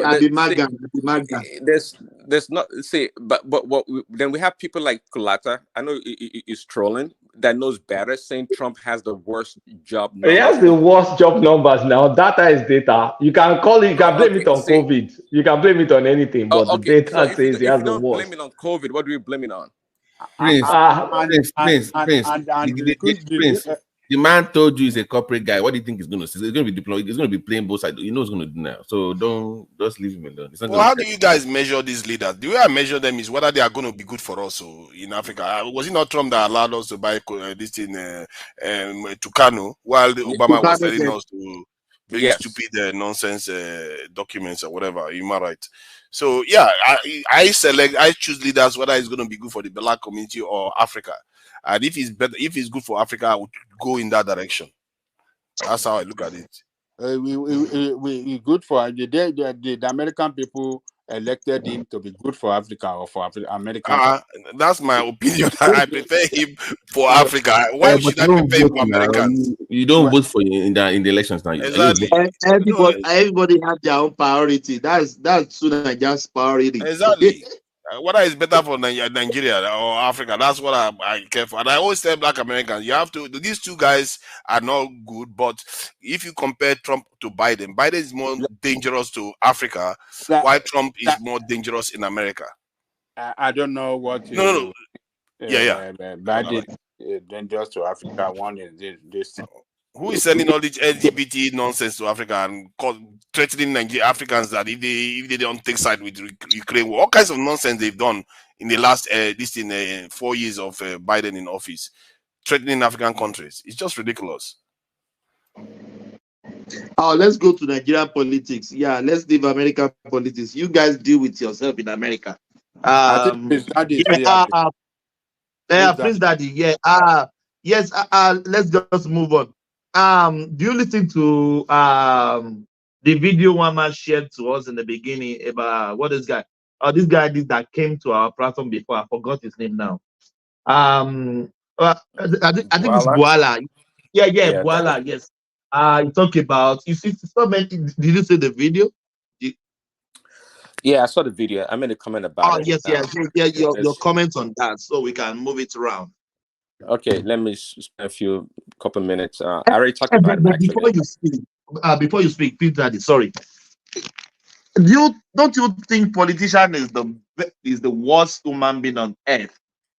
Why do I say that? This guy was in APC before. He ran to Atiku camp. Now automatically he's back in APC. What is going on? What is going on here? I don't get it. I get agitated, annoyed when these people are just jumping from pillar to post. They don't even have any ideology. They don't. Yeah, well, Thomas, you know that it's just politics as usual. There's no loyalty here. It's what gives you the advantage over the next election or the next person. That's what it comes down to. But I've said it. Buhala is a good speaker, but let's keep in mind, it was the loudest voice in opposing the APC and Tinubu in this past election, right? And its impact did not stop Tinubu from winning. So my point is that what is Daniel Buhala's political capital to me, it's next to nothing. Next to nothing. So if it comes back to APC, well, it's all good. We rather have friends rather than enemies. But if it stays with PDP, it's a sinking ship. So we don't care. He can't run. If he runs, nobody's going to vote for him. So I don't count him as anything. He does a good job talking. But if you have people like Dele Alake and some maybe Jure Ngilale and some other person, they can easily replicate his abilities and his talking points. So yeah, and Kiamo too. Kiamo of this world. Yeah, and Kiamo, yeah. If you ask me, actually, I mean, him and Kiamo one-on-one, either or, I mean, whichever one can work, So Daniel just maybe a little bit flashy and he has a good choice of words, but it's not, to me, it's not a big deal at Do you all. think he's going for the money and position? No, it's just that it's all about relevancy. Do you want to go with PDP and Atiku that's like discombobulated? They don't know their left from right. They can't make decisions. No, you gotta go with the leading political party that has the headlines that people are always talking about, so you can remain relevant. So you're always on the attack, put it that way, which gives you more voice than being with the PDP. So at the end of the day, it's just a self-interest for Daniel Buhala, if you ask me. His contribution again is very minuscule, nothing to really offer, if you ask me. So that's my opinion. Yeah, I think he finished Atiku and Peter Obi on that. Yeah, he said politics is gone. This is the time for governance. I think that is the normal thing. Even though you are in opposition, you are at the other side. When somebody wins an election, opposition should be like a unity. I can understand him from that premise, but it just jumping around, please, Daddy, it throw me off guard every time. You have to be. You can't see Democrats or Republicans. I know people switch party, but it's not like our own space that people just jump from pillar to post. Peter Obi, from Havga to PDP, from PDP to this to Labour Party. Maybe next time now we'll be going to Havga again or PDP. They don't sound like somebody that know what they are doing. They are just jumping around like kangaroo in Australia. Well, unlike maybe in America, maybe some other parts of the world, Nigerians' political parties are not based on true ideology. They don't have any. So that's why they are so fluid to go from one party to another, because they cannot be held down by their values. Like here in the West, if you maybe in America rather, maybe if you're a Democrat or a Republican, there are certain values that's ascribed to you as a party member. So when you're moving across the aisle, you have to establish the reason why you're doing so. But in Nigeria, it doesn't exist. So it's a free-for-all kind of a system. So and that's how we play our politics. So there's nothing wrong with it. You can be APC tomorrow, PDP the next day. Nah, it don't matter. That's what we do. We would do things. Oh, good. Thank you, Prince Daddy. Yeah, thanks. Thank you. Yeah, who want to go next? Who is ready for us? Ajaleco questions next, I think. Yeah. Oh yes, Ajaleco, Baba. Yeah, you have the floor. Free flow, then I will. Let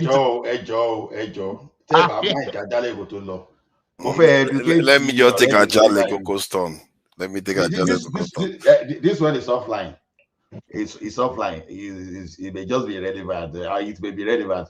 I just quickly want to address my friend.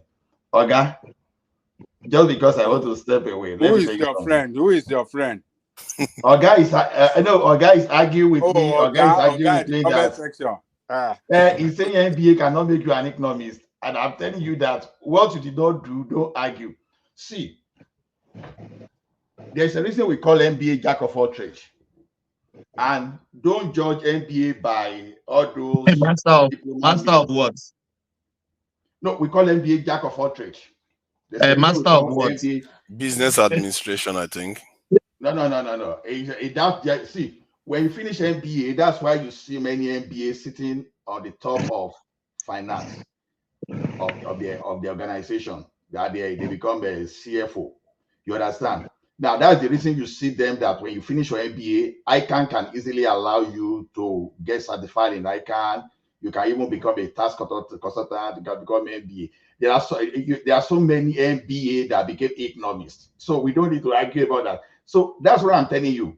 Some school will tell you they are doing MBA, or they be packed there is IT courses, and they will just ask some management courses. I said this MBA. When I say proper MBA, when you are going for proper MBA, you are going for economics. In fact, I've not seen. I'm telling you, if you ever seen any MBA student that came out that, oh, I did macroeconomics, I did not cry. I want to know the school that person attended. It's just almost impossible because, see, in school, we were the most rebellious people that we write against this. Wow, I've never had somebody try to business administration. I've never seen somebody try to make business. See, come on, don't over egg it. Yeah, fine. You guys do business admin, but don't over egg it now. Let him land now. Let him land. You have not even let him land first. At least I know in Canada that if you have your MBA, you can go for all these accounting certification with ease. I'm telling you.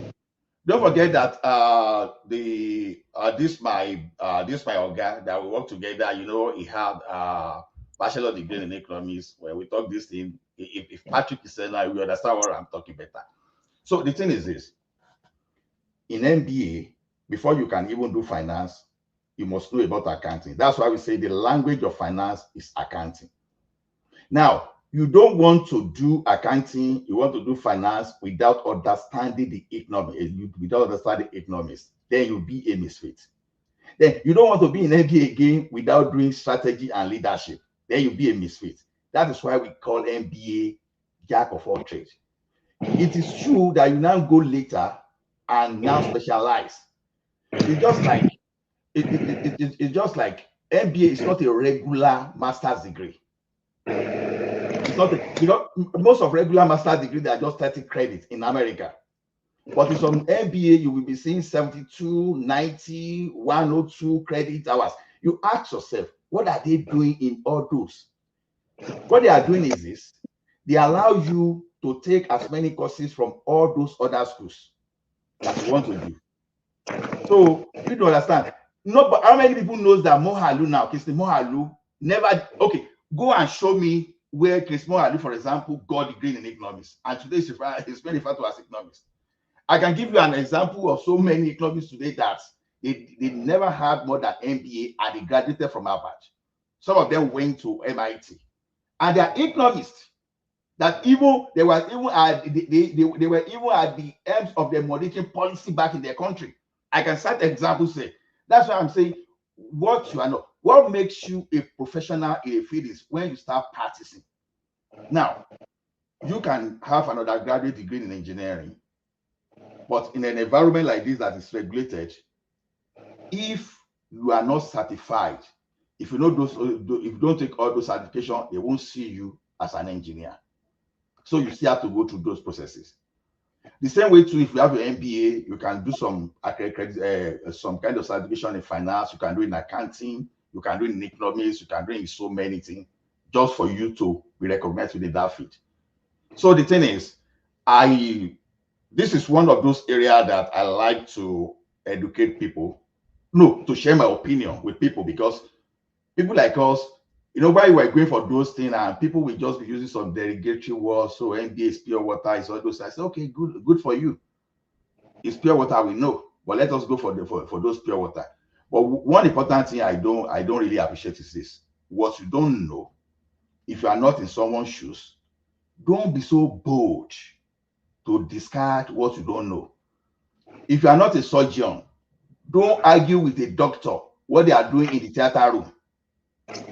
You understand? If you are not a lawyer, don't start arguing with Ogbeni about the content of the law. You understand? You just have to respect individual speech. That's all I just want to say. So as someone is telling me that that NBA cannot do this, I don't know. Maybe in England, I don't know where you live for Biggie. I tell you that NBA can do, I can.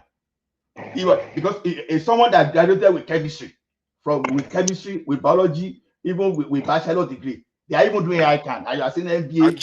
How long is this going to go on for? You say what? I'm asking Ajalego. I thought it was supposed to be his turn. How long is this going to go on for? Online interjected now, and you know. I'm done. Just because I want to step away. Ajalego.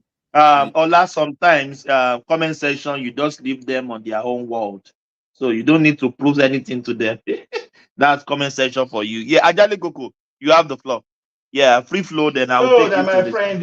No, I'm not proving I'm my friend. I'm just taking argument with him. Yeah, that's all right. Yeah, Ajalego. Yeah. Greetings to our listeners around the world. Click on the like button. Yeah, and subscribe if you haven't done so. Take me one by one on the. On the topic. Yes. Yeah. Let's start from. Do you want to? We started from the Daniel Bwala. Do you listen to the video? I didn't. You didn't. I didn't. Oh, it was very. It was just talking about. He declared himself non-PDP anymore. He said he's not PDP anymore. He said it on that video. He talked about this is time for governance. Politics is gone. So it just like put PDP on, just put them under the bus. Yeah. PDP. Did he say anything bad about on Atiku? Did he say anything? No, he didn't say anything bad. He composed himself in that area. He didn't say anything bad, but he just colored PDP together, and Atiku is PDP now. So indirectly, he's talking to Atiku too. Did he go after Obi? Did he say anything? Yeah, he talked about. He didn't say anything about Obi, but he talked about obedience, about their rascality online, and so in a large form too, he's talking to Obi too. So because he talked about the obedience, about their rascality, and yeah. Obedient like to Niger, all those rascal people. So you started now, Ajalego. You started now. Rational mind.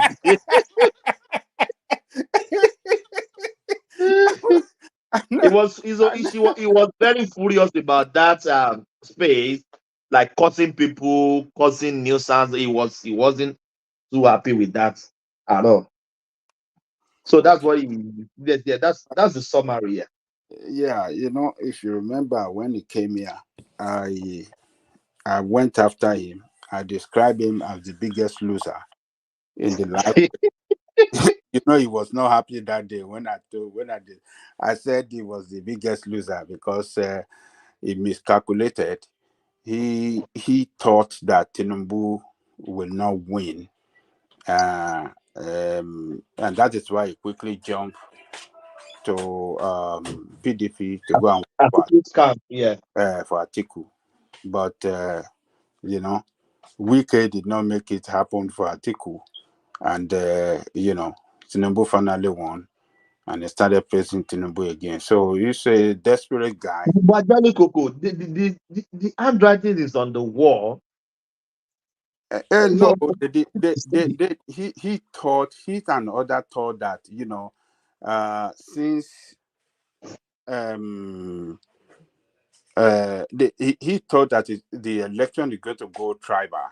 He thought that all over the north they will vote overwhelmingly for Atiku, and Tinubu will not be able to win in the east and the south, and only in Yoruba land that he can give him that vote. But he miscalculated, and when he failed, and he started retracing his step back to APC, and that's why I describe him as the biggest loser. Can we call him prostitute? Like prostitute? A political prostitute now. Yeah. He even have no political value. He doesn't have a political base that can deliver votes for him. He just have that mouth to, so carry out propaganda. And, it is good that his kind of character is coming to open. People are beginning to see that this guy is a caricature of a person. Is an opportunist looking for where he can, where where there is honey, where there is honey, where some people already prepared, good thing. They already prepared the soup, and he can just go there and go and eat with them. He cannot mobilize anything to win election. It's just mouth caricature. So I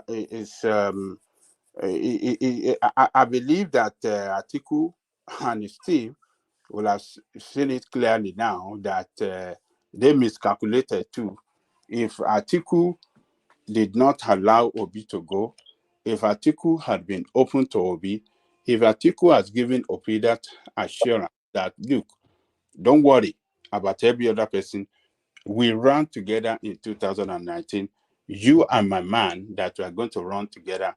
You're going to be my vice president. Maybe Obi will have stick around. But it didn't come open to Obi. And he was, but Atiku said Obi didn't inform him that he's running away too. Yeah, because so how did you blame Atiku? No, I will blame Atiku because Atiku did not carry him along. You understand? When Obi was when Obi bought form, before Obi bought form, they should have strike a deal. He should have brought him closer, talk to him, let him know that, look, we are still together. Don't worry about any politics. You are going to be my vice president. He should have had Obi with him, traveling together, doing things together, have him in his campaign team and stuff like that. Maybe that will have given Obi that sense of belonging, not to go and even apply for but he wasn't open to Obi, and Obi to have ambition. Say, look, if a guy is doing like this, I beg, let me find my way. Politics is I mean, everybody can go for the position of president. So they fail. What do you call it? Sorry, Angelica, both of them are graduates. You know that. Yeah, you're right. Both of them, yes. Yeah, both of them. Atiku was trying to play Obi, but Obi's crafty, Obi's smart. Or Obi don't play that. That's why Obi abandoned him. So they're playing each other. Yes, I agree with you. So, but Atiku should have done better, being a leader. You understand what I'm saying? He is a leader. He is a leader to Obi. Obi was his boy. But Ajali Koko, is Atiku obliged to pick Obi second time for his running mate? It doesn't apply. Sometimes in politics, you have to show an ability that you are a stable person. Quick question. Yeah. So, what has been the reaction of the obedience to Obi visiting Atiku? I thought they said that Atiku is a thief. What is their reaction so far? Do you any news in that space? Do you think they will ever go after Obi? I'm only asking. You say you think they ever say anything against Obi? Do you think they will ever say anything against Obi? No. They labeled Atiku as a criminal, as a thief. So I'm wondering what their reaction is when their leader do wrong. Babati, I listened to some space. He said if he see Obi buying people like this in the day, they will look other way. Obi can never do wrong. I don't understand. What did he do now? Atiku is the one that did something wrong, as Ajan Leboko said. I don't know why you people are bringing Obi into it. It's just that you guys, you are giving Obi too much credit for everything. Why you even listen to the question? I'm listening. They said that the man visited him, and I'm asking if somebody is visiting someone that your followers have condemned to be a criminal. So what was their reaction when you visit that person? I'm just asking the question. Oh, you think they didn't hear him calling Atiku his forefather or something? They heard him. Yes, yeah, he does that. P2B does that all the time, and people. You're low-key obedient, but you're low-key obedient, but you pretend like you don't know. No. They are factor that in, because in the end, that is not giving everybody that is available. He's better than the other two. That's how people look at it. So what's their reaction when he visited him?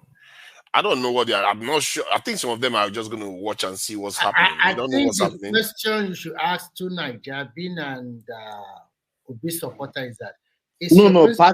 Partial Obi supporter. Is Obi ready? Right now, I'm supporting P2B. Yeah, okay. Is Obi ready to be VP to Atiku? That is the right question you should have asked him. I don't think so. I'm not sure his supporters are going to be happy with that. So maybe he wants him to step down. Why Obi visiting the Atiku and not the president? I think the only logical thing, Atiku, if I was Atiku, given all the damage he has done to that PDP, the logical thing was to find a way to work with P2B, show that he too should not run, but he should support whoever runs for president. No, because he's already run this time. I don't know why he's supposed to be able to run this guy, man. No, I'm telling you, don't be shocked too, because Atiku probably Atiku not going to step down for anybody. You know that way. We know that he's not stepping down for anybody. Now. So far, he has never stepped down. Who knows? You never know why he's meeting, because I don't think P2B will ever go for VP anymore. But it's the Obi that is visiting them now. Yeah, but I don't think P2B is humble now. You know that. He's humble. Oh, he did go to beg, or guy might be new, Or See, I don't know. It could be Ajali Koko. Let me come back home. Let me come back home and work. Ajali Koko. There's a strong argument. The chance to be to Nigeria and everybody. Ajali Koko, I think the chances of Obi being the vice president is a bit wider and the president is a bit narrow. It depends on whether P2B is if P2B is the flag bearer and he has the blessing of Atiku, and they reorganize the PDP party properly, they have a chance. If they don't, it's an uphill struggle. And So P2B will leave the party, Labour go to PDP, and run for office. I mean, the only time they will allow that to happen, the only time the supporters will allow that is if sorry, can I quickly interject for 1 minute? Sorry, guys. Remy. You make it very simple like that. Who is actually part of Nigeria that will tell them everybody go for Obi? Who is he? It's because he's the one that won 6 million votes. Just 1 minute. 1 minute has not passed now. Calm down. It's because it's a tribal election. That is why they voted for Atiku in the northern part. And the reason why Atiku did not pick Obi is that Obi does not want to, Obi financially does not want to spend his money. And Atiku is already broke. He needs somebody to sponsor the election on his behalf. And Okowa, being a debtor state with a lot of money, they are ready. So who would you pick? And he does not want to pick Wike because Wike is very, now, he won't be able to control Wike. But why does he care about, if you want your party to be in power, he ran that party to the ground. That the party split 4 ways. He should have allowed that party to select he should have been the caretaker, made sure that the party stayed together, and they would be in government right now. How can the party? You are not a politician. Are you talking about Atiku, right? They are children now. That's why the politicians are children. They are all hungry for power. If they were wise, they will all be better off right now because they will You be don't in understand power. politicians. Why is Trump and Biden at that age? Why are they still contesting for election? No. See, let me tell you. Politicians See, have an interest. perhaps the most greedy politician in Nigeria is I think you know the answer. Atiku. Yes, Atiku. Yeah. So the guy's a greedy guy. He has a lot of money. There's a reason why, just like I think Remy said, he chose Okowa over Peter B that doesn't spend shishi. So it's all political calculation. Who told you that Peter B doesn't spend shishi? He said it himself. How do you know now? He bagged gas for him. That's not true now. Who told you doesn't spend shishi? That's not true. He spent some I of know his the money, supporter but are he saying, doesn't we know spend They a lot. be acting like they don't even spend a kobo. and they are saying we know they take shishi, we know they give shishi. But he That's doesn't their give. campaign slogan now. Most of it, he doesn't give. That's the problem now. He doesn't have a lot of money. The campaign, as it is, compared to the APC and PDP, No. they don't have a lot of money. Sorry to Nigeria. They always tell me that Peter B is worth how much? How many billions of dollars? They say it all the time. So what do you mean doesn't have money? Not on the level of Tinubu and Wike and all and Atiku. Not on that level. How many It's billions? a lower do you level. Lower level billionaire, right? It's a Yeah. billionaire. It's not at that scale now. He We're still talking about. scammed them very well. He scammed them all over the world by donating to him. He's not using their money to transact all the rest of Nigeria, donating money from the donation he got. I think what he did was, he's a very smart guy. He doesn't want to spend his money. Okay, even if I want to spend my money, I will only spend 20% of my money.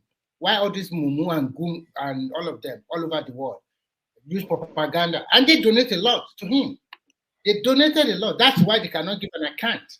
Because It's not that many actually. I was surprised that it wasn't that much as I was expecting. I think it was some billions of this thing, few They billion donated a naira. lot of money. They donated a lot of money. It's not using that money. To Nigeria. Are you serious with that guy at the helm? What's that guy's name? The chairman.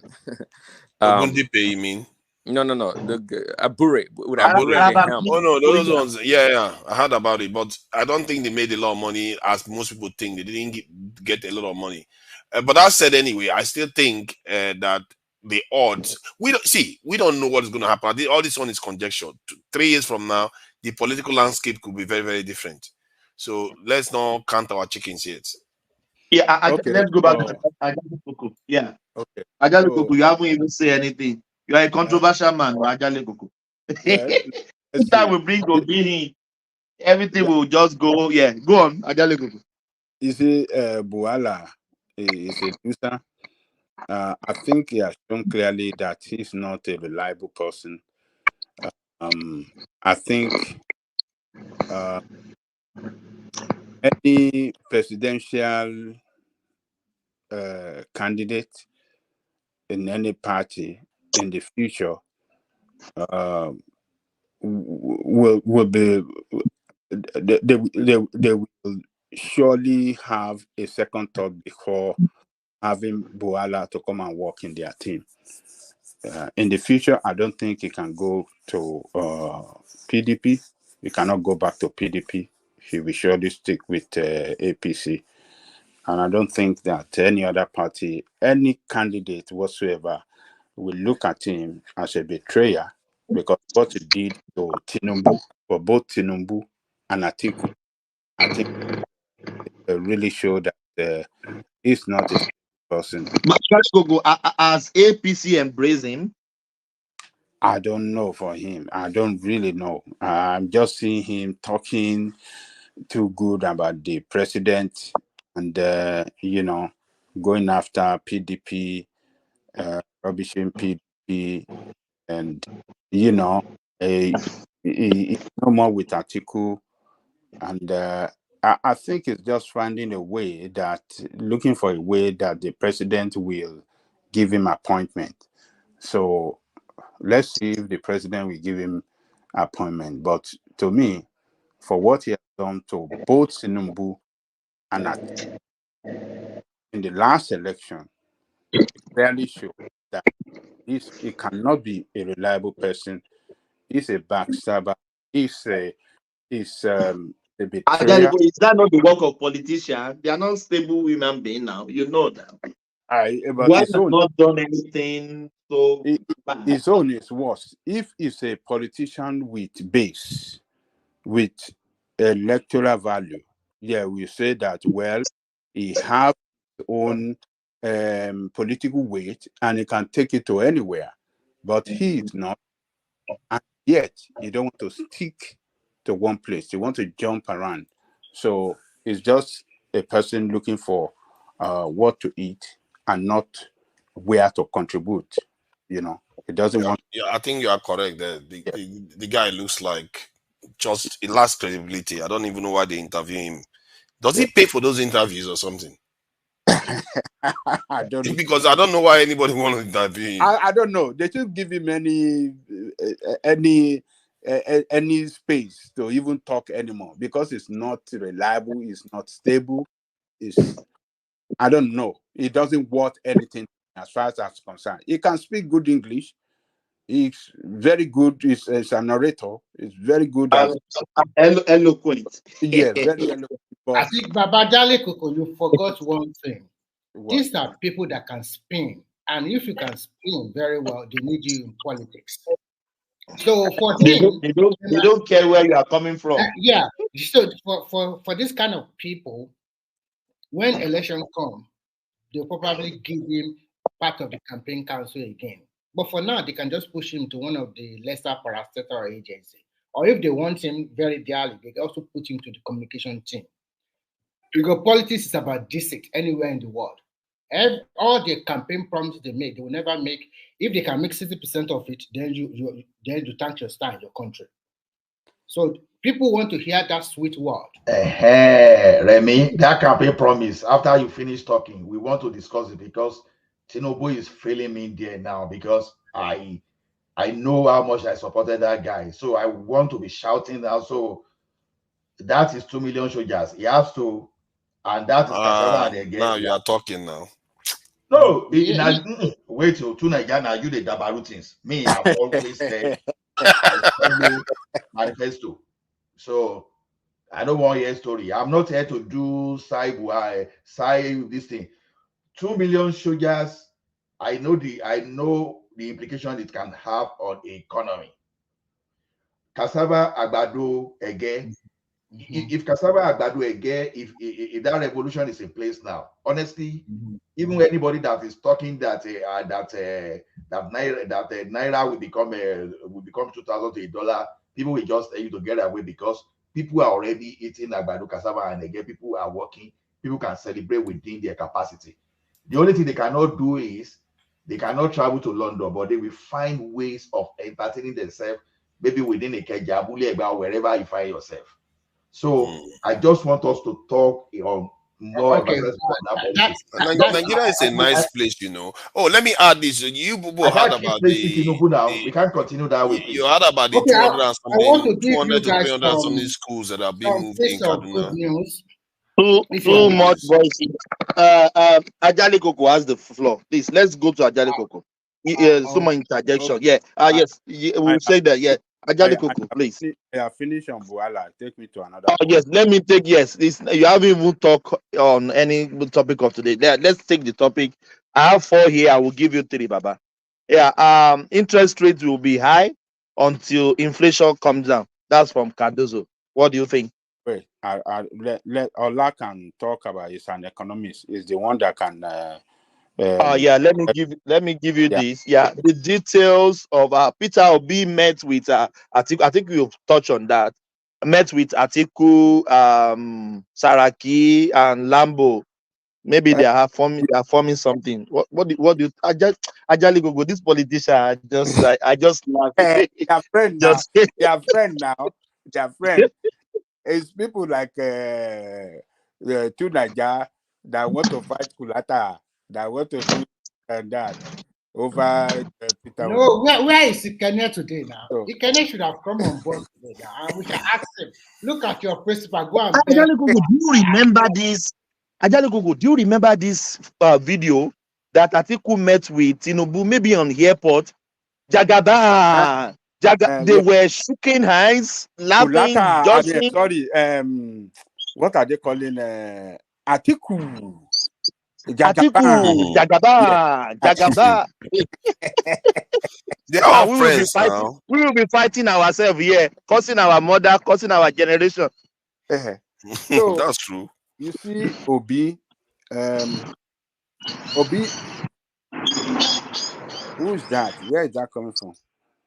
That's the bed in my backyard. Go on, but I'll meet myself. Okay, so we can speculate what Obi is trying to do. Is he trying to walk his way back to PDP? Because those three persons that he visited are the founding leaders of PDP.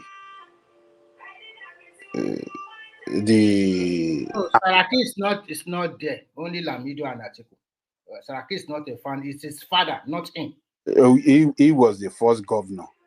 So but he was not the founding member. One of the founding leaders. I don't want to use father. I don't want to use founding fathers. I want to use Atiku. If I want to use father, Atiku is the only one I can describe as a founding father. Sule Lamido was a leader, but I can't say is a father, a founding father. So one founding father, two founding leaders, because Lamido was a governor while Saraki was a governor too. So what is what do you call it? Peter Obi. What is he trying? Why is he meeting with them at this time, at this critical time? To me, it looked like if trying. Those three persons are very powerful in PDP. They can connect with other leaders, and But actually, do they supposed to welcome him with the Peter Obi caused PDP most of the problem. Peter Obi caused them that election and the G5. No. Oh, not only him. Atiku is also very, very a greedy man. That thing's supposed to go to Southeast from PDP initially. It's supposed to go to South, okay, not to the North. But we cannot blame Obi for everything. It's Atiku we should blame here. He's the one that destabilized that party, to be frank with you. Yes, you're right. But Obi did not show loyal party leadership. He didn't show it too.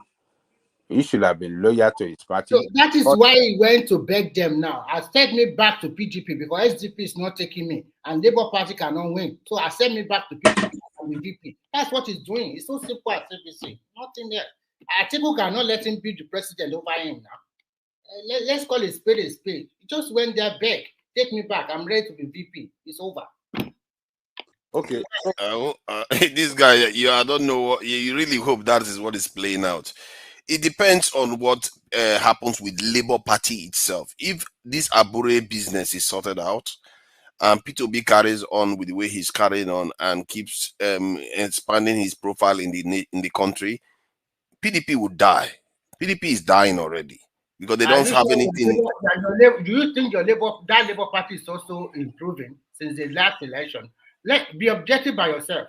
How many senators even listen to Obi? How many senators have been to the Labour Party secretariat to talk to their chairman? The party is already. I think you are right. That's why I said if they sort out the Abure problem, it's not there. You are just making a lot of assumptions. If they sort out the Abure problem, not assumption. This is subjectivity. You hope the way you sound almost as if you are scared. Why are you scared of P2B so much? I'm not scared. Who's scared of him? Let me. Yeah, but you're acting as if you are scared of him. No. I am. It doesn't eat human beings. I don't talk like you talk. I will talk straight and direct, and I will talk more objectively. Because when you look at it, PDP still have more than 10 governors. Your Labour Party will only have 1 governor. PDP still have a lot of senators and a lot of reps compared to your Labour Party. What are you feeling yourself? Let me explain to you. PDP is going to be experiencing crisis. 13 governors to 1 governor. How can you say your let me explain to you. PDP, if they don't sort their mess out, given what is happening with Wike Fubara now, there's going to Wike is almost like a mutated problem within PDP, because now he is part of APC and part of PDP at the same time. Hold on now. He is part of APC and PDP at the same time, and sooner or later, that the consequence of that will start feeding through. There is no If that's like I said, it's all about Labour Party. If Labour Party gets its act together, they could eat up PDP and go and dominate in the next election. If PDP is going to implode today, APC are the one that will win, that will benefit. Majority of them know where to win election. This is not a Buhari regime that everybody just that Labour one chance to get to position. If PDP implode today, most of them will go back to APC or go to other parties. They are not going to go to your Labour because your Labour party. Remy, let me ask to Nigeria, who came second at the election? From the result, it shows that it's PDP. Yeah, so even though they have the crisis, they have the 5G problem, Governor G, 5G, or what they call it, G5 governor. They have Peter, a big problem at the side. I said it before the election, if you can remember, I said it's only PDP and APC can still win election in that country. Okay, see, since that election, PDP has gotten weaker, not stronger, since that election. And it's Labour Party that is even injuring themselves now. If Labour Party had gotten their act together and PDP was a little bit more assertive, by now, PDP will keep doing what he's doing. Listen, you will see that if the polls, hold on, let me say this, hold on, I'll just fit 30 seconds. If the polls, 30 seconds, if the polls starts changing and people start thinking that Labour Party is a stronger party, watch what happens. You will just see that people will start leaving PDP and moving to Labour. You have to have a stable house first before people can move in. And that is the problem with Labour Party right now. They have to sort that out before they stand any chance at all. Okay, let me quickly respond to you. From the last Remy, 30 seconds. We have to go back to Ajali. So if we compare the two parties today, PDP and LP, who is in more crisis? It is Labour Party. They don't have that formula to win nationwide anymore. People are not so stupid anymore. So if PDP implode, APC will win. Most of them will likely go to APC that still have electoral value, because they know that it's better to belong to the ruling party than to think about forming a party that does not have that status. I would think PDP is in more crisis, given that they are burning down House of Assemblies and threatening each other, even till today, which is one of the topics. You know what? At the end of the day, let's go to Ajali Koko. Remy, please. Ajali Koko. Yeah. You got back to you. Yeah. So, like I was saying, we can only speculate what Obi went do with us. My own speculation. Ajali Koko, do you think Obi will be on his knees doubling for Atiku? What? I just phantom the scenario. What is going to happen in that room? Look, because if it's not there to beg, I don't know what is there for. That's my own conclusion. Obi will surely beg his boss. He always describes Atiku as my boss. If the boss behind closed door asks him, why did you do that to me? See where we are, both of us today. Is this where we're supposed to be? Are we not supposed to be in that Aso Rock that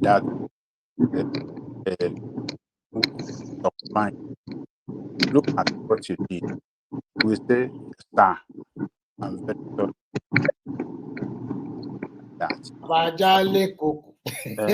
If we say, I'm very but if you carry me, you have told me that you will put me on the ticket as your vice, maybe I wouldn't have left. Maybe I wouldn't have picked the ticket. But you didn't let me know anything that you are trying to do. So your political you know, my political. That is why I jump out. So, but that one is just a joke apart. Well, let Can me I ask you a question? ask me. Yeah, it's regarding the zoning attribute that is supposed that's zoning thing that happens within parties. Could that not be an issue if they still have a northerner in PDP? Could that, if they are negotiating, is that not going to come up? And how do you think it's going to? Baba Jalikoko, I also want you to take this question along with his own question. It's a little bit similar. Talking about Nigerian politics as a whole, we know that it's the South that is ruling now. And if, let's assume that in 2027, are we trying to say the North will not get it back after 8 years of Buhari and they will not spend another 8 years of Atiku? Don't you? What do you think will transpire? Please, I hope you understand my question. Yes. You see, number one, to answer to Nigeria, you see the zoning issue. Who want to yield for who in PDP? The northern politician within the PDP are the most greedy people. Those in the South as well, they are not too good as well.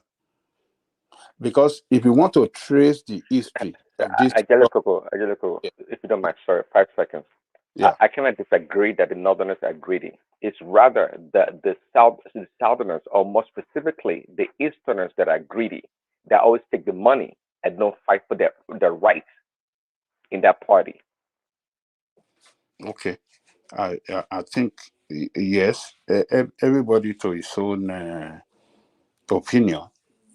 So, but if you want to go by go to the history of this problem in PDP that caused them the election in 2015, down the line to where we are today, is Jonathan and the Eastern politicians. And his selfishness. Jonathan, yes, Jonathan and the Eastern political leaders that were pushing him that don't leave, stay put, it's your turn, go another turn.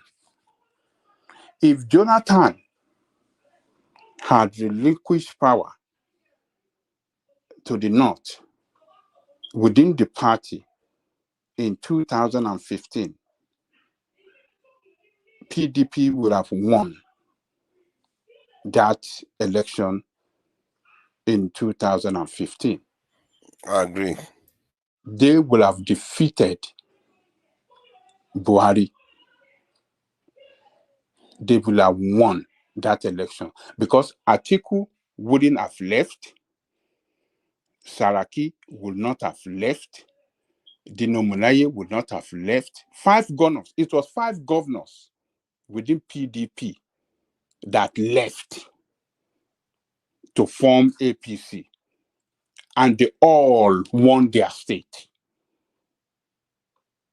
So people can say, oh, Tinubu alliance with Buhari won that election.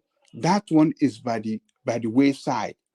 But the biggest contributor or biggest factor, the biggest factor that won that election are the Atiku and the 5 governors of PDP that moved to join APC. I mean, to form APC and defeated their party out of power. Basically, it was the discontent of the North with the PDP. No. It's Jonathan, greed, and the South political leader and the Southeast political leader.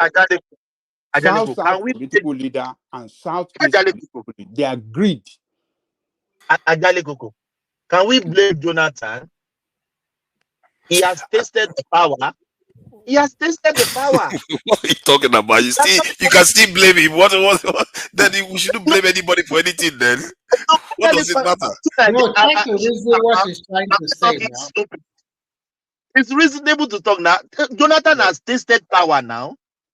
He has tasted power. So you see. But yes, his grade is too much also. It's great. He's using a northern person's term in office, and from then he wants to keep running. That the North would have been so frustrated during that time because they thought it was the time after Obasanjo. But then Yar'Adua went and died. Then suddenly you get the South out. You can see how I feel like there was a lot of discontent and unsettlement in the North during that time, and that's why I think Ajan Lekoko is correct. That I don't think that dynamics was what probably cost Jonathan that election more than anything else. Of course, he's right. That is the number one belt. Because if he has relinquished and let Northern pick it up against Buhari, they will still be in power today. They will still be in power today. They will have defeated Buhari. Yes. Buhari wouldn't have won that election. Answer this question. Can you blame Jonathan? I blame him. You know why I blame him? Him? It's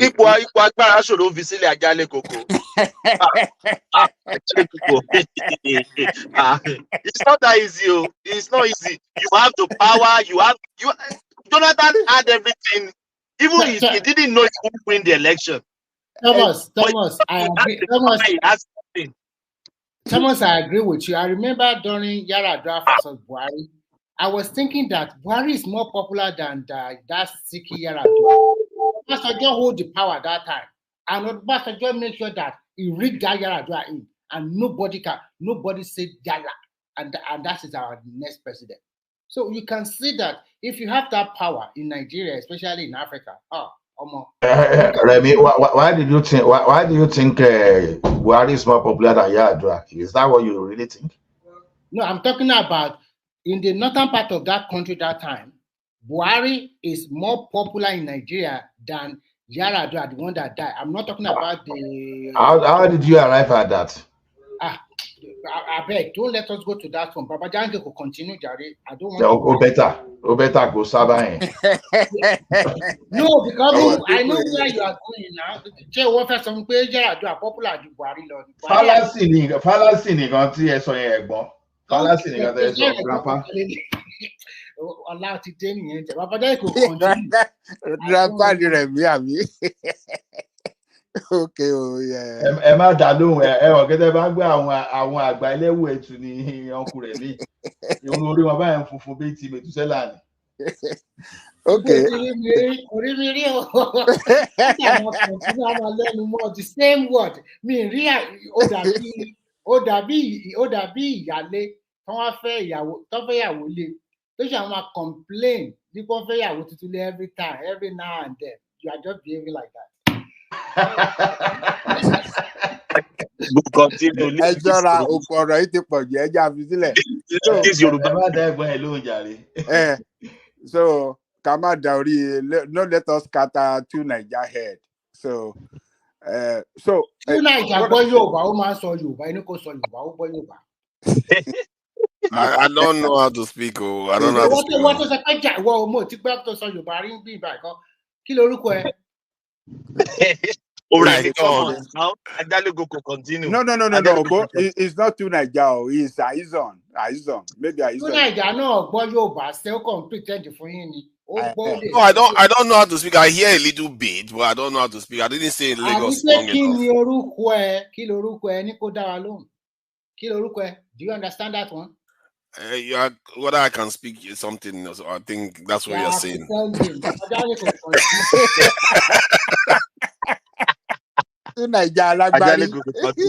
Okay, so as I was saying,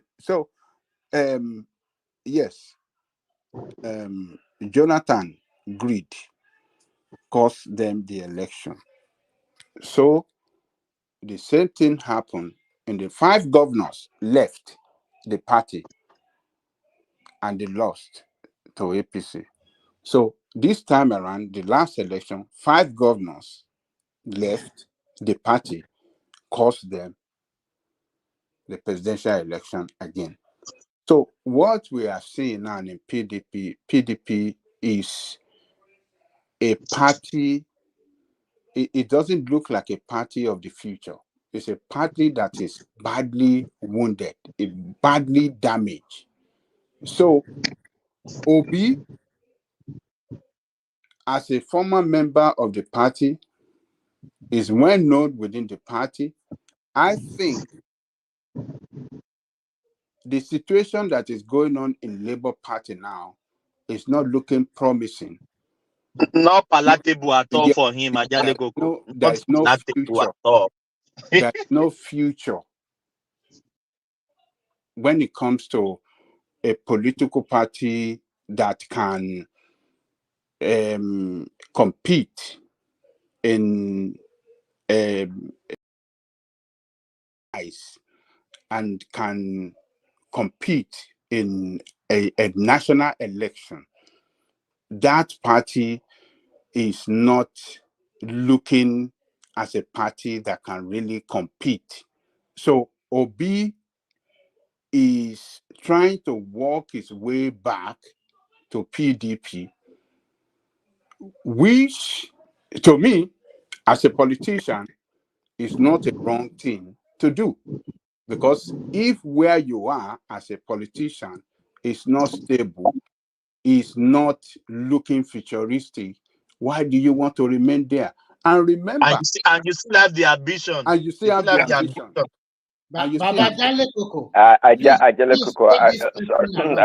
Sorry, quickly. If where you are is not working out, and you are the number 1 person, you build that party. If you're a builder, Peter B is not a builder; he's a lazy man.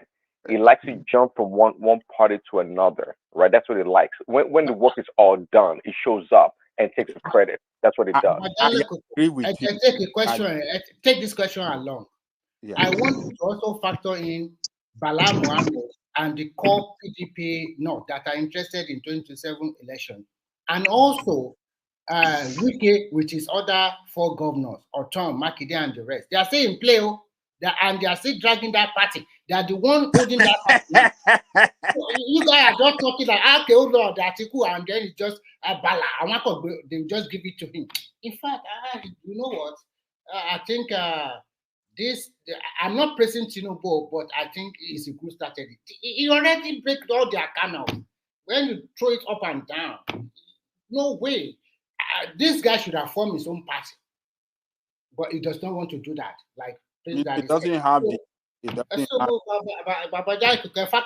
Just factor that question along when you are also continuing with your analysis. Sir. I agree with you, Remy. Look, Autumn, Wike, governor of your state, and others in that G5, they are separate group within the party. They are not with Atiku. And Obi, fraternizing with Atiku, looking for a way where the Atiku group can absorb him, maybe present him in the future. The Wike and their group. But Obi think Atiku will step down for him, or does he want to be vice president? Because of the zoning thing, he might actually be able to get it. He wanted to be vice president, but Bala Mohammed, they are pushing that one for 2027. They are not going to present you Atiku. So he should play his politics very, very right. So it's a lot of game, a lot of things at play here. The people that are holding that party now is a Wike group. They are the one that the acting chairman is from Wike group. All the principal officers are from Wike group. The people that are spending money, they are Wike group. Do you think anybody that just come and take away that party like before? No, they are ready to fight to the last dime. And they have their own eye at that Bashi governor.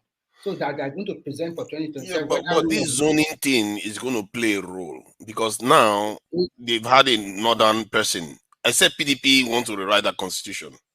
PDP will never present Obi. Go and write it down. If Maybe not Obi, but it will still be zoned. It will still be zoned. They will never, even if it's zoned to the south, they will never present Obi. Maybe not Obi. Maybe not Obi. Maybe some of that southeasterner. Who knows? No. The way the Southeasterners have played their politics, all Nigerians have known what they want to do. They fought with the Southwest. They fought with South. They have abused and insulted every other region in Nigeria. Do you think what are you talking about? That is one thing I don't like you about. You don't want to be objective most times. You always what did they insult? They are the ones that were attacked physically, and they lost their lives. You forgot? Okay. You will know. When it's 3 years time. You will. Tell me one person that obedient bleed. Tell me one. I don't know where you got your bias from. Where did one person that obedience scratch their body? Listen, do you know why they call North? They did not vote for Obi. Because throughout 8 years of Buhari, you guys continue to, the Southeastern Party continue to abuse him, to do whatever you like to him. And do you think they forgot so easily? Oh, no, you can choose not to like them. They don't just like him. No. This is not about like or no like. After the election is just a game. You win or you lose. After the election, they continue to eat up the politics, continue to insult everybody, continue to say blah blah blah blah blah blah blah blah blah blah blah. Until today, they have that tribal sentiment is already there now. The vote that you guys that will be got in Southwest in 2023, you cannot get it anymore. Go and write it down because our son is there now. Let me go and write it down. Yeah, it's true. Going on. You are being so tribal, and you are accusing other people of being tribal. No, you can't blame us. You see, Prince Daddy. It's you I'm talking about. It's not us. It's you. Okay. Remy and Prince Daddy. Let me say this, Prince Daddy. Let's look at, because you have been talking. You have been talking about this zoning. Okay, let's look at it this way. So, if in 2037, I gotta go. 5 seconds. To Niger, are you still here? Can you take charge for like 30 minutes, please? Okay, don't worry. I'll make sure Remy doesn't get to say anything. God don't come. This man go punish us here. This man go punish us. I don't have access. They don't carry power. Give me. I'll be bringing people in. I just want to do something here quick. Yeah, just for 30 now minutes. This go after first. I will kick everybody out.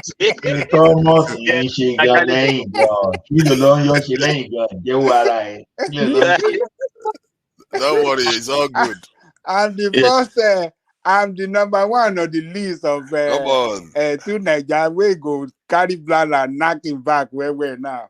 Me, I let everybody say their mind. I'm not as strict as to Nigeria, in all fairness, I liked how Kulata flogged you today because we be this thing we tried to tell you yesterday, but you don't want to. I will say carry the thing today.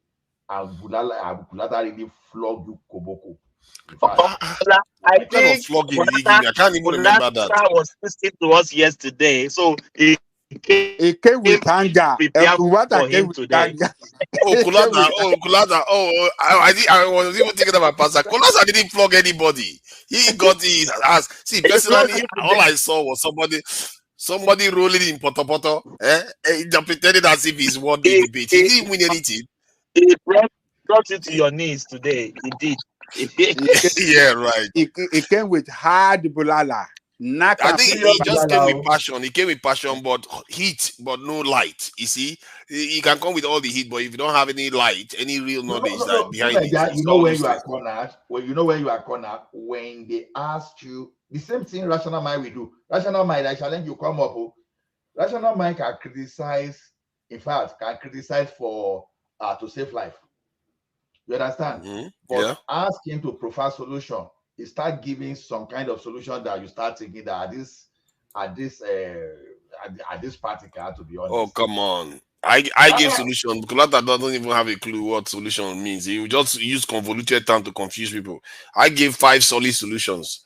What And solution? What solution did you give now? let me manage depreciation, reduce the demand, which this government is beginning to do, efficiency saving, which is like subsidy removal, revenue generation. We know Tinubu can generate revenue, and tariff on goods. So I can give you all this, and all these things are very workable.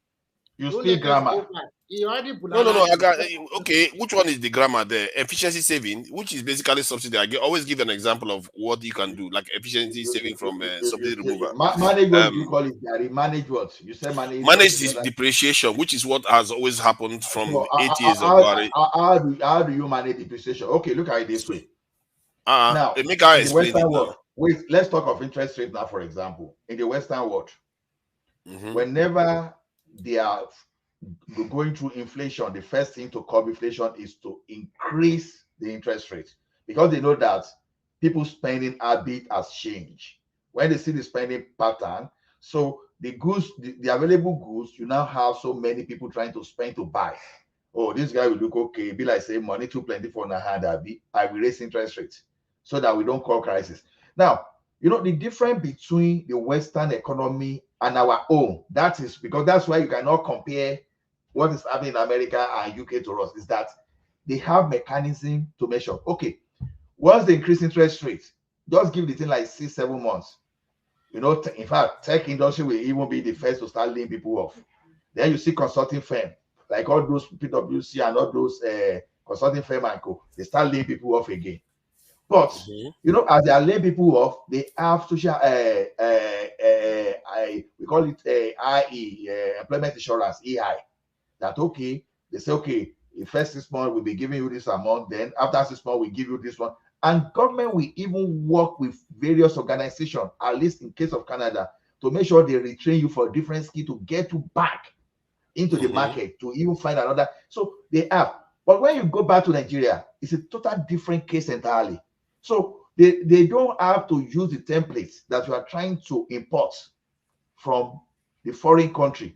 They have to find another template, because one of the way of increasing of curbing inflation, like we said the other time, you don't want to agree, is this flotation. I know it's arguable. It's arguable, right? It's arguable because what you want to do, you want to call people the pattern of spending. That's what you want to call basically. Then when you call people patterns of spending, they start, the little resources you have, you start being effective with your resources. That's the essence. So when you are seeing Naira floating, you are not seeing anything good there. Is well, I'm afraid, I'm scared.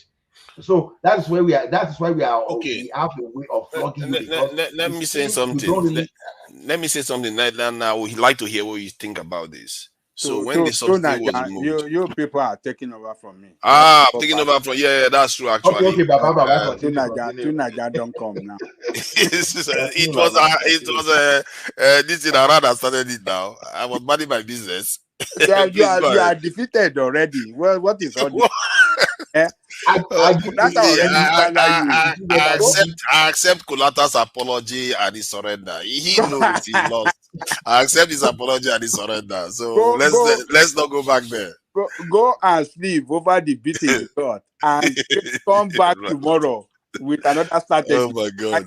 Yeah, go and do your research. If I lost, I would have told him he made a point that I wasn't aware of. He didn't make any one point that I wasn't aware of, and he couldn't even defend simple points that I made. So I don't have any issue. A mechanical engineer like you that you want to be arguing with strategists like Kulata. How dare you? I worry that Kulata has gotten a lot of people hoodwinked to an extent. Ordinary mechanic like you. He's a military strategist. I don't know what military strategy got to do with economics. I'm not a military strategist. But military issue, that is when you can show your class. So I like to think that I'm a critical thinker. I don't take things personal. Because if you are critical thinker, it doesn't matter what you're thinking about. You will agree with somebody when they make correct point, and you will still defend your point if they cannot that if you have better evidence than they do. So it doesn't have anything to do with field. Like Ayalego said, you're a critical thinker, but don't forget you are the domain of your expertise. You understand? Yes. Okay. If you're a critical thinker now, you can't go and be competing with Wale Soyinka when it comes to drama or all those kind of things. You know. So you stay. So that's why you okay. If Ekene is air now, no matter how critically you can think, you can never compete with him in his own domain because that is it's his true. own domain. I think people don't notice when I agree with people. Like now, when Jenna Koko was making the You know previous the dream for analysis, anybody now. I do. I see, but you don't notice it because when I agree with Dream for somebody, why would I anybody is argue? a I would thing. just You're say a visionary. you are right. You I know will the not dream. dispute that point. It's when I disagree with you, I'll say no, you are wrong. And I do have a way of coming across as being combative, Anyway, but I do agree with people a we lot. don't pursue Ajalego. Me Ajalego will continue with this. Yeah, let's allow Ajalego go Okay, carry on. so as you are, look, Tunaja, you are talking about zoning. Okay, let us look at it this way. Let's say in 2027, now, let's say PDP now zone to the east, they pick Obi as the presidential candidate. So technically, what that means is that Tinubu has governed for 4 years. If they have to vote for Obi to be the president, I'm talking about the Northerner now. So if they have to vote for Obi, that means Obi we use maximum of 8 years, meaning that South will have 12 years in government. How is that beneficial to them? I mean, what benefit is that going to give to the people in the North? You see, that's a valid argument there. Yes. So unless it's going to sign a deal with them that's going to go there for 4 years, which would not be believable anyway. Or Tinubu goes and pisses the knot off. Tinubu could go and piss the knot off. What kind of deal? No. Deal that we thrown into the dustbin. You know, just like Jonathan did. Jonathan agreed on the mutual ground with them that he's going to spend just only 4 years now, and the power will go back to the North. But after tasting power, I don't know why they always fall for this said thing. It's not going. And by the way, also don't forget that one of the reasons that they did not vote for Atiku was because, remember, he also promised to only spend 4 years. And they said, oh, no, you guys are lying. In the Southeast, they didn't believe him. So how do you think that they're going to believe Peter Obi if he says, okay, I'm only going to be there for 4 years? They're not going to trust that. They won't believe that deal. This guy and Peter Obi is not going to this thing grant that. Exactly. So they won't. So in their own best political interest, as the North, it's good for them to vote for Tinubu to finish his 8 years so they can come back up North. So politically, it's kind of, it makes more sense to vote Tinubu as a Northerner in the next cycle. But if they are calculating, they will know that APC would have been quite exposed by that time. They would have ruled the country for about 16 years. And depending on what Tinubu accomplishes or whether he annoys the Northerners, because there are some things he's doing now that they are not very happy with. So it depends on what is happening during that time. The point is that if the scenario is true, then they will vote for maybe an Atiku. But depends that they will choose over Tinubu will not be from the South. If that is the truth, then they will pick somebody from the North then. But it will not be somebody from the South if they really are disgusted with Tinubu. But the way they will look at it is that they will look at two Southerners running and they'll have to pick one. No. I mean, in terms of who one second. Jonathan was not a natural ally for the North, for the Northerners, right? But it is in the interest of the Northerners to wait for Tinubu to finish, right, his terms, and that the Southwest is a natural ally to the North, especially the Northwest, right? So there's something to be gained from them in protecting Tinubu's second term. There's no doubt about it. So yeah, they'll be better off. The North will be better off for Tinubu to have 2 terms, and Tinubu can use his machinery, right, to support the next northern person. But in the north, by the way, it's becoming dicey too. There's a faction going on, and I know you guys know that. Now, we all know there's a power play between the northeast and northwest, and the next front runner for in the north may be a Kanuri person in the person of Kasim Shettima, right, to be the president. And the Fulanis are not, they're not going to lay back and just accept whatever. So that's another dynamic there that needs to be considered in this whole equation. So basically, the odds of a Nibuman winning or Peter Obi winning in the next 2 cycles is very slim to none. If you just look at what Prince just put out there just now, it's a very slim chance. If you just look at the landscape, the political landscape is just it's going to be very difficult for him to win. Yes, it'll be very, very, very, very difficult. So, to Niger, your zoning formula, I don't think it can fly. I don't think it can fly in the next election. But would they care? Is it not just 2 southern candidates running? I don't think voters calculate too far into saying, "Oh, it's going to be in office for 8 years." They will just look at 2 southern candidates and choose one. What do you think? It's easy like that. Do you think they are mumu, right?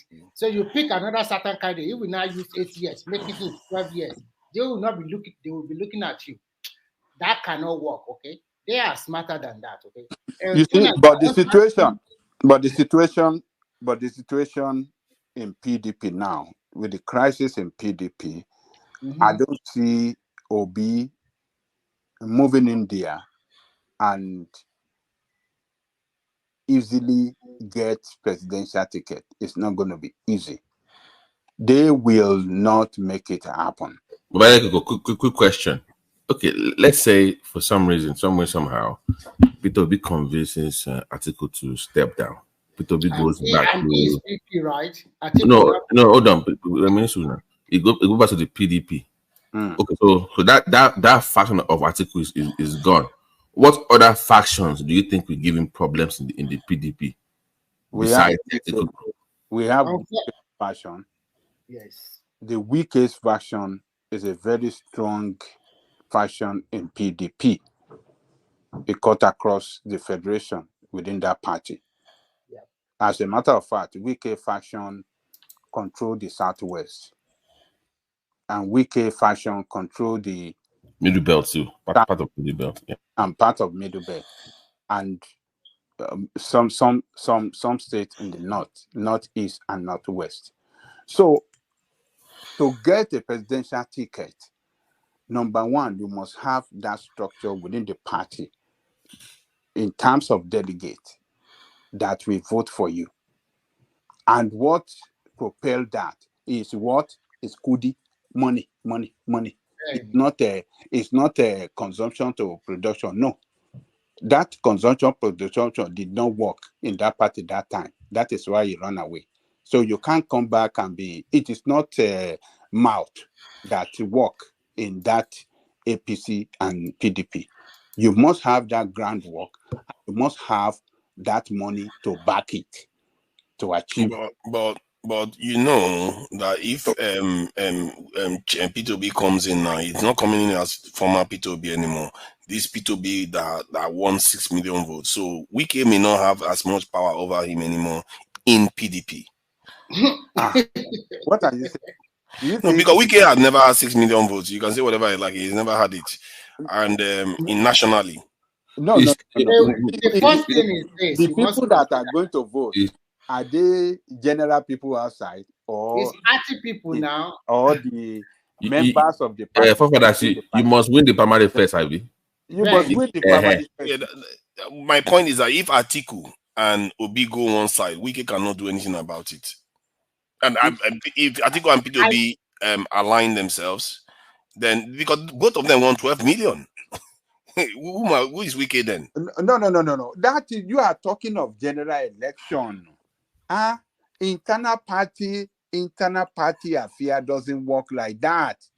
We are talking of. Why do you think Atiku lost? Because he lost those governors to affect you in the general. And yet Atiku crushed Wike too in that party when he was there. So, but he lost the general election because he did not align with him. True. He would have won with Wike on the side now. No, I agree, but I think that if P2B is there, Atiku is there, they come together. I think maybe even a few of those governors that are working with Wike right now will peel away from Wike. The only way PDP can have a say in the next election is that they jettison both Peter Obi and Atiku and look for a neutral candidate. Probably from the north again. Because if they pick from the southeast, the northern people, they are normal. They know you are playing a game that way. But you must find a new candidate. Totally different. You can't win while P2B is out there. That's the problem. You can't. If P2B is out there, Remy to that point. Hold on, Remy to that point. Who's a formidable candidate now that has any capital than P2B and Atiku? No, politics is like this. If our PDP, I will just test the water in 2027 and prepare my candidate for 2031. And that is why the game at play is very dicey. Okay. I get your point, but hold on. The South also have a play. They have a play after the Northern have do their. They don't play that politics in Nigeria. No, they don't play that long-term politics. Who's going to test the waters for 8 more years to come? No. Things change. They want to win the next election. In the political space What in is doing Nigeria, that? there's no guarantees now. I know there's no guarantee. You can even have a new political party that's come from nowhere, like Labour did, and just take over. You never know in the next 2 or 3 years. Exactly. Nobody saw Labour coming. Did anybody see Labour coming 3 years ago? Nobody. No. Do you know why that Labour never came anywhere? It didn't come in from anywhere. I mean, in terms of being taken, no, Remy. They won 12 states. Labour didn't come anywhere. In terms of being taken serious as a political party, Labour never came anywhere. We all know. See, because they won 12 states. What's wrong with you? No, hold on. See, Labour was never an organic party. We all know that. Labour happened. The momentum got behind Labour. Why? Because of PDP's lack of leadership and weakness. But that's the point we're making. That's the point that you might have that thing repeat itself, but in a different dimension next time. Quick question for with what party? With what party? No, we don't know. That's the point I'm making. You never know. That's the point. Babati, do you think APC will do the same mistake? We never know. But see, the party cannot be truly independent of the candidates. Okay, I don't think so. Let's not think. See, this is one big mistake a lot of people make. See, if you have a CEO of a successful company and that CEO retires and you replace that CEO with a different CEO, don't think things will run smoothly. Yes, for the short term, things may run smoothly. Why? Because that previous CEO built capital and a system that works. So the new CEO may be benefited from that well-greased or oiled machine. Okay, so don't think we can just replace one candidate and put another one so it's going to work out well. No, I don't think so. Yeah, the candidates do matter. I wasn't even saying that, but to address AB in the comment section, please.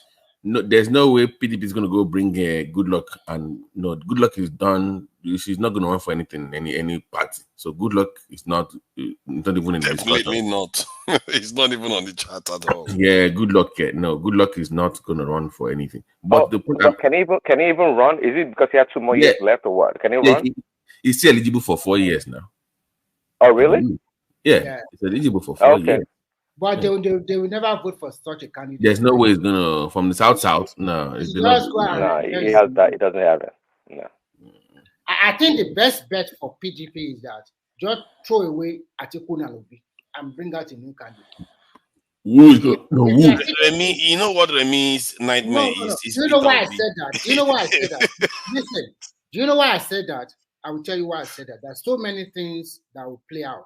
First and foremost, let's look at the ungentleman agreement between North and South. If you pick Obi for PDP, the Northern people will know that you want to shortchange them. That means if he wins, that means he will spend 8 years plus Tinubu 4 years. That's 12 years. Think about that one first. Then second, with the way we play tribal politics in Nigeria, forget all those grammar we are talking about. Nigerian politics is full of tribal. And that is what panned out in the last election. Everybody voted for their son. But it is we in the Yoruba land and some other northern states that they voted, that the real voting actually happened. That they vote like Tinubu lost Osun and also lose Lagos. How many? Obi did not lose any state in the southeast. Everybody, 99%. So people are wiser. Do you think they are stupid? They see the results now. So you voted for your son, and our son cannot even garner 10 or 20,000 votes in your state. And you think in 2027, they will fold their hands and then the same thing will repeat itself. It's not going to be like that.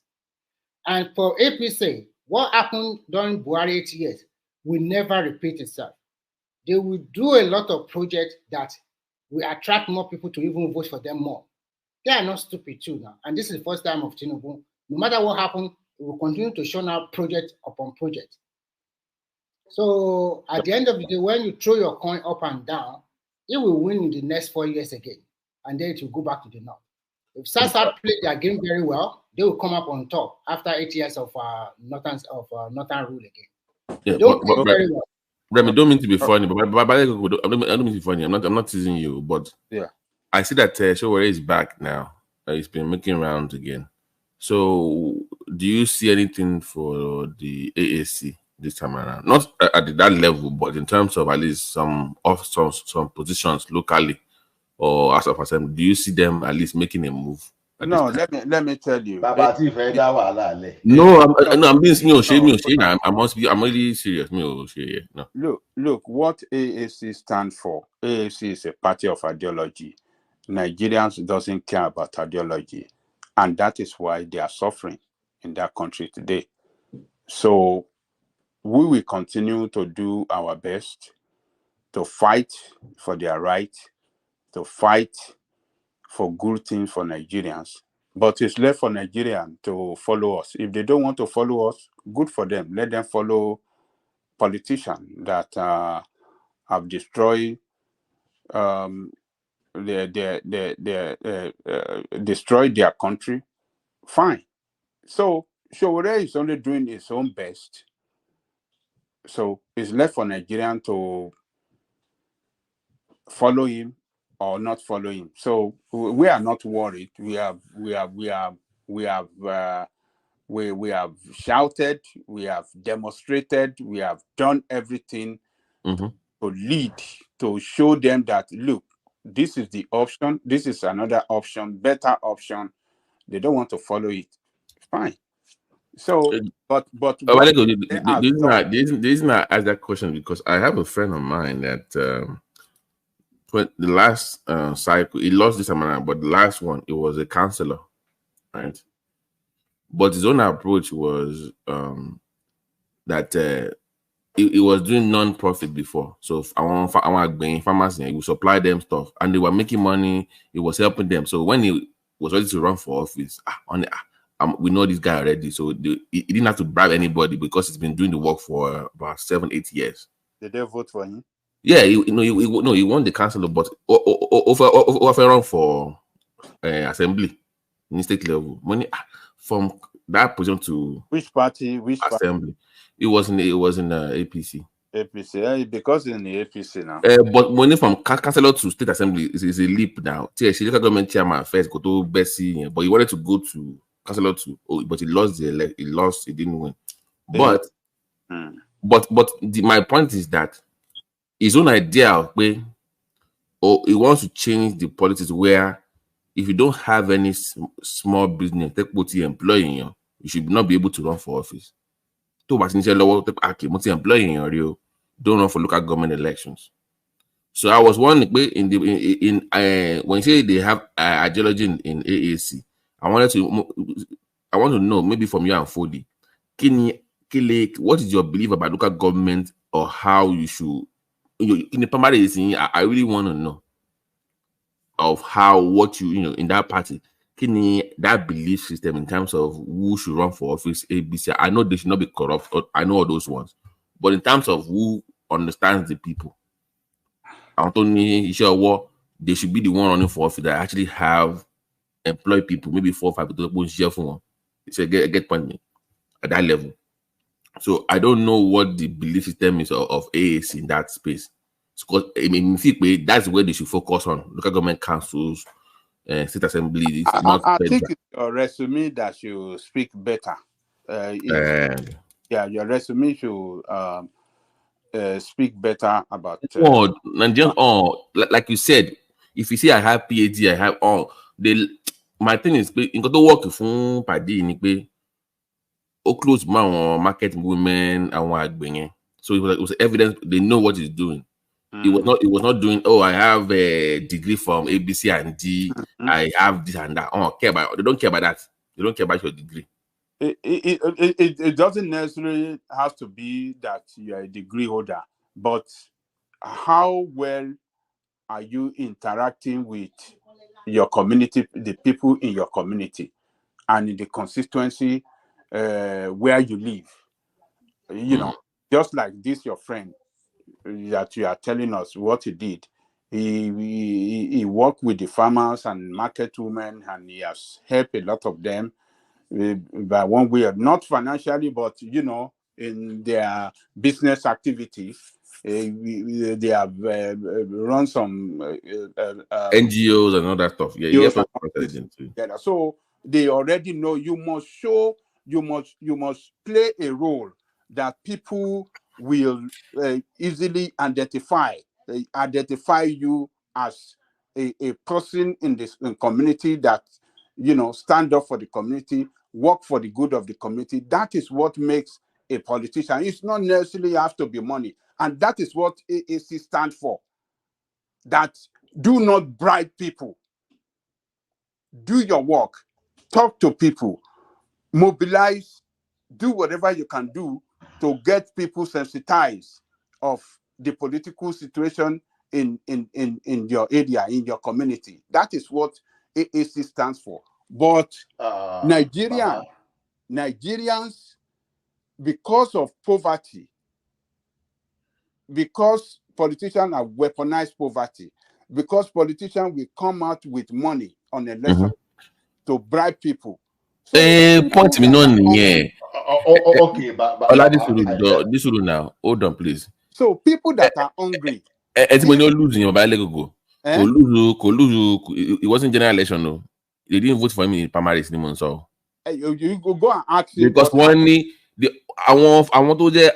we want this guy to run now. We've known him for years. So why did he lose? Did he tell you why he lost the election?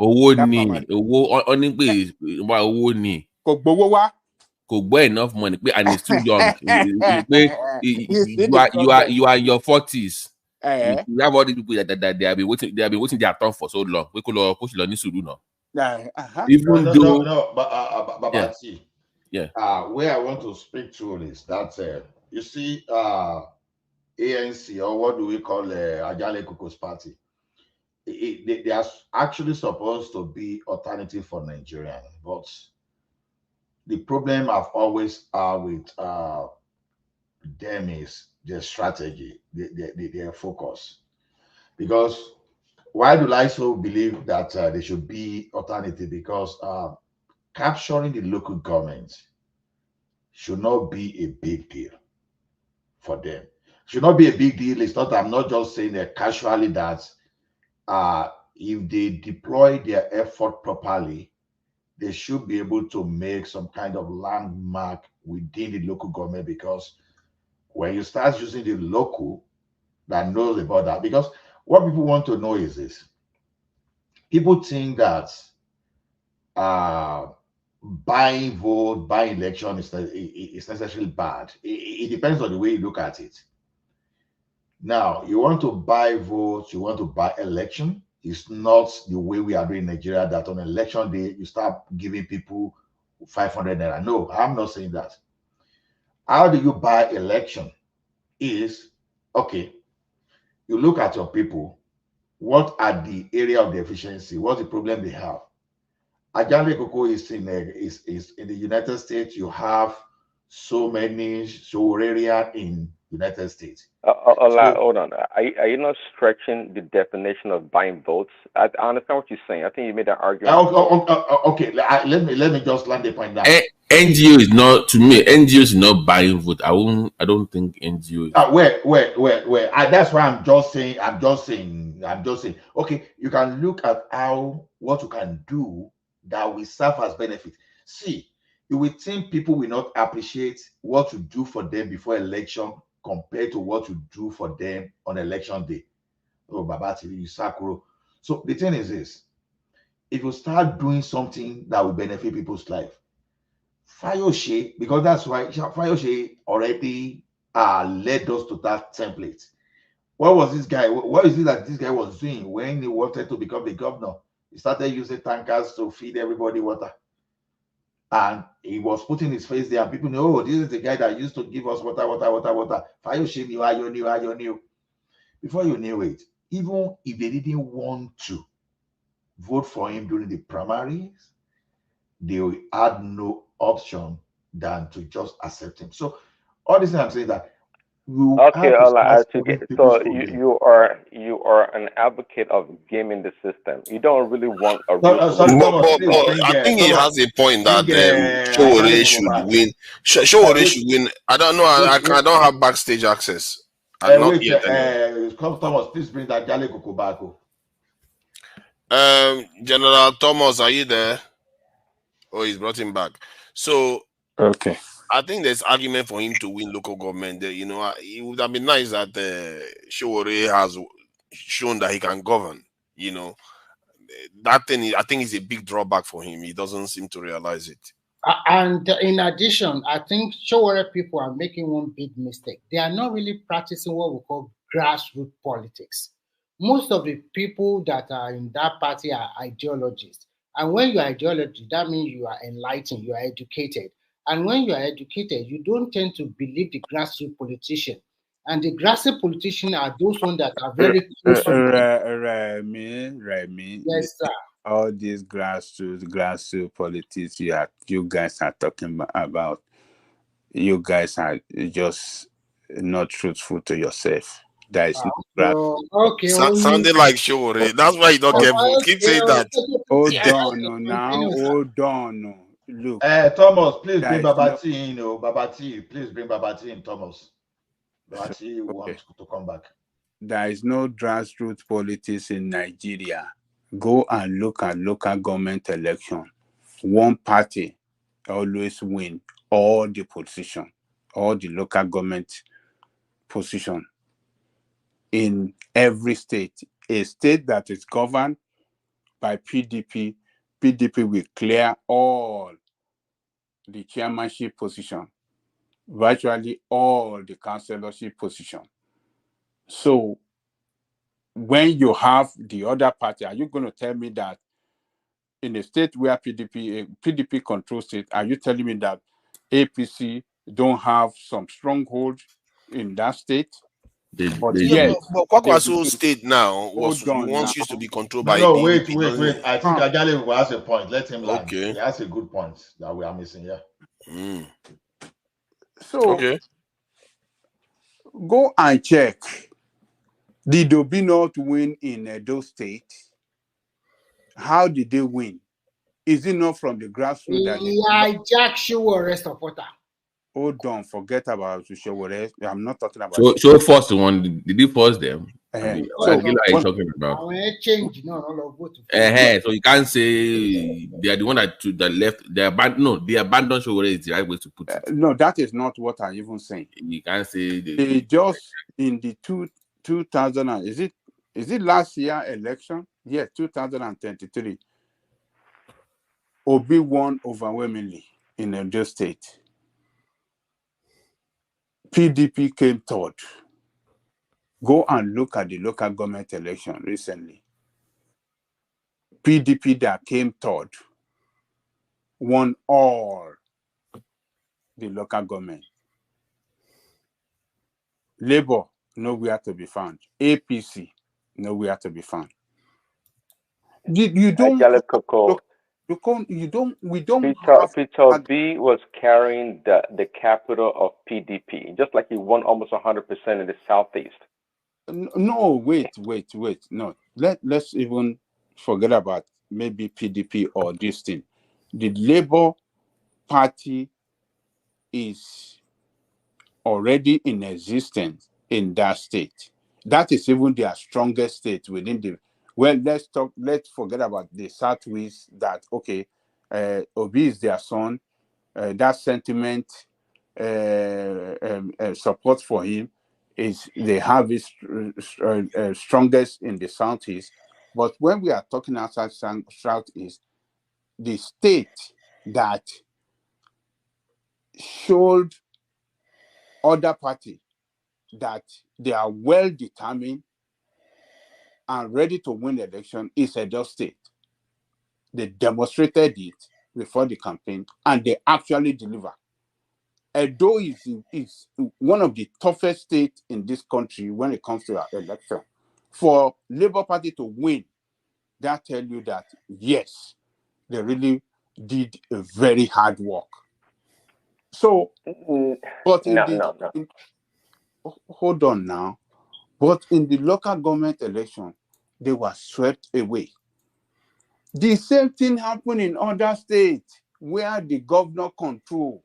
Each state where the governor control is the governor party that will win local government. So all this, should we go to grassroots level, go to this? You can't win an election in Nigeria at the grassroots.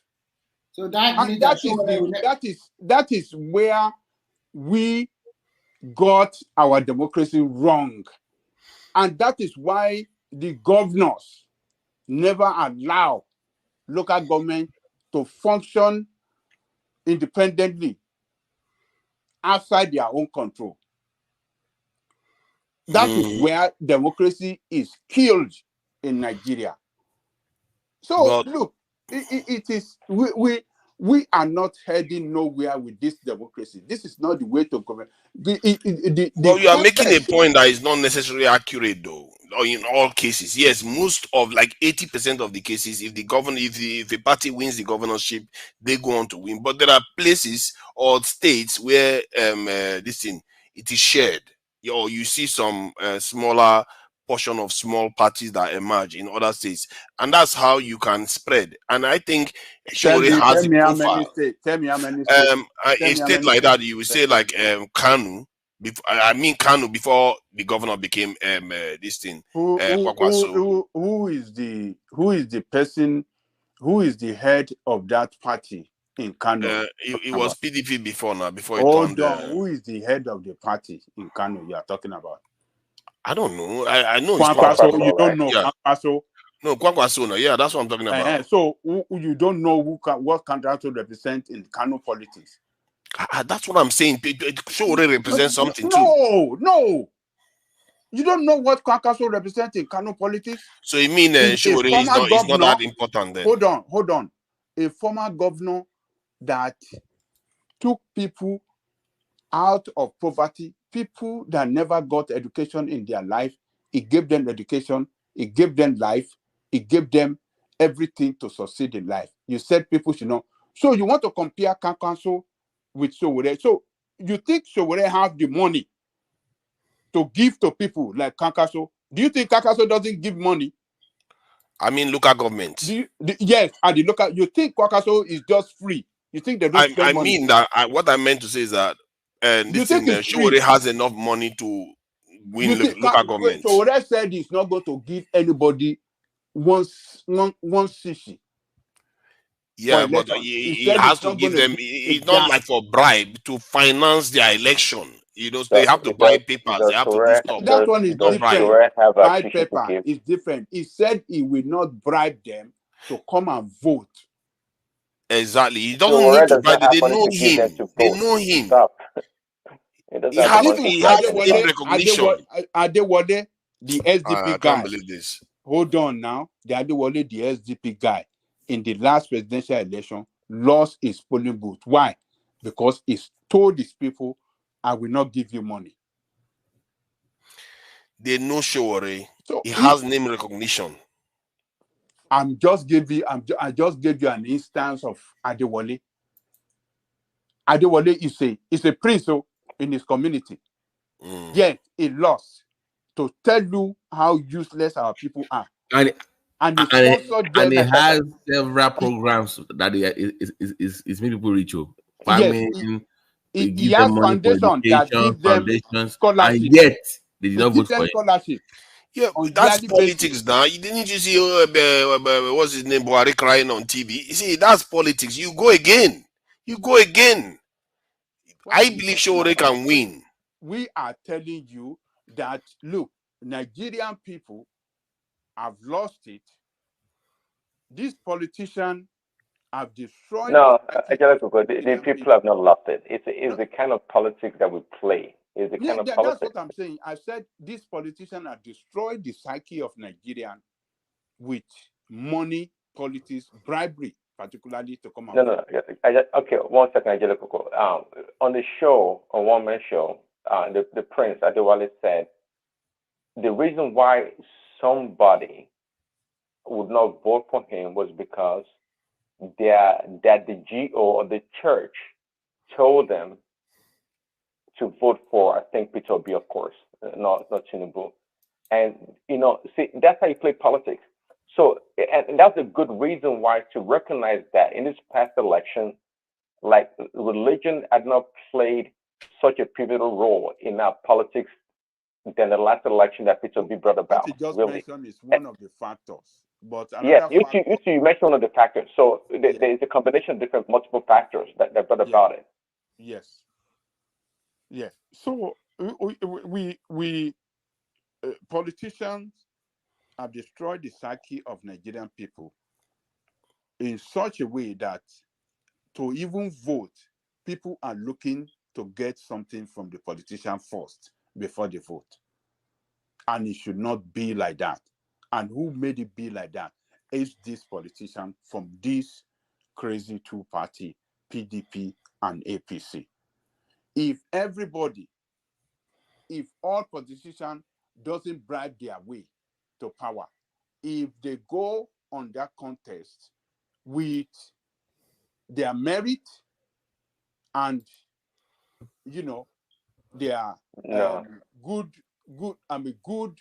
name recognition, we will have got it right. They will have been better. People will have voted their conscience to the best person that will work for them. Angelico, you have to break it down. 1 second. Sorry, President, I just want to ask me a quick question. With all this analysis and all this, what you have said in the last 2 to 3 minutes, it does not say that even your party cannot even win a state assembly election throughout the federation. And whether it's money policy. And even councillor. I don't understand though. So I don't get it. Even smaller party that are not as popular as the AAC, you still win something now, and you don't win nothing. That's to tell you how we have got it wrong, how far we have got it wrong. No, it shows that Showore is not a politician. He doesn't know. He does not understand. It is not only. Is it only Showore that, or only Showore's party that we have in contention? There are so many other parties that couldn't win anything. But what we are telling you is that, look, Falana with his name, with everything, went to Ekiti. These Ekiti people. Blame Ola now. Hold on. These Ekiti people, as well educated as they are, as well enlightened as they are, Falana, with everything he has done for that country, they did not vote for him for the position of governor in Ekiti State. Okay, allow me. So as educated as Americans are, I'm telling you, you guys look. Coco, as educated as Americans are, they voted for Biden. What about that? Biden is a well-known politician. What are you talking about? But it's the worst of the worst politicians. Is the worst. For over but anyway, 40 years. No. Okay, I was just trying to pull your leg with that. But but you have to at least admit that the grand game of AAC is very weak. Let me tell you, that's so your they did not play their politics right either. Babati, that's your friend you are talking about. If you are not contested in APC, I'm telling you, he wouldn't have won that councillorship election if he had I contested agree. on the I ticket. agree. If he I had agree. contested on AAC ticket, he wouldn't have won. So what does that tell you? Does he want to tell me that when he was contesting for councillor, he didn't pay some money? I mean, he knows some. He Kabisi bribed. and all that. No, okay, just look at it from the point of even buying the form. Why must you buy form for millions of naira just because you want to contest for election? It shouldn't be. It shouldn't be. Why, when the form you are buying at the cost of millions is even more than what you will get paid as salary for your 4 years in office. What does that tell you? Look, we are far behind though. We are just joking with this democracy. You say we are. So there's no point to have a party then if you want to change the entire system. Go and fight for that. Let me tell you, Babati, democracy cannot work for us in Africa. I agree. I've come to realize that as well. It cannot work. You know what can work for us?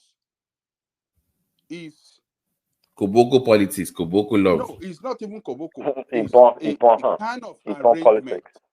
It's a kind of arrangement where we all sit down as people in our community, select, appoint those that will represent us. Isn't that a form of democracy, Ajala? No, I'm not talking about. By the way, Ajala, I don't agree. See, because it's not democracy is not working as it is right now. Let me land before I will let you speak after me. You see, let the people in their communities sit down. Okay, this is the position of councillorship. Who are the people that are interested? From there, let us sort them out openly. This one have no credibility in this area. All leaders, everybody agree it cannot. Then at the end of the day, we agree that this is the person. You know what that's going to, what we are going to achieve by doing that?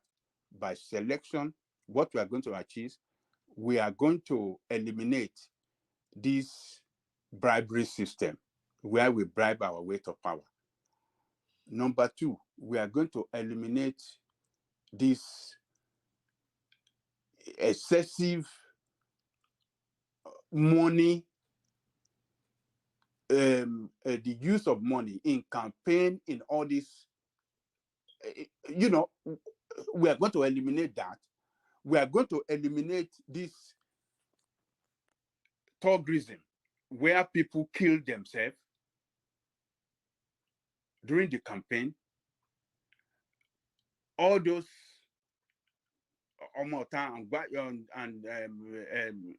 talks, we are going to eliminate that. So what we are going to have, anybody that we finally selected to go and represent us, be our candidate, our what do you call it? Our what do you call this thing? Our councillor and all this, they will be committed to us because it is by the people or the power of the people that you got that selection to go and represent them. If you feel the people that sat down to select you to represent them can easily take you out as well. So the power lies with the people. And you'll be committed. Great job, Ajala Coco. All you've done is you'll be committed to serve the people at that office where you are representing the people, because you didn't bribe your way. It's on your merit that, look, we have seen this guy, he grew up in this area, he's a responsible person, we know who he is, he doesn't engage in any bad thing, and we are giving him this position to represent us. He will not disappoint you. But all this democracy that we are practicing, where any thug can just come from nowhere, bring money, whether it is drug money or whether it's from anywhere, as long as you know you can share money around, you can and have thugs around him, Let me beat people up, allow me, Angelica. Yeah. carry election ballot box, find his way to power, and he end there. So let me All leave those. Thanks, well, by the way, great definition of democracy, maybe true democracy. What you just described there, Angelica, was democracy, really. But money in politics is nothing new. It's you know where you live now. It's a big problem, and it's always been a big problem for a very long time. So what you describe, Angelica, it's actually democracy in what they call the subsidiarity of gov- um, uh, governance. What you're saying is that let's push the power, push the decision making to the closer to the people as much as possible. Yes, absolutely. You know, in America where you live, politics at the grassroots level, on the local government, state level, city level, it's more pure politics because people vote. It's strictly by the number of votes. Whoever gets the most votes, wins the position, the candidacy. But once you start collating and pushing upward to federal election, that's when you have this, the disparity of electoral college and all this other stuff. So, but they've been able to modify their democracy to fit their own country, their own system. So you said we should get rid of democracy, but there you were given a classic pure definition of democracy with the way you described it. So the problem is not democracy. The problem is the way it's practiced on a national level. Okay. So what can we do to remedy that problem? It will be the question and the answer that we're looking for. Because in looking at it, no, I don't know. Maybe if you go socialism, but I don't know of a better system that will really work for a multi-ethnic, multi-religious state like Nigeria and many African countries for that matter. So we don't have a problem with democracy. If you practice democracy, or rather, what you're saying is that okay, there's so many if you want to call that loopholes in our practice of democracy, the corruption, the bribing, the money, all these things. These elements or these attributes are no different than the politics we play in the West. I can testify to the ones in America. There's criminal money in America. There's corruption at the highest level. If you want to involve, the history of the Union in American politics, there were thugs, like you're going to say like MC Luam or whatever. I don't call him a thug, but that kind of operation. The Union leaders were like, they're like mobster and gangsters. They were, and there comes the politicians and organized crime also, like the candidates, for example. They injected money into politics. So the bane, what you call the bane of Nigerian politics, is not unique to Nigeria, not at all. It's not at all. But Prince Daddy, what I'm telling you, how can we eliminate those problems that doesn't make our democracy work? What can we do to eliminate them? Like bribery, falsification of result, gangism, thugism, killing of each other. What can we do? It shows that, look at years that we have been practicing this democracy. It has not changed.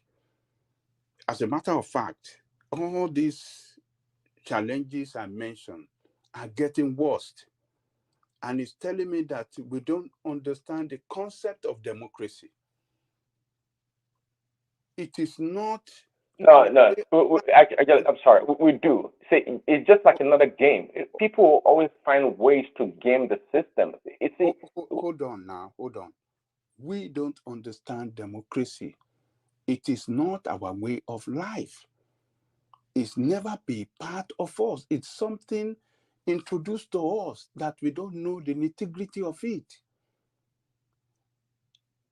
From our traditional way of governing ourselves is by headship, family headship, community headship, which is usually attained by selection.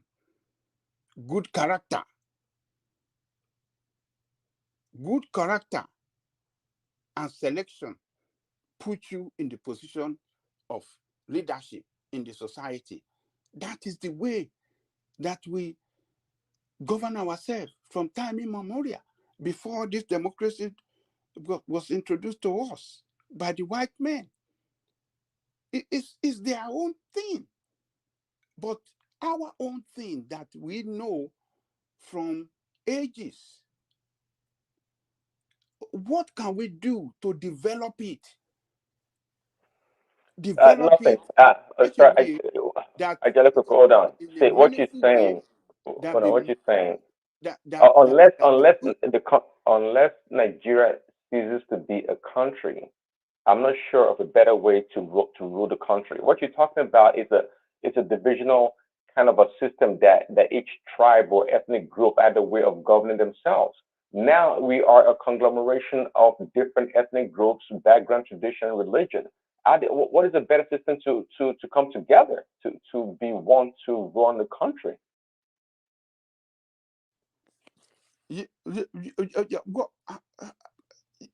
Look, let me tell you this.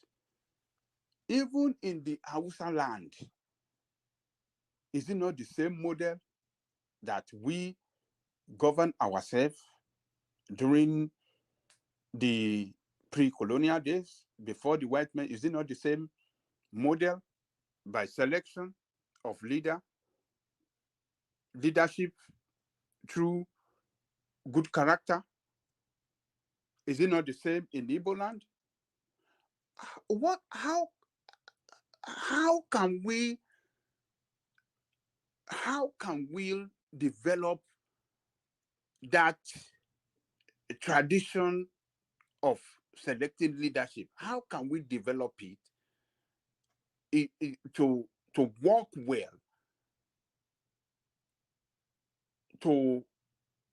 well, and have people in the position of government that can govern well for us, instead of this democracy that I've been practicing that we don't even understand? It's too troublesome. We cannot practice it. It's not working. It's not working for the people. And for you to know that it's not working for the people, people does not even believe in it. You see, out of 90 million registered voters or 87 million registered voters, you see 25 million voted. Less than half. It's like one third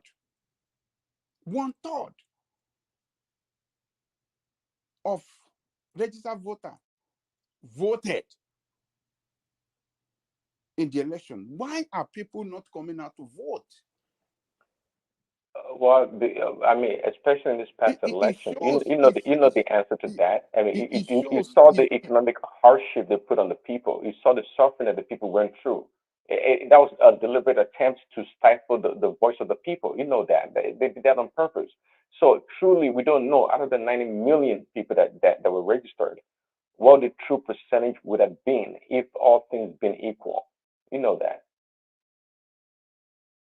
Look, it shows that, to me, it shows that it's not working. Even if you look, if you go to Russia, that, the West are described as, they don't practice democracy. 77% of the registered voters voted in Russia election. 77%. Our own 25%. I mean, sorry, money 25%. 25 million out of 89 million. What ratio is that? Baba Jali Koko, I think first and foremost. So we are not getting something is missing. Something. The reason why it's like that. Right. The reason why it's like that is very simple. Because for a long time, Nigeria economy has not been very good for more than 30 years now. And if people cannot feed themselves, how can they make a right choice? They don't have the power to put a roof over their head. For example, if you look at all these countries you mentioned, people can still live a fairly decent lifestyle. If they can live a fairly decent lifestyle, not looking at who governs them, then they will make the right choice. You don't need to, but as it is now, with a lot of people not having. No. It is okay. not because people doesn't have anything to eat. It is not the suffering in the country that should not allow or should weaken people to go and vote. In fact, that should ginger them out to go and vote for a change.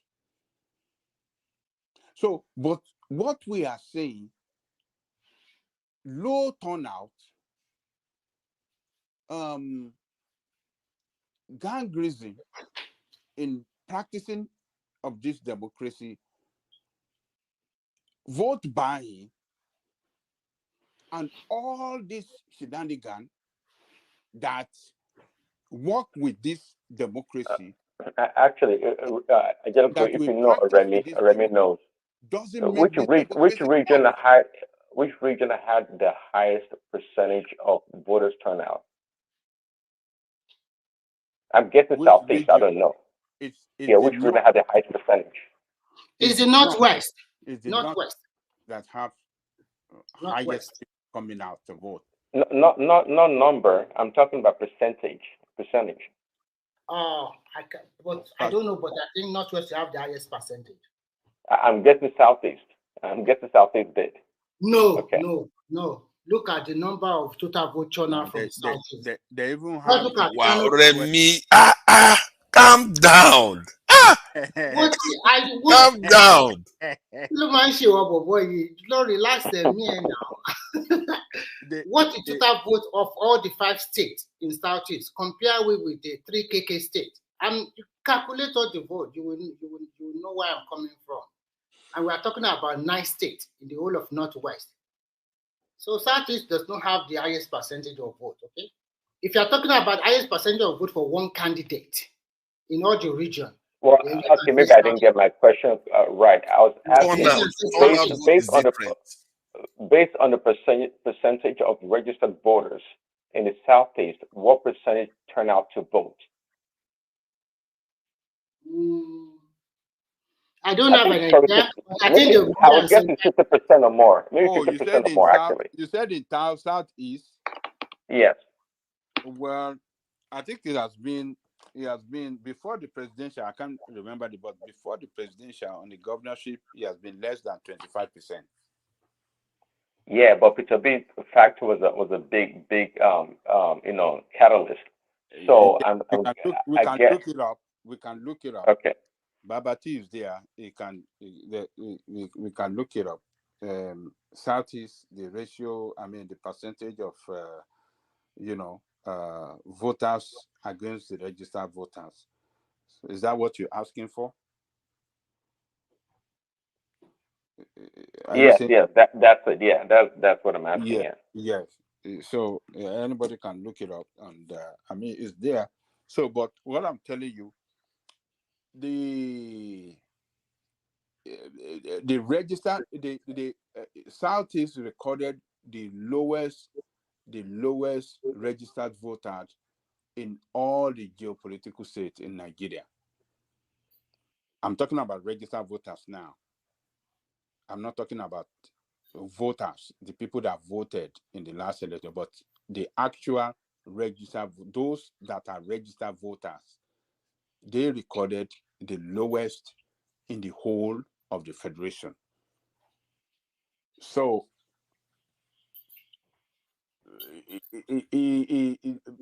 their votes, the totality of their votes, we cannot go far to make any significant impact in the national politics of the country. No, it's just. So I hope that won't satisfy Nigeria that is opening his mouth anyhow. Work well tonight. I bet we should only attack. The moment he hears out, the moment Remy hears out, he goes all negative. Eh? Calm down. No, contrary to your expectation, I like the Southeast more. Okay, I really like that. In fact, when they were killing them like foul by Apple and the rest. But Nigeria can look it for us now. Bring out with that. He won't look it now because he knows it's not right. He will not look. When it's not right, we kept quiet. My God, man, this guy. Let me see if I can find the information. Yeah, find it for us. Find it. Find it now. You always you are encyclopedia. You always check everything. Why can't you give us the answer off head? But when you want to criticize, you know everything. You'll be quoting it. So this democracy, to me, I don't think it's working for us, and I don't think we ever work for us because it's not our culture, it's not our way of life. We don't understand the concept, the nitty-gritty of it, and we are not practicing it well. So it's just we have to define a new way. What is a new way, a new system of governance that is more traditional to us? What can we do? We should. So, I think you like tiptoeing. I think what you're trying to do at the end of the day is to lead us into socialism. I think that's where you're trying to go gradually. I'm sensing it. I'm sensing it. Keep another bad year politics, okay? At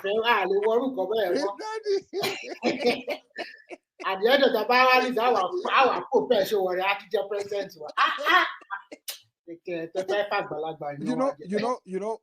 Prince Daddy and Remy, we have so much talented people, so much skillful people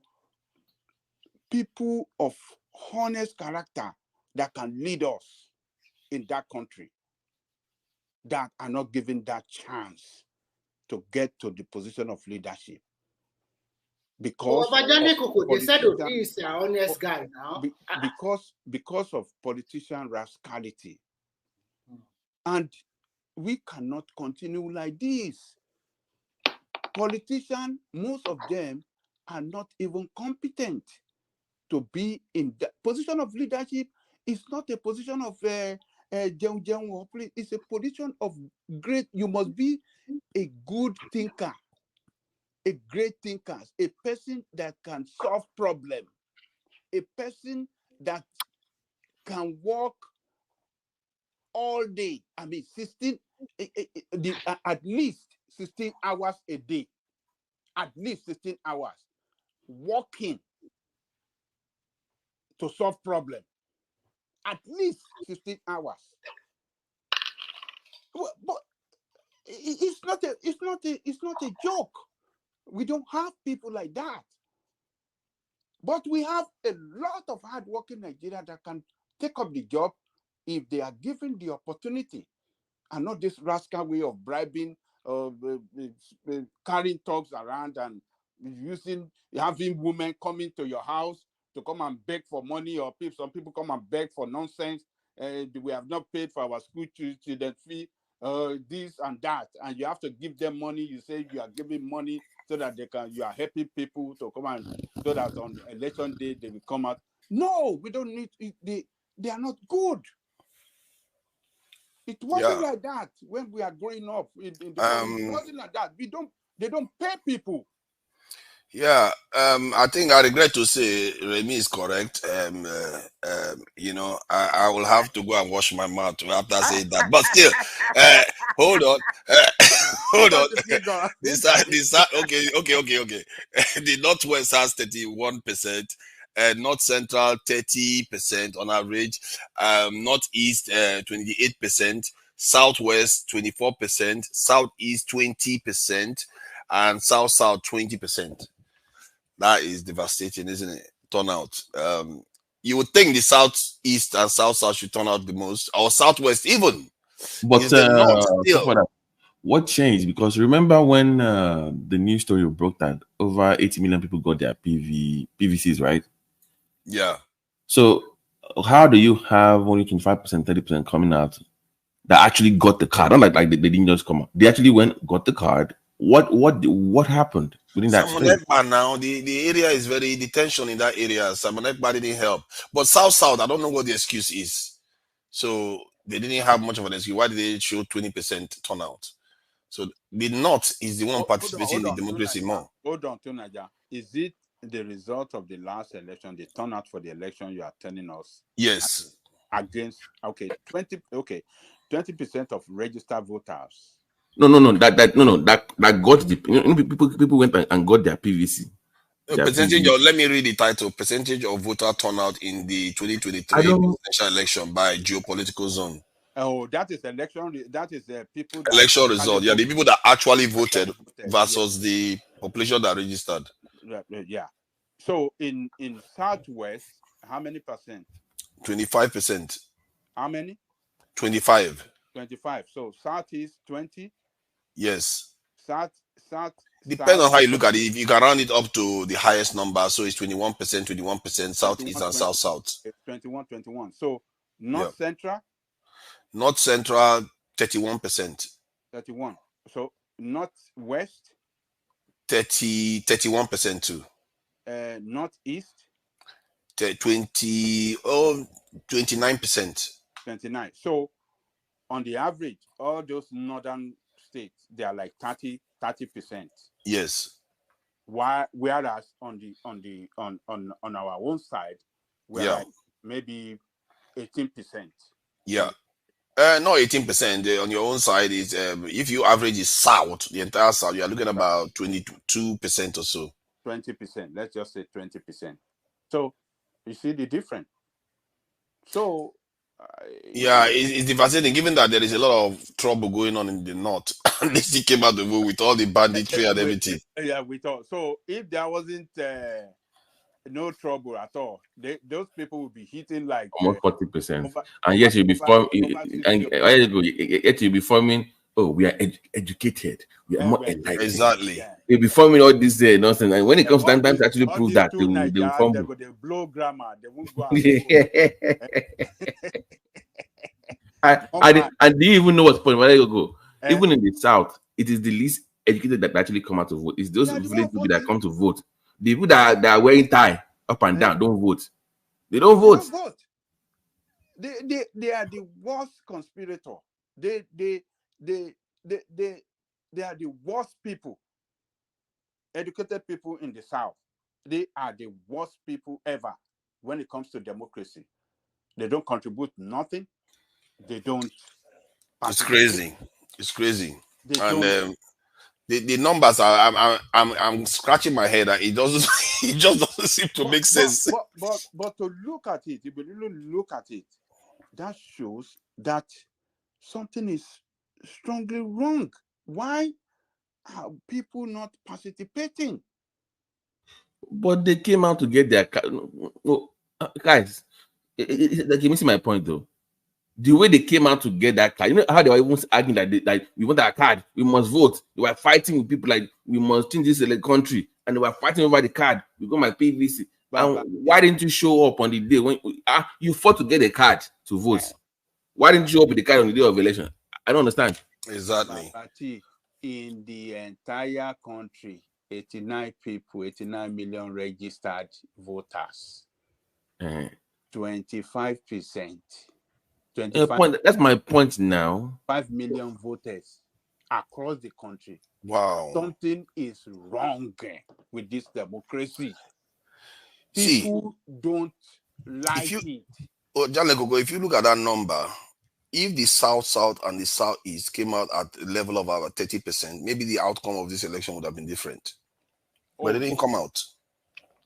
They didn't come out. Oh yeah. Oh yeah.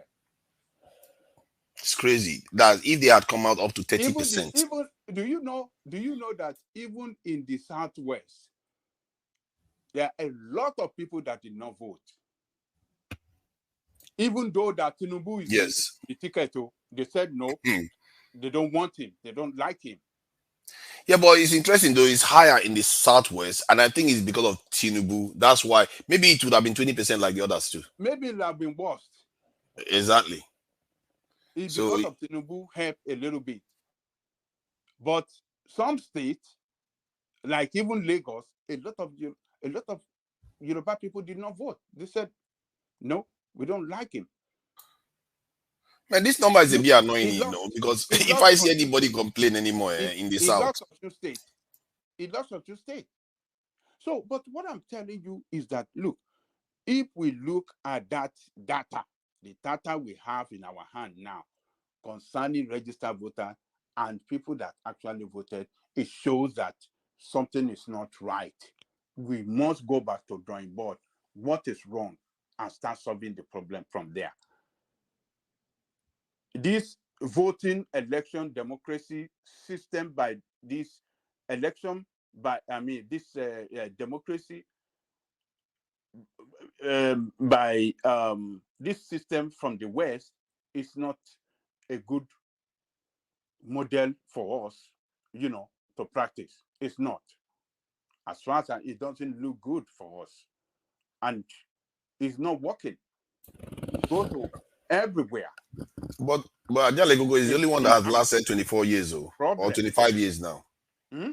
It's the only system that has lasted up to 25 years in Nigeria. It lasted 25 years, but people are not voting. People are not coming out to vote. It should be, the figure should increase every. Can I ask, is the day of voting a public holiday in Nigeria? It's a public holiday now. You don't know? Well, I didn't know that. You see, that should have made the turnout go up again. When they are voting presidential, no work all over Nigeria. Everywhere is closed. But they should also introduce early voting. You can make it a week-long thing. You go to work, you can stop by, vote, go to your house. Make it convenient for people to actually participate. Make it easier for them to get their PVs. Australia has mandatory voting. Maybe they want to consider that one too.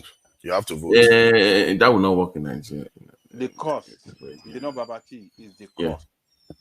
They believe the cost will be too high, and it gives room for potential election malpractices. I've always said that the system I prefer most is that direct democracy that they call those of Switzerland, where the people have a lot of say in everything that happens in the country. They can pass laws, remove leaders, anyhow they see fit, they can do whatever they like. And I think it will help a country like Nigeria, where we have too many powerhouses, from chieftaincy titles to churches to oligarchs and cabals and all that nonsense. If you put the power in the hands of the people for them to start deciding, making big decisions for the nation, I think Nigeria will be better off for it. Because it will disempower all these useless people that are corrupt and all this nonsense that they keep doing to the people. So I would espouse a more advanced democratic system than you have in the US and even Switzerland, something more advanced, because we are very diverse.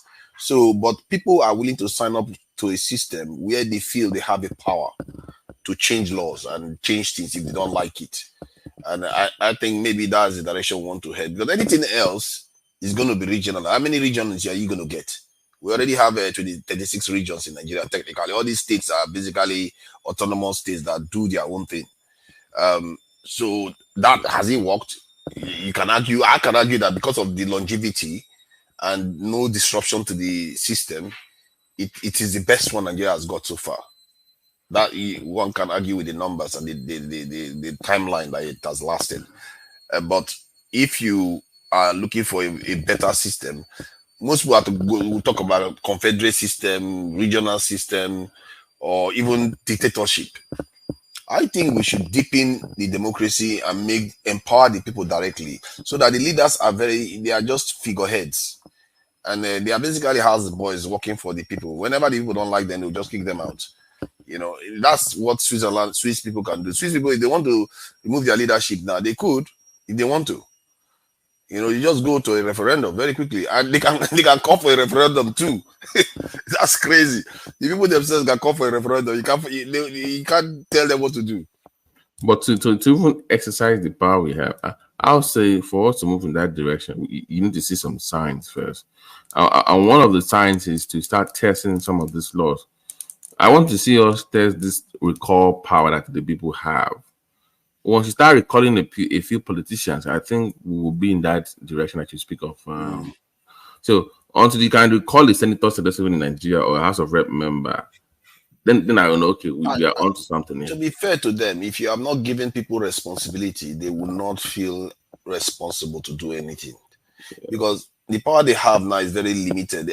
How many people can be able to afford the time to spend to go and try to recall it? Only middle class, upper middle class, and the elites can do that.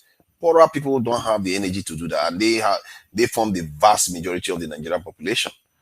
So, but if you give them the ability to say, you know what, they are not happy with anything, they can gang up and get signatures and trigger a vote that will change things on the ground. The moment they start seeing that they can do that, that's it. And all the chiefs and all the rest of them, they will be the ones watching the people with the side eye, not the other way around. You know, I was watching one of the debates in the House of Rep. Sorry, in America like years ago, and they said, "How you're a Democrat? You should be able to pass this. Why are you not supporting this? Blah blah blah." The guy said, "If I dare support this bill, there's no way I'm going back to I think it was from Alabama. You see, I can't go back to Alabama. Like, there's no way that if he dare support this bill, he's in trouble back home." So in America, they pay attention to what the people are saying. They're always polling on issues. What do you think about A? So they will test. They would do some kind of survey to find out what people are thinking back home before they support any bill. Nigeria, somebody will just sign a bill. I don't even think they even read the bill that they even sign in that House of Rep in Nigeria. They don't even read the damn thing. They just sign. They also, okay, I agree. Without asking their people back home, what do you think about this?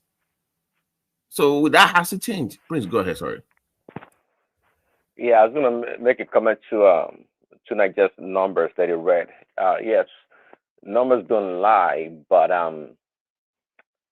there has to be an explanation. You know, prior before the numbers came out, I said perhaps Southeast would have 50% turnout compared to the registered voters. So one explanation I can give to that low turnout was because non-obedient voters were intimidated. Their votes were suppressed. I mean, and that's why at the end of the day, Peter B was clocking 95% or more of the turnout votes. Now, if there had been a genuine, free, and fair election, I think that number would probably go up to about 40% turnout.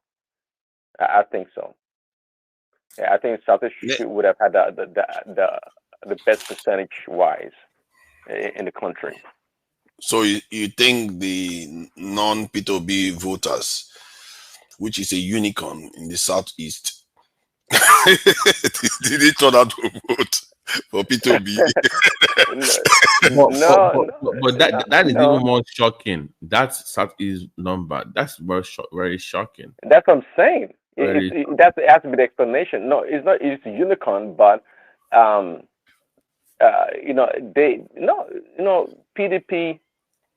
PDP had their own. So not everybody wanted to vote for P2B. No doubt about it. I get the feeling that if P2B wasn't on the ballot, that percentage would have been less, because there was a lot of disturbances in that region, given what Samuel Ekpa and the others have been doing. So it probably would have been less than that. P2B is the one that probably pushed it as high as it got. If these numbers are anything to be believed, it would have been less. Can you imagine if it was Atiku that was the only option they had? They would not even come out. They would not even bother.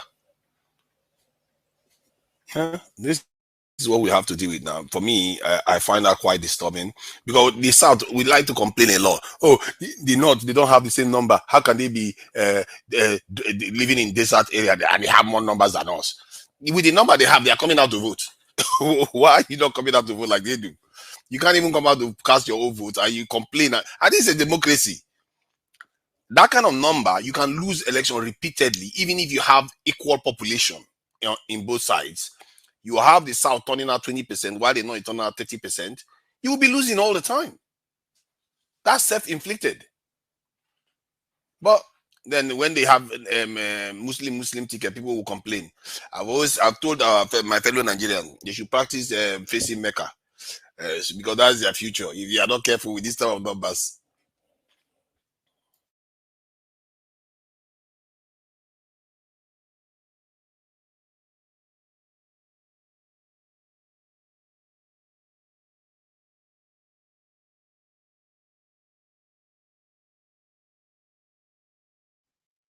The audio died down or what? I think everybody just kept quiet.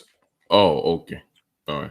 So this ongoing feud between Fubara and Wiki has taken a new dimension because I was just reading reports that Fubara wants to probe Wiki's government that he was also part of.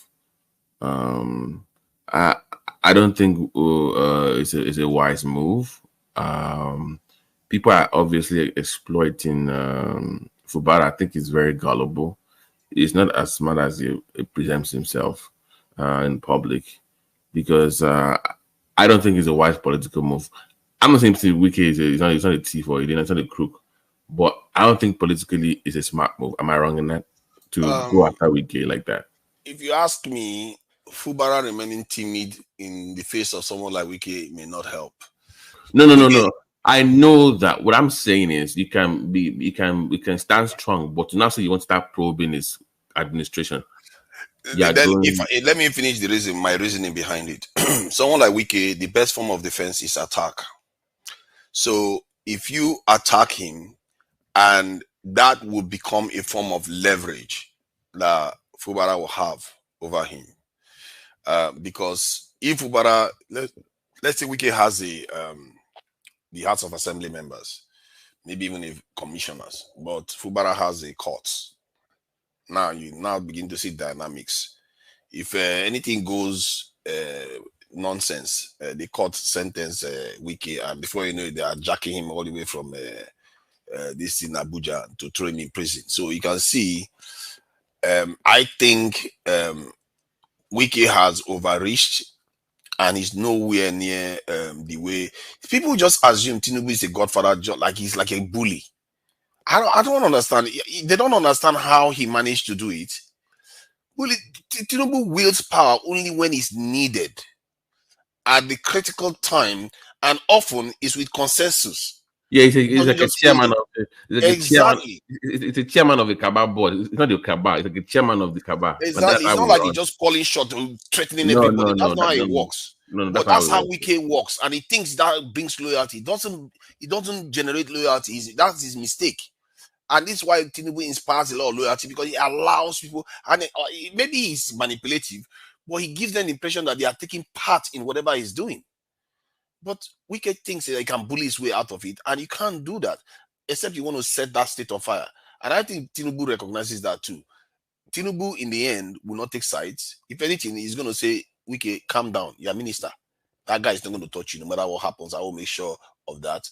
Because if Wiki goes after Fubara and the president tries to join Wiki, if Fubara says, okay, I'm going to press the nuclear button, Tinubu's government is not going anywhere. In 4 years' time, he's going to be in trouble, because the whole South will be on fire. Who needs all that wahala? And Wiki, his arrogance has brought this situation to where it is. How? I don't even understand. You are the PDP. The governor is PDP. What is your problem? You want to be taking money that doesn't belong to you when you're already rich. All these people, I don't understand them at all. Then the guy says, okay, let me govern. Let me do my own thing a little bit. If there was something, let's say there was a big project Wike is doing, like that train that they have in Lagos, and they were doing it in Port Harcourt, that Fubara is trying to sabotage. I can say, okay, yeah, he's fighting for the people, he's fighting for his state. But Wike just appears to be fighting for himself. He doesn't know how stupid that looks from the point of view of the people of those states. Well, apparently he has enough supporters to keep him going. I mean, he has people that support him on that in Rivers, right? Because he used to have power, but it will backfire when things start getting hot. People are going with they will have to ask themselves, why are we fighting again? This man, are we fighting for any development? Is Fubara stealing anything from any group in Nigeria? In River State? So you begin to ask, why are we fighting on behalf of Wike? What is the point? And the funny thing is that this same thing happened to Wike, if I'm not mistaken, because Wike, I remember he see him saying something about him not governing for almost half of the term, his first term, or almost throughout his first time. He didn't govern because he was always fighting, I think, whoever that was before him, he was fighting them. So he didn't have chance to govern. And now he's inflicting it on his own successor too.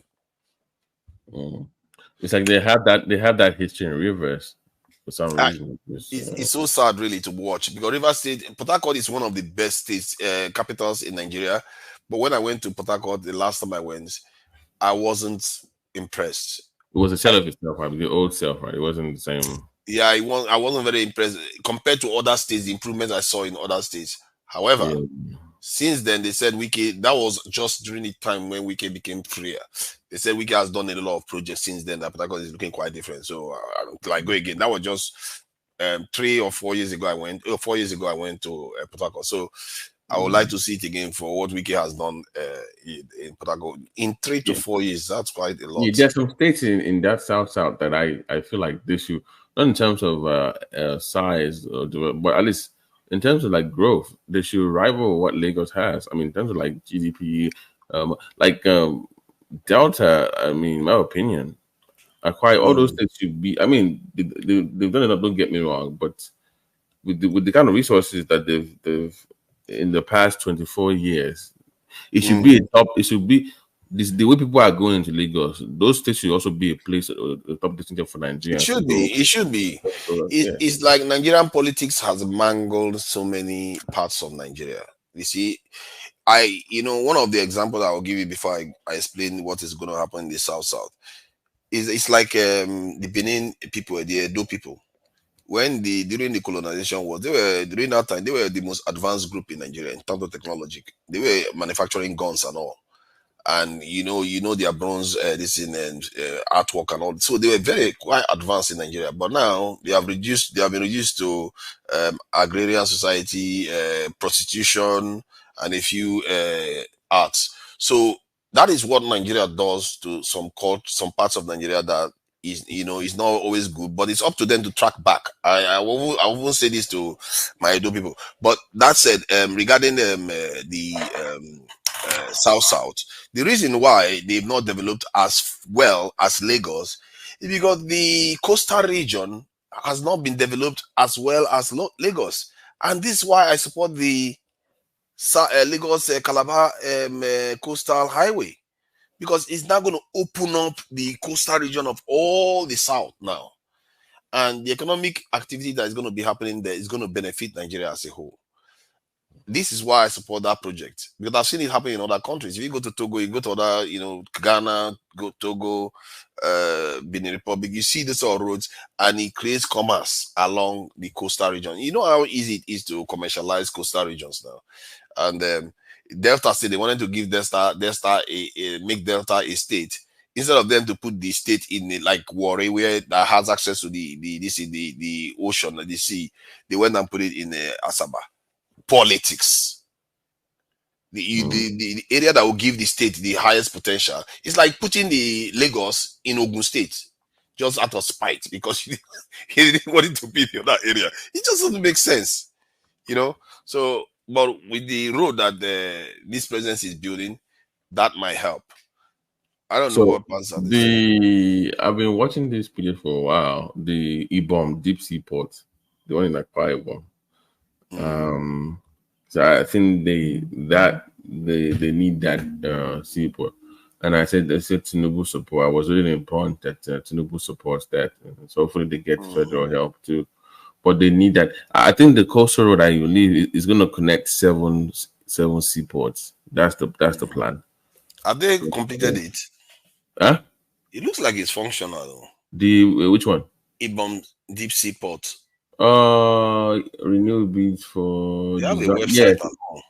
Because I put the link in the private chat. The port has a website, so I don't know if the Yeah, I'm looking at it now. The website is up and running. yeah, but Location and all. because they're still because I didn't hear any story about them finishing because they can take bigger ships. That's what Nigeria wants to do. They're not building smaller the deep, so they want you can take times 5 times 6 of what a papa can take. So that's and that's right. It's also effective and cost effective for people that ship. That's what you want. So Ibom will be my top in that region. So I don't. Yeah, Ibom will be. They say the status is a federal government approval obtained. And, yeah, that's my point. If you want seaports, my people, you can get seaport approval. You don't need all this propaganda of we can't build seaport. It's all lies. If you want seaport, they will give you approval. You don't need. You don't need. So anybody telling you that they don't want to give it's all lies.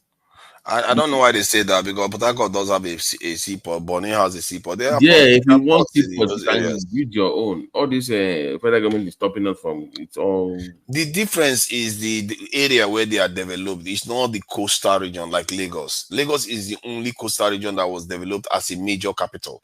In the other capital states in along that south region, the capital state is not in the coastal this area. That's the problem. So you feel like, but just like the story of most Nigerian states, once you leave the capital of a state, of a city, maybe except maybe Ogun, where you can still go to the Obushagamu. In most states, once you leave the capital, that's the end of development. Major roads, it's like in the middle of nowhere once you leave the capital of the state. You don't really focus on the outskirts of the city. That's the problem now. That's the problem. I've actually gone on the Nigeria map and I tried to find the sea, that's the beaches in these areas. I went to Ondo State because I know Ondo has access to the sea. Right. I kept asking, where is their beach? Do they not have a beach? Because I've always wondered that. And I go and check, and you see some small towns that are by the beach, and you see a little bit of resort now and again, but nothing major. And that's why I think people don't understand the potential of this coastal road. Is going to open up all those regions, all those areas for development now. And it's a powerful thing from my point of view. There was this guy that, let me find out. He went to a beach. It's like that beach was underdeveloped, right? I think it's Akwa Ibom, although that area. That was one of the most beautiful that I've ever seen. And it's just there's no sign of there's no building anything. Just I'm like, my God, why is nobody investing in this side of Nigeria? It was just showing us that there's more to just Lagos Beach, that there's more across that coastal road. I think it's in Akwa Ibom, not Akwa. Is it Akwa Ibom? Yeah, that was this. Yeah, it was just showing because you could see the oil rigs like far off. You can see far. You can see like oil rig far deep, but it was a beautiful location. And like, yeah. I found it. I found the video. It's I think it's in Akwa Ibom. Yeah, Akwa Ibom is quite a state now. There was a time in Rivers State we used to laugh at them. Now Rivers State is suffering from Wiki and Fubara fever. Yeah, so I put the link there, and the guy, I love the. I mean, that was. I'm like, my God, look at that beach now. I'm telling you, this is something and that the green see. Behind it is just lush and. Yeah. Nigerian coastal region has been cut off for a long time. It's only Lagos basically that has coastline, literally, that they really bother to even develop at all. Most of Nigerian coastline is lost. And I really hope that Tinubu is serious about this thing, because if he does that, I think that south region, even with all the oil, the GDP is going to go up by maybe 5-10% just because of that development alone. That's how important that stuff is. because people are going to traverse in the area. Then because it's close to the ocean, it's not just a road. Now you're going to be having resorts built along the road. And that's how it happens. And you start developing different nice, and you start seeing small towns emerge along the side of the roads, because people like to live by the ocean. People like to live by the water. You start seeing all those small towns are springing up. That area is going to enjoy a lot out of it. And it's just a shame that Nigerian politics, it kills some parts of Nigeria lost out because of Nigeria. And that's what most people don't tend to notice. And the areas that are truly lost out are those south region. Even if they have oil coming through, but what has the oil done for them? Because nobody truly developed the hinterland. Instead, they ran the road from Lagos to Onitsha. Why not run it down through the south road? They could have built it that way, but they didn't. They run it to Onitsha. People they were making fun of me when I was talking about cultural integration, where I can take my family from Ondo to that beach in Akwa Ibom. Like, you can say, let's drive for the weekend and go spend the weekend with the family, just to experience the different side of Nigeria. It just makes it easier, more community. So now imagine they even have a train line in the middle of that, like they're planning. Imagine, forget the driving. We can take a train line would be good too. The kind of like the sightseeing only for the kids and family in that train. You can just be different part of Nigeria. You can watch from the this is what open up that, like you said, opens up that region. 10 states to Nigeria. Let's go and look at what's going on in the south for the weekend. And that is money for businesses to open up that area. That's tourism. That is a restaurant. That is beachfront. So it's a lot of opportunity. Akwa Ibom, Calabar, and a little bit of River State used to have that. And I don't know how Taraba is, but I think these groups in Nigeria represent some of the best or potential for Nigeria. Because if you look at the way they run their states, their states seem very organized. You would think that they built it like Abuja. The roads are cleaner. The lines. If you go to, how you go to some African countries, you see that even their roads are cleaner than Nigerian roads, especially when you go to the southwest, southeast, and some areas, except definitely in the north. But if you want to see a part of Nigeria that looks like an area that can turn western or turn more developed, or at least look more developed from the surface, is somewhere in Akwa Ibom, Calabar. Because I'm just watching that video that you sent to me right now. And you can just, they clean it, you don't see rubbish all over the floor like most parts of Nigeria. You don't see it in their states. They just seem like they're a little bit more organized about their environment than most other areas. Look at the sites that I'm watching just now. I like the layout is very it's well planned. It's well planned. I think somebody once said that they were the cleanest state in Nigeria or something like that. Somebody was saying something like that. So, and that tells you something, and it comes out of their culture. It's not just something that the federal government had to enforce or anything like that. It just there's a part of that video where there's this small port where they have the slavery stuff, and they still have all the offices of the white people, even the radio, everything that they used, and that place is just wasting away. No roof. Wow. So imagine having all this old tech and reading just point on the chair, and nobody is even preserving. You will see now where they used to come, the office of the white person, like, whatever governor he was at that time, at least preserve the structure, people can come there and see what happened here. They still have the canoe that they used to move people, the slaves from the canoe into the big boats. They have to make it look presentable. Look at that coast. Nobody's even there. It's fat. It's pretty, man. It is freaking unbelievable. Pretty. Nigeria has treasures, man. We are bothering to travel overseas for all these things because we've not developed our own. Look at, we have coastline all the way from Lagos to Akwa Ibom that we've not even touched at all. Just look at that coast. There's nobody there. There's nobody there. Just the guys that went there. There's nobody there.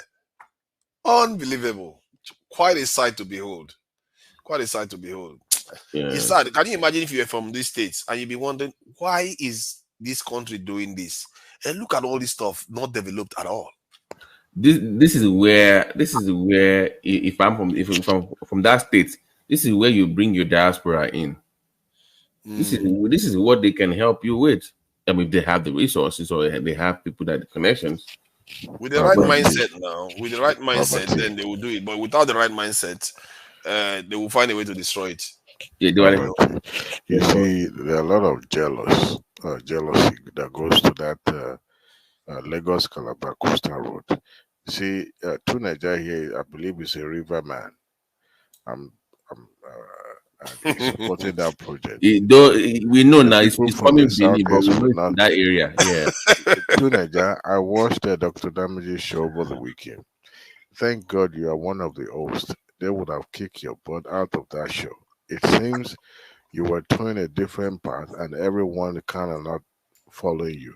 I remember last week our topic was about the taxation, and you were vehemently, reminding them that it's necessary to grow the economy and for government to be able to have more money to take care of things. And they were saying, no, I watched that show keenly, and I could see that they were actually, I support taxation, but introduction of that cybersecurity, I think it should have been introduced in a way that it won't be in your face kind of a. I mean, it's been in the book. It's it's just more or less following the law, but it seems your audience did not understand where you are coming from. Despite that, the statistics you showed that taxation in Nigeria is much lesser than every other part of the Africa, and you cited example.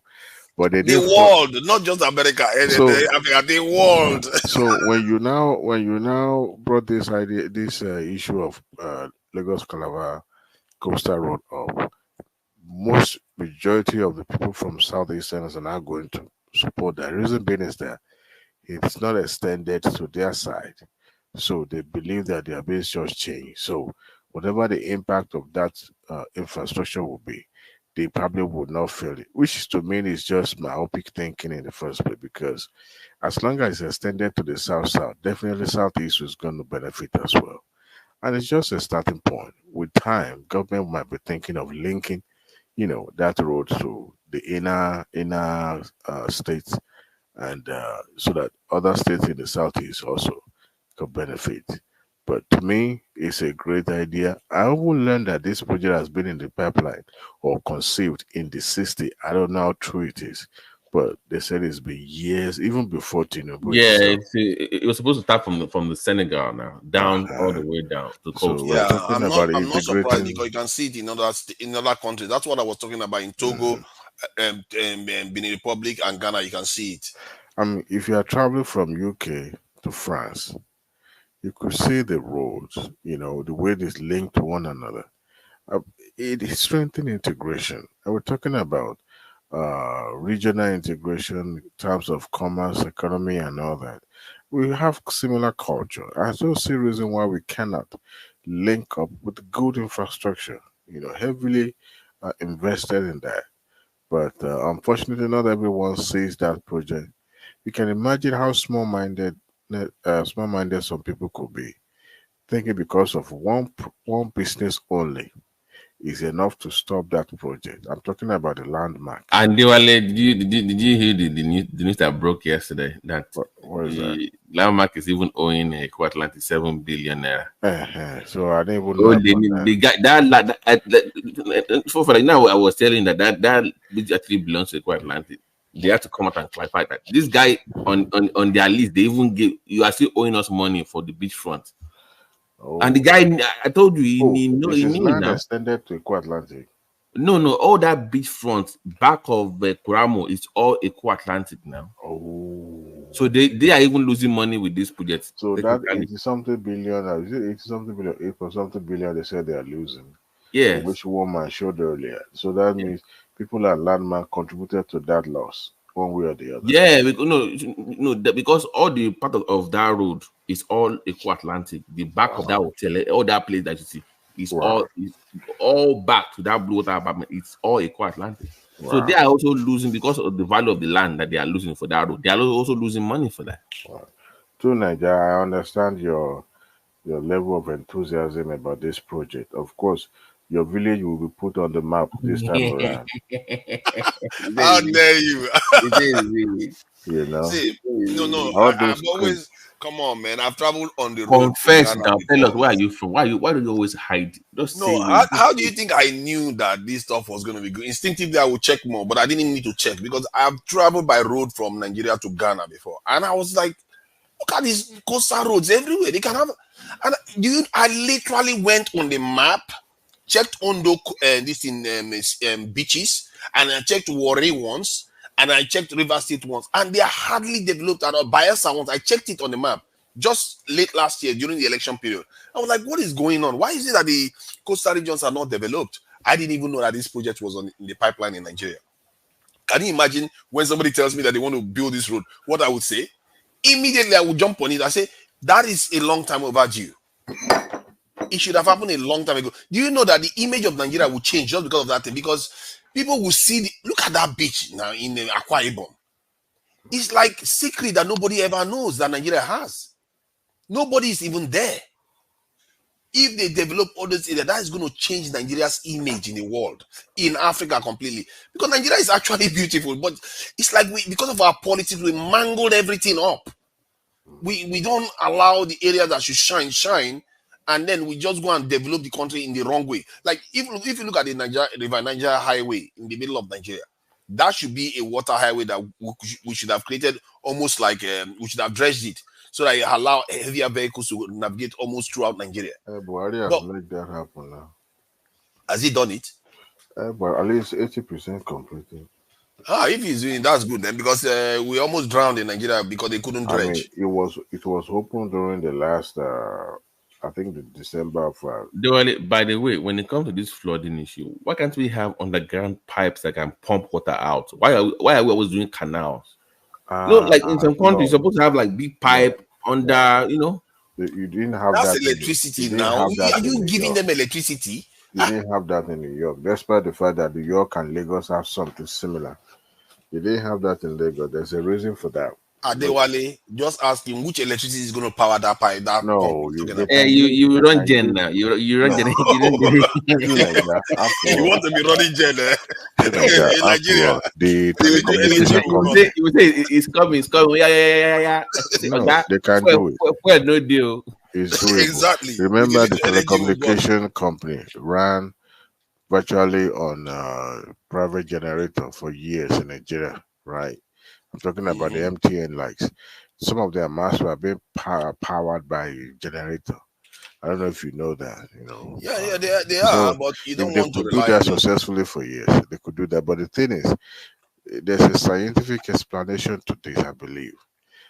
In New York and New York and Lagos, they're very similar.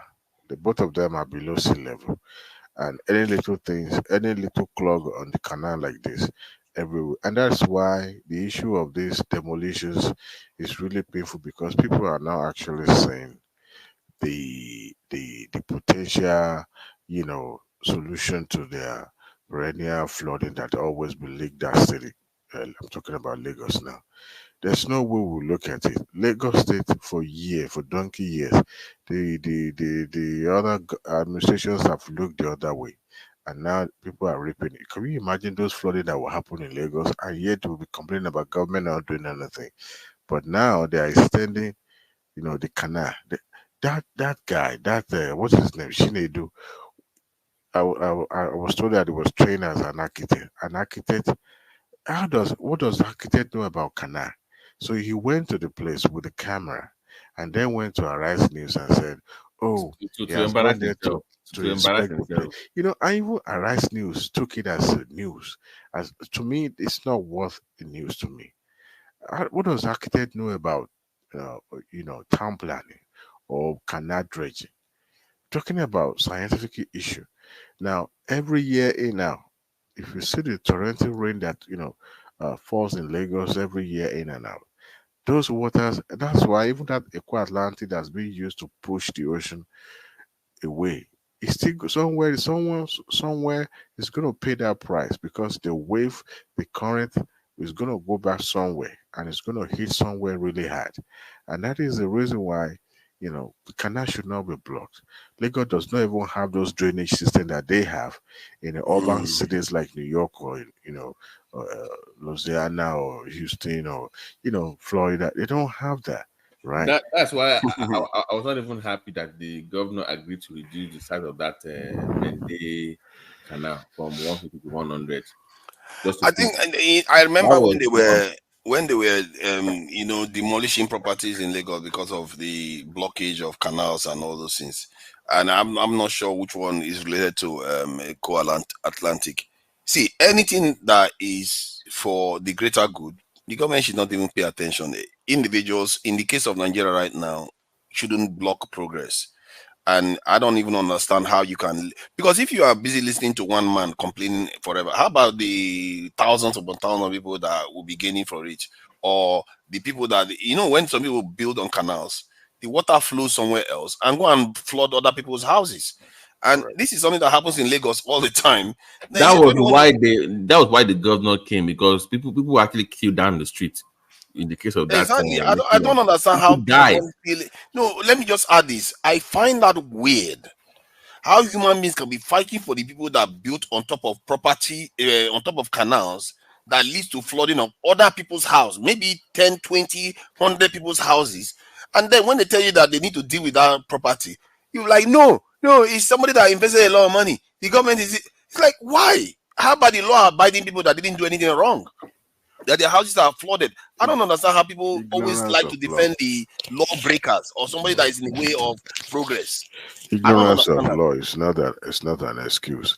You see all those people coming with the emotional blackmailing on social media, with the way the Arise News is hyping that news as if Lagos State has done something terrible. Even about it saying that someone should leave legacy. Legacy is about laying a good foundation that other successful administration will build on, so that they won't inherit all this nonsense that is been happening to that state. But can you imagine Arise News echoing that same issue? But they were on a more serious note, what is the goal of Arise News at this point? What are you trying to achieve? Propaganda. Once in a while you should, just to get. But at this point, it's like it's personal or something. To be fair, I like, compared to the other two now. The other two seem to be like fanboys. The other one, I think channel has become a little bit stale sometimes. But Arise is doing quite a lot of analysis. No, they're not doing really analysis. At least they are trying compared to the others. No. I'm singling out maybe the other guys' business, their staples, their morning shows. What I'm talking about. There's nothing objective about that show. I'm sorry. Okay, they are not as good as they like to believe they are. No. But compared to the others, though. No, to Nigeria, any media house or any media outlet, the core objective should be about being unbiased, reported in the same way, but editorial has taken over in such a way that people are now seeing themselves as the third arms of government that they can challenge as an opposition. They've given themselves that something as an. But they are not even doing a good job of it. If that's what they're doing, they're not even doing it. If I was even doing it, every day I won't let the government rest about their security policy. I know some people would like it, like Ene and Co would like that, because in the heckling there. Ekene has come in with fully charged battery. What is going on? I heard that they always say people building on canals and all this and all those. Oh my God, you came in for canals. So you mean all this building that they're demolition, all of them are on canal? They were like, you need to come and look at it. It's not just saying they are. But is more than the wired of it is that many people don't know that all these buildings were approved by government officials and government parastatals. So why all these things? When you have approved those projects, those buildings, at the end of the day, you come back to demolish it and you come back to say that people don't know the rules, people don't follow rules, people don't follow laws. But they didn't but approve it. The government officials approve those buildings. So even if if the government really want to fight, who are the people that sold those land to the individuals? We are there.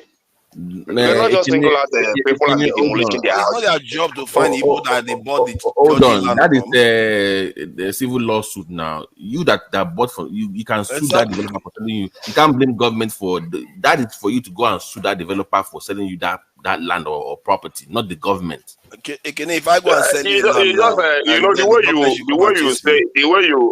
the way you say it is just like people just come on top of canal and build houses, which I know, like where I am today. You can say people build close to canal, but not saying that people build on top of canal. No. They literally build on top of some of them. Let's clarify. No. Maybe two or maybe few houses, but the kind of demolition happening now in Lagos State, it's not people building on top of canal. There's just more than like that. there is no more than that. No. There is no more than that. Hold on. Literally saw it on the map. Hold on, please. Hold on, please. This is my point, and this is what I've always said. If I'm going to spend close to 100 million or 200 million naira on a property or land in Lagos, I should be able to spend 10 to 15 million to hire a good lawyer, a good agent, to make sure that the land is legit, or that they can actually go. What happens is that I won't say for all people, but the cases that I have seen, people did not go through the right channel. Maybe because they were naive or ignorant about how the system works. But my thing is, for me to spend that much money on a property, I'm going to hire professionals, lawyers included, and I will spend out the money required before I pay for any land or property in Lagos. That's true. That's my point. They don't want to buy a property that is. The point is that it's just like the other man coming out to say that a lot of building in Lekki don't have is it of CO or whatever. So which means about 80% of building there will soon go down. So people already have that in their mind that very soon government is coming for them. But it's not even only in that area. I can tell you that even in this Ojo, 95% building here don't have a CFO or whatever. So when you ask people, they will tell you that it's not that they don't want to have it, but they are not giving it to them. The process is frustrating them, even to get it. You understand? How did they manage to buy a property and build on top, buy a land and build? No, they normally building house. You can buy your land. They will just allow you to build your house. But after building the house, you see some laws, another law coming in. You know, Lagos law is just not what you can just. But why can't you hire a lawyer? Why can't you hire a lawyer? Even with the lawyers, you cannot say they don't have lawyers. A lot of property owners. A lot of property owners have lawyers.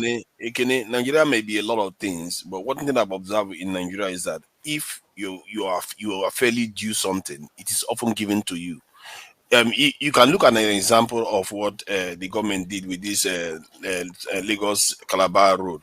They said they are compensating people that they don't have any obligations to compensate because they were building on illegal land.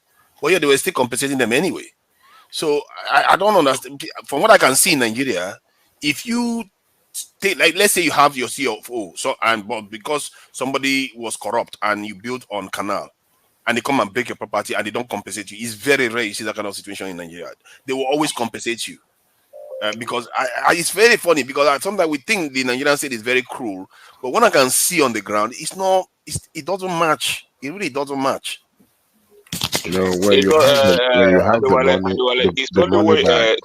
it's only when you go through the system, when you go through the system to get anything in Nigeria, you know how frustrating the system can be.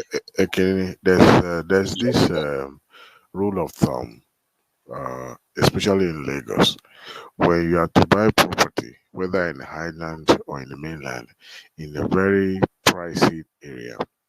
Anybody that is interested in doing that should be very, very careful.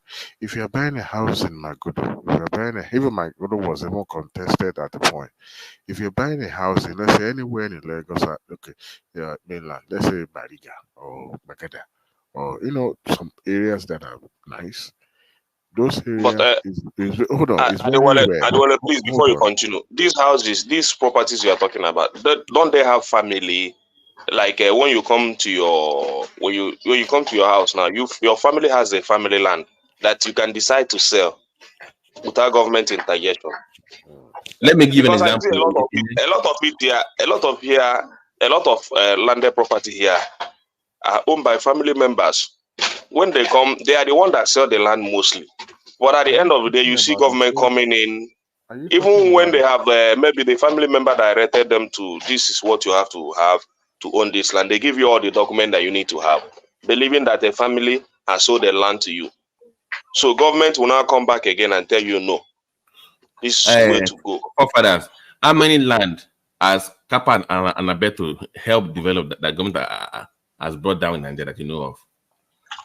No, Because they're not going to build. That's my point. When you go to real professionals, they know. But if you just go to uncle down the street, I know this, I know that. All this shortcut that we do as people, we know ourselves now. You must pay the money to. I've seen about 3-story building in Abuja, in Ikeja, that looks like somebody used their hand to mold it. And I was like, how did they allow this thing to go past the first level? And they built it to the top, and it's still dirty today. I was like, that is an eyesore. If an engineer is allowed to build in a capital city about 3-story building, maybe it's even more, really tall. I was like, Nigeria, it's like everything goes with them sometimes.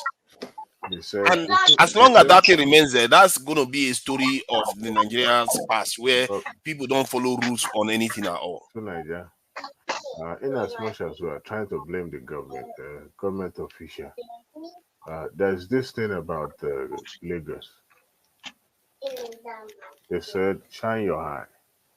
If it is too good to be true, that it means that thing is not genji, not real fake. But people are always so eager to say, oh, do it now, pay now. Everybody is rushing, you want to do it. So if at all somebody is selling a land or any property to you and you're very, very quick, they say, I'm going to put my money down and buy this thing. Well, when the wahala comes, the person has, I mean, we're in the same, it's not the same Lagos where the caretaker will lease a 1-bedroom to 3-4 people. And yet that caretaker will not go to jail or go to police station. As a matter of fact, that caretaker will be the one to even arrest you if you're trying to challenge him. So Lagos State has a penchant for all those petty crime like this. They will blame government officials. Well, government officials are in collusion. I mean, collude with property developer to do innocent people. I mean, if you're buying a property and C/4 did not come out on time, and Okene is saying that they will frustrate you, that means you enter Wahala. The moment you are unable to secure C/4 on time, that means that real Wahala be that. So, I mean, Lagos State is known for that. I know what I'm saying. There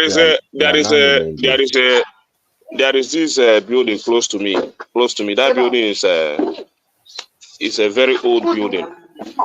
Almost that building is if I'm not mistaken, it's up to 15 years now or 20 years. That building, and the person that has that building is a very learned. It's a woman, and she lives abroad. So this building, she has been pursuing the C/4 for God knows when, if not till now. And she's still pursuing it with all the money that woman has. So if she has gotten it, maybe it's recently, or maybe years or 2 years back or last year. You understand? So, and the woman continues to do that because she knows the importance of it. But she has built this building for more than 20 years. But that building, if she has acquired the C/4, the way I see her, she was pursuing it, is just last year or maybe this year. And she has spent a lot of money. So that learned woman it's because she knows the importance and she's doing it and she continues to do it. That's why I said that the system is very frustrating. And she's not an Igbo woman, no. She's a Yoruba woman. She lives abroad. So the system is very frustrating. We don't have a clear system that when you go, you want to acquire something or you want to have a document, you just get it seamlessly. It's not done in Nigeria. Even Lagos land is overpriced. So, it's like a jungle. So I know what I'm saying, and when I say that this one is even a learned woman, somebody that is very intelligent, and you talk about businessmen that when you frustrate them most of the time, they will just say they just leave it. But what I found out today is that people are being more careful. People are beginning to learn. So even if they want to do that mistake, they don't want to do it in a higher level again to spend a lot of money trying to build a lot of mansions.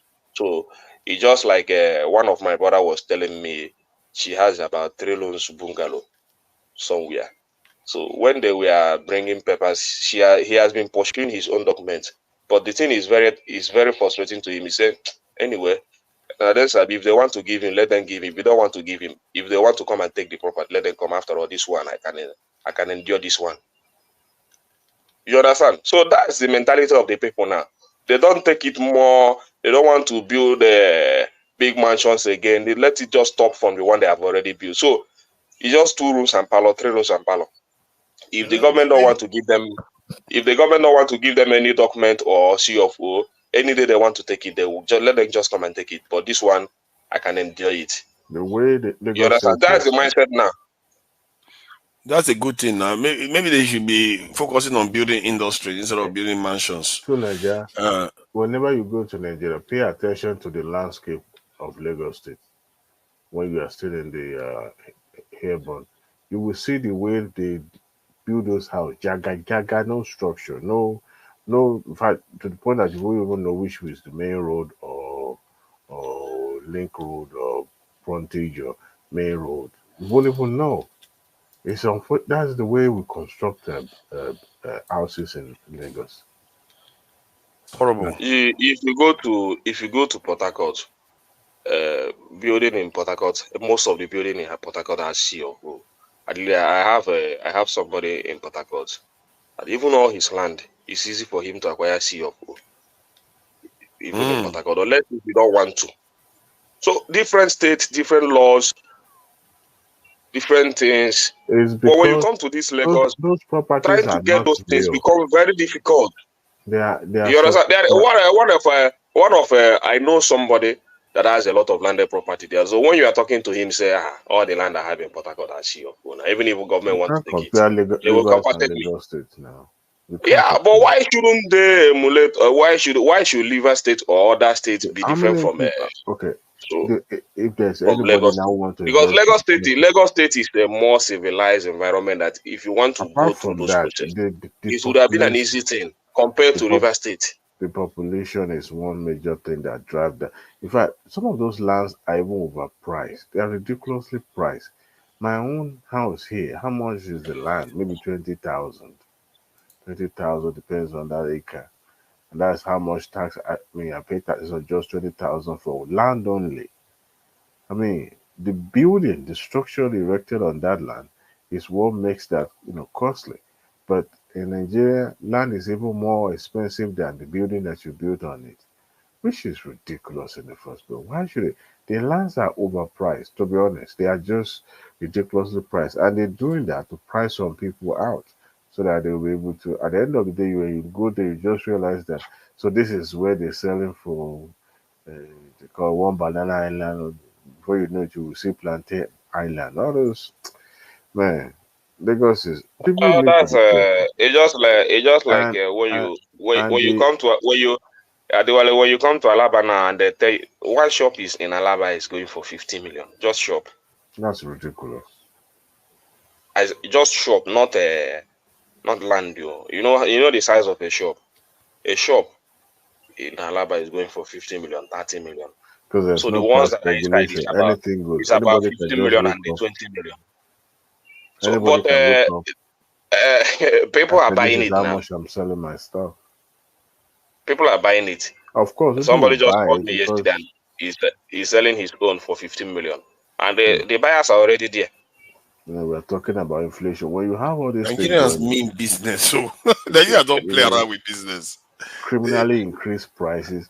These are the things that indirectly that affect inflation one way or the other because people are jacking up the prices. We should not have before when you need to mention million. People, Million is they just will like a increase price on things that have nothing to do with dollar. Huh? They will just jack up that Yeah. that material that has nothing to do with dollar. They say No. dollar don't go up. Exactly. Concern with dollar, we don't know. If Some they people, increase price for no reason. some of those land grabbers, or what do they call them? They were able selling the land, by paying dollars. They will tell you if you have dollars, go ahead and pay dollars and give you a discount for that. It's ridiculous. I don't even know why people still live in Lagos. To be honest, I can't do that anymore. Lagos has one reason why people still stay here. No. Yeah. See, okay, let me tell you Most of something. the reason is that even as a commercial city, the seaport and the airport and when everything. you But taste, I think that when you, mindset is changing now, not like before. when you taste Yeah. good life for once, you will forget about your sorrow. See, I've lived in a chaotic place. I've lived in New York. Never would I. When I came to Nigeria, my in-laws were living in Ayobo Ipaja. That was the only place I had a very good and sound sleep when I came to Nigeria. I slept there like a new baby. The noise pollution in the main city in Lagos is killing. It's shortening the lifespan of the people, and they don't realize that. The fume, the air pollution is so bad, so terrible.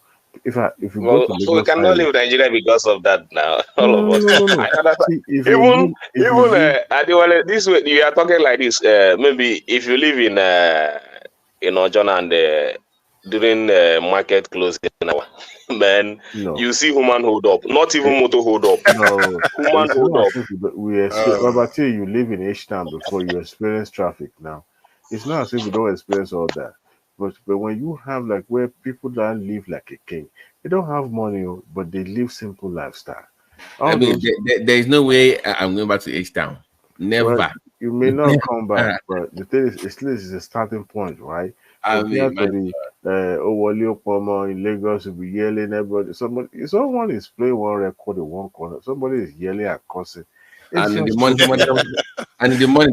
somebody is doing Allahu Akbar. in fact, that is Jesus Christ, it's shikiri the bubu at 10 most o'clock in the night. annoying. Thank And God. the conductor will be just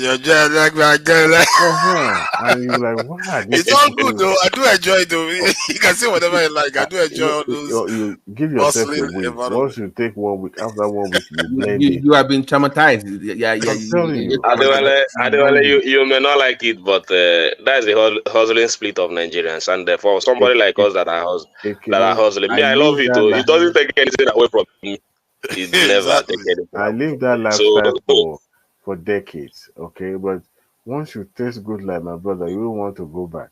See, every time I arrive Lagos, it's like I'll be thinking of the day I will jackpot from this. Just this. I love the city. Don't get me wrong. I'm a beneficiary of that city. That city blessed me one way or the other. My family.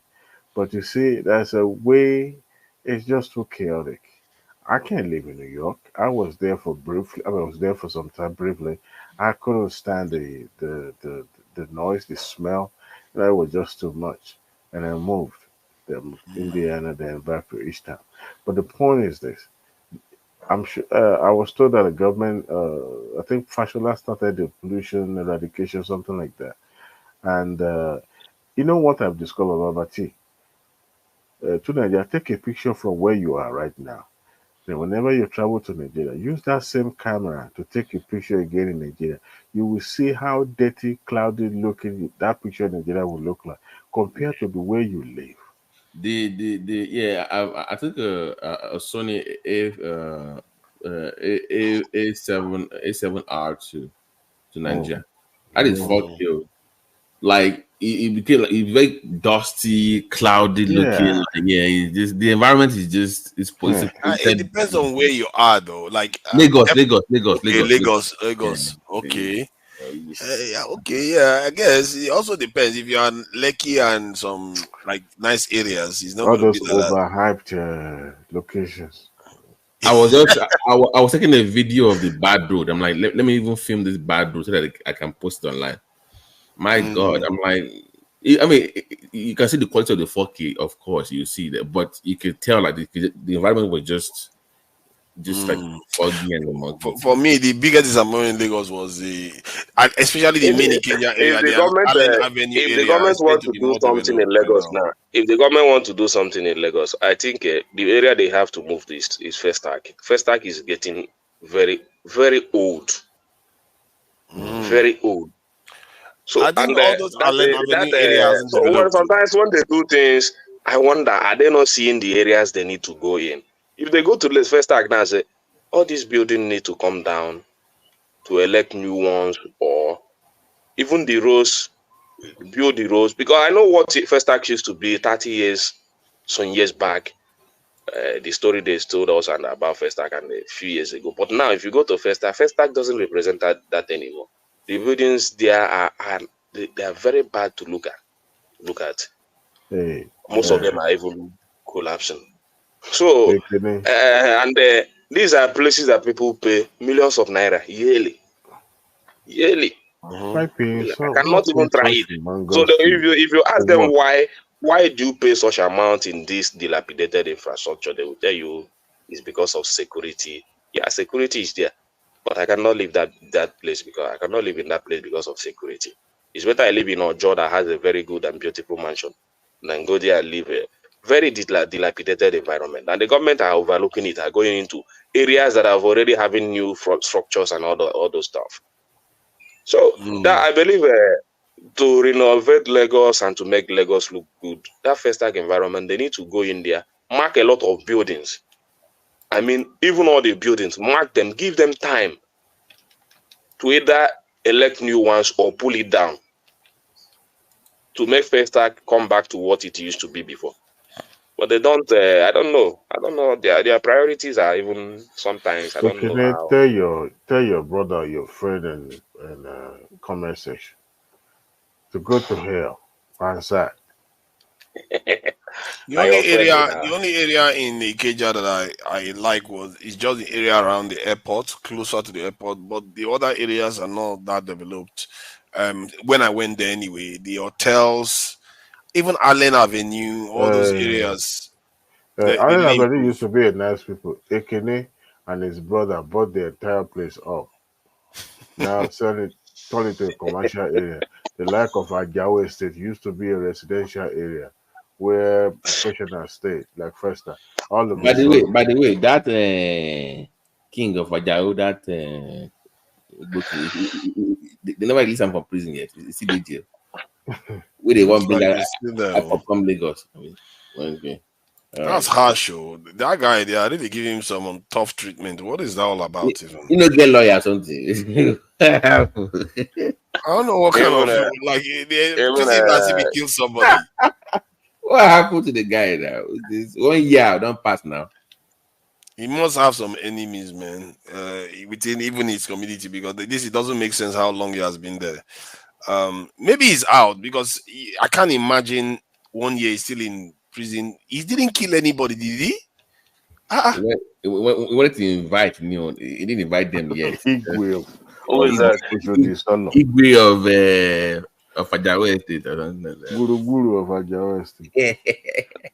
That Igbo guy, that Igbo. Yeah, they wanted to bring Igbo traditional ruler. Now, I can't put him for prison now. Now they try. I can't put him there. You want to bring Anyway, I don't want to say anything. I don't want to say anything, but that's say what you want to say. Nigerian. No, say it now. Say what you want to say. Say But it's not good. I don't want. If I say it the way I want, if I want to say it the way it is, yeah. Ekene, I have something to tell you. I'm disappointed in Igwe Obi of Onitsha. What did he do You now? know what he did?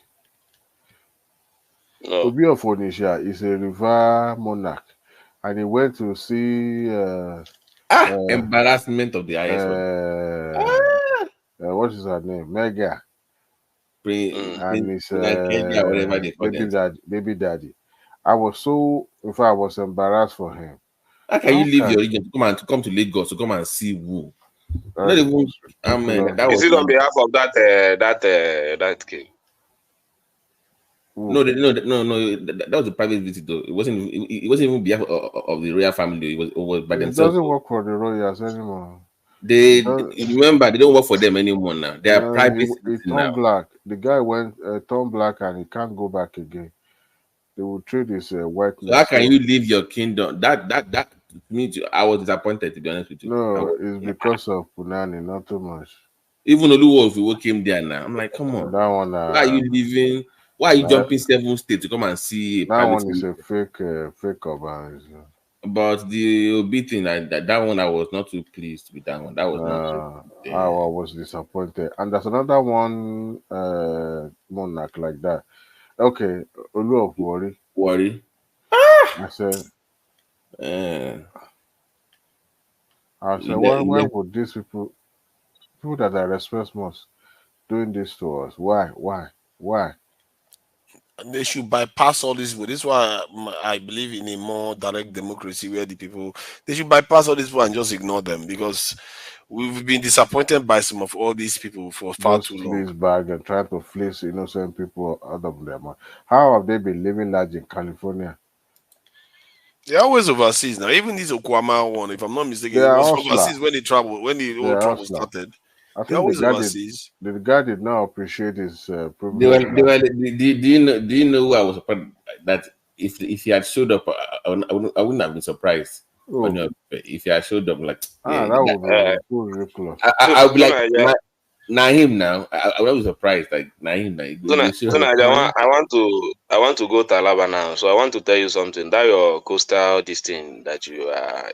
You know, go like how you go take like cool down. You understand? Nobody's saying that the coastal this thing is not a good project. If it's extended to, anyway, let me talk to Nigeria. But the concern is this. Benefit from it. To Nigeria, don't let APC, APC and that they're going to finish that project in the next 8 years. If it's another government that are very serious, I will tell you, you don't buy land for that side. That would have been a very big project that is going to be finished maybe the next. If they do that 50%, even if they do that 50%, it's going to open 50% more of the Nigerian coastline up. Even that 50%, you will not see it. Let me tell you. The only area that I know that maybe they can is that Lagos part of it. If they manage to finish that Lagos part of it, then just go and thank God. And you know that if they do that Lagos now. No, let me finish. If they do that Lagos, because it's just about 1 kilometer something or so, which they are very eager to that Lagos part of it. They're very eager in it. So if they finish that Lagos part of it, just go and thank God. You understand? I know you know what it means to finish that just for Lagos. So, but if they can do more than Lagos, then kudos to you. The problem is not that the project is not. Think about it. Tinubu's son has money in it. The Nigeria government has money in it. Don't you think that is in all their interest for this stuff to I don't even want to care whether the contract is inflated or whatever. My only concern is the completion. Because the reason why people are complaining is that Nigeria the economic state of Nigeria today needs a serious attention than that, and a lot of dilapidated federal roads and all that. You can see it in the videos and everything. Even you have a lot of federal roads that leads to your state that are not in good shape today. Very bad.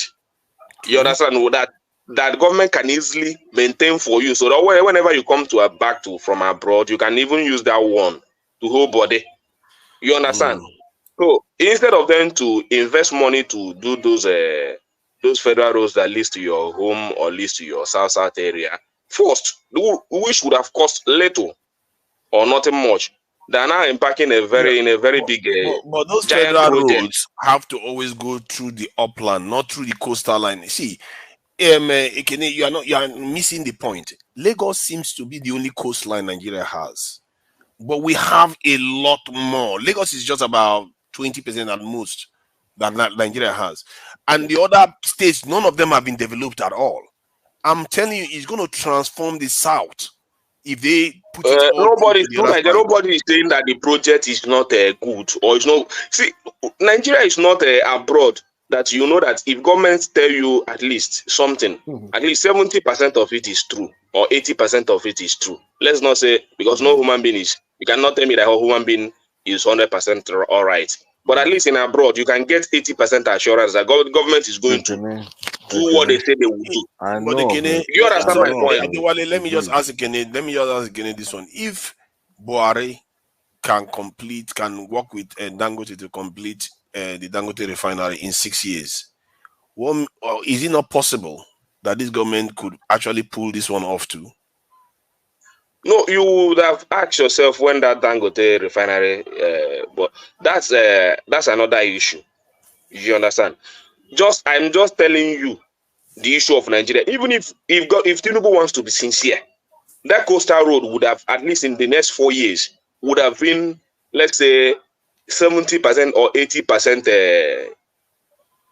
done. They have a chance. But telling me that project would take as long as 8 years is to tell you that this is a campaign strategy. It's a campaign strategy. You cannot tell me that a project that you know, even if that project, if government is sincere, they want to do work on it consistently, knowing the importance of it, that project should not take nothing less than 4 years. But by you cannot be telling me that project will take you 8 years. By the second year, by 2 years, they should be starting from the other side too. It's not only the Lagos side that they will be building. They'll be building But that's what I'm telling you. If they move past Lagos, I will give kudos to them. Nobody is saying that that project is all. Everybody knows the importance of every project. No road infrastructure in Nigeria today is not useful. Every road infrastructure in Nigeria today is useful. But regarding the way our politicians do things, we don't trust them. We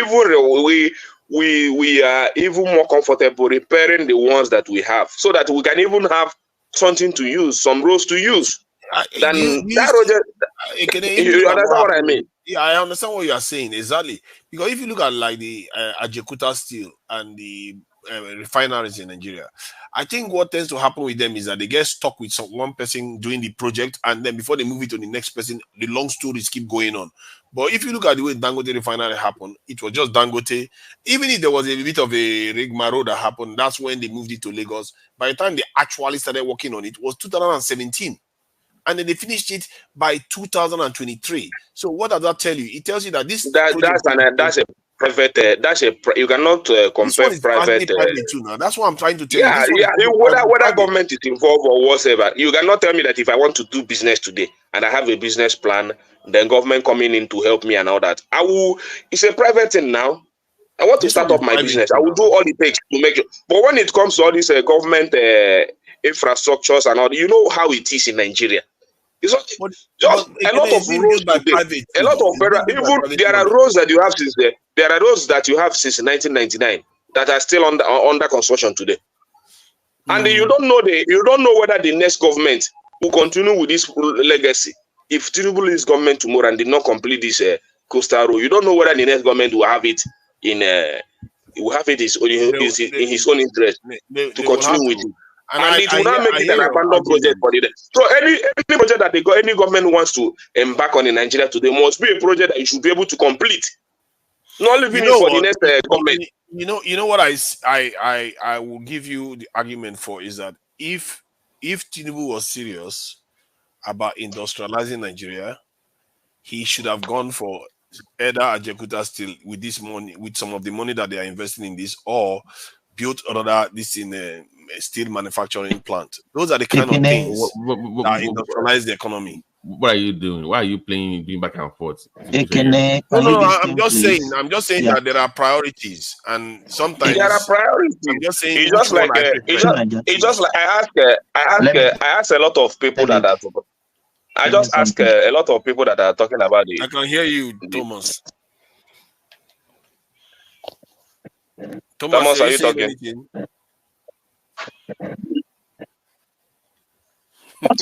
It looked like Thomas is tired, just waiting for us to finish so he can go. You just want us to finish. So, Yeah, what's up? Thomas, say something now. Why are you? Is he drunk? Yes, I'm trying to tell you, APC will do 16 years. So don't worry, they will finish the coastal road. Okay, only that one you want us. Maybe. You see what happened? Hold on. Let me tell him that. What if the remaining this 12 years is only Bobel in office? Would you be happy, Thomas? Would you be happy? Adi Bobel gets into office for the remaining 12 years after the first 4 years of Tinubu. Let me tell you, let me tell you the mindset we have in somebody like me have in Nigeria today. Instead of if the government of APC continue like this, instead of them to continue in the next cycle of election, I would rather support an Hausa man to be the president. Honestly speaking, I would rather leave P2B and make sure that I support a popular candidate from the north to take away power from APC, because they are really killing this country. Which party is going to do that? Is it PDP? Whether PDP? Whether PDP? Even PDP has to choose Southerner now. Even Southerner. Yeah, but PDP even if they don't choose it, let me tell you, even if they don't choose Southerner, and I see that they are ready to take away power from Tinubu, from this APC government. Let me not call Tinubu, because it's not a Tinubu thing. It's an APC. Because if you look from Tinubu down to the ministers and most of their governors, you will know that they are not ready to do anything for Nigerians. So I will not put Tinubu. So when you look at it, minority, nobody. You see, most Southern people will not care whether it's Tinubu. No, I don't think Nigeria cares now. No, to Nigeria cares now. Nigeria cares a lot.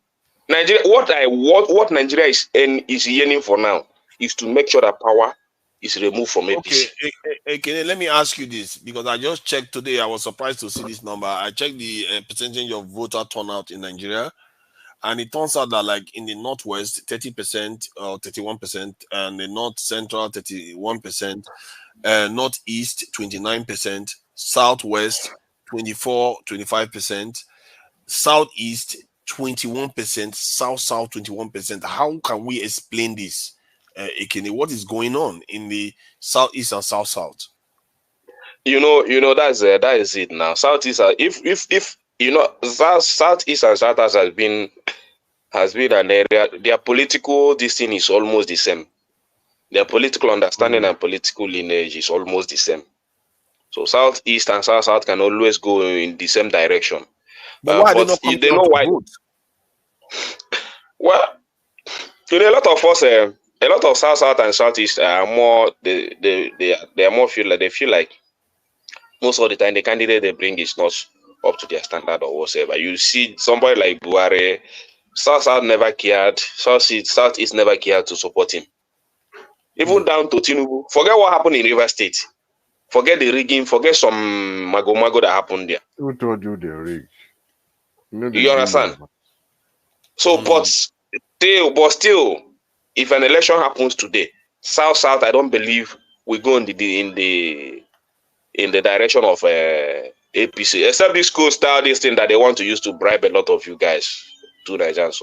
If they start seeing it, it will make a difference. So if they start it will make a difference. Quite all right, because I can also see politics in it. But the problem is, whether it's politics or whatever. If they're going to do it, I don't care whether it's politics. It's going to be nice. But my problem is that they're not going to do it. How do you know? You understand? And they're giving me 8 years. Giving me 8 years for the completion of that project is something that you guys don't understand the kind of politics they play in Nigeria. You cannot tell me that you don't even know whether you will get another 4 years. The project you should be executing is a project that you know that you will finish in your first term. So if you're not able to finish it in your first time, don't tell me that I will that's give a you. good idea. I think that's quite right. Ideally, you want to finish in your first time. At least go more than. You're not going to finish it in your first time. Why telling me that it's going to be 8 years? So that okay, you will come to the South today and tell me, you know, this coastal project, we started it, we give you 8 years and all this stuff and all those stuff. So give us your vote. Can I give you one more reason why I think it's going to be completed? It's because what Nigerian government is reacting to is something bigger. They are reacting to the Continental African Trade agreement. So their plan is to draw a road from Nigeria, I think even up to Central Africa, in short, South Africa. They want a road from West Africa to South Africa. So they are trying to kind of create connection between all parts of the continent. This is why they are building trains. All the countries in Africa are doing it too. It's not only Nigeria.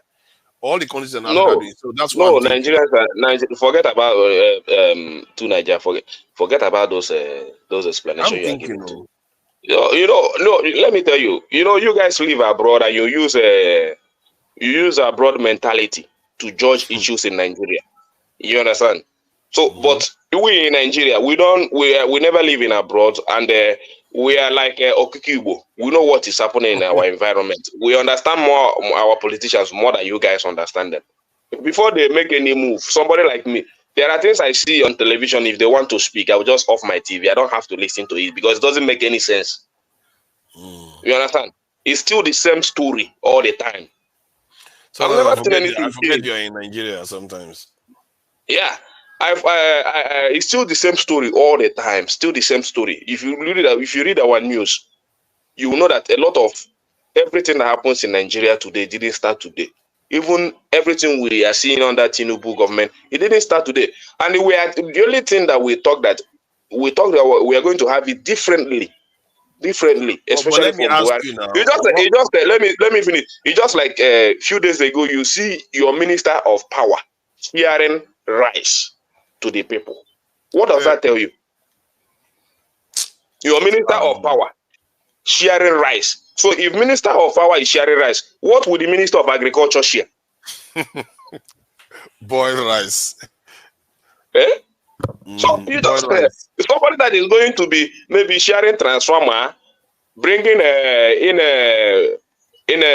this concrete poles in the areas that don't have electricity, or in the areas that their poles has gone down or is very weak, bringing those things to even in his own community, using it to go maybe in his own personal capacity, bringing the transformers, bringing poles. The last time I traveled to Edo North, all the poles, the wires are even falling on vehicles traveling towards that. And he said, it's a federal road though.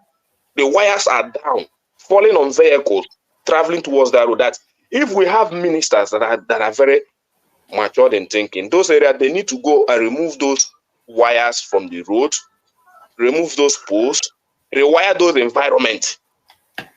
Let's say they don't give us light though. Let's say they don't give us light.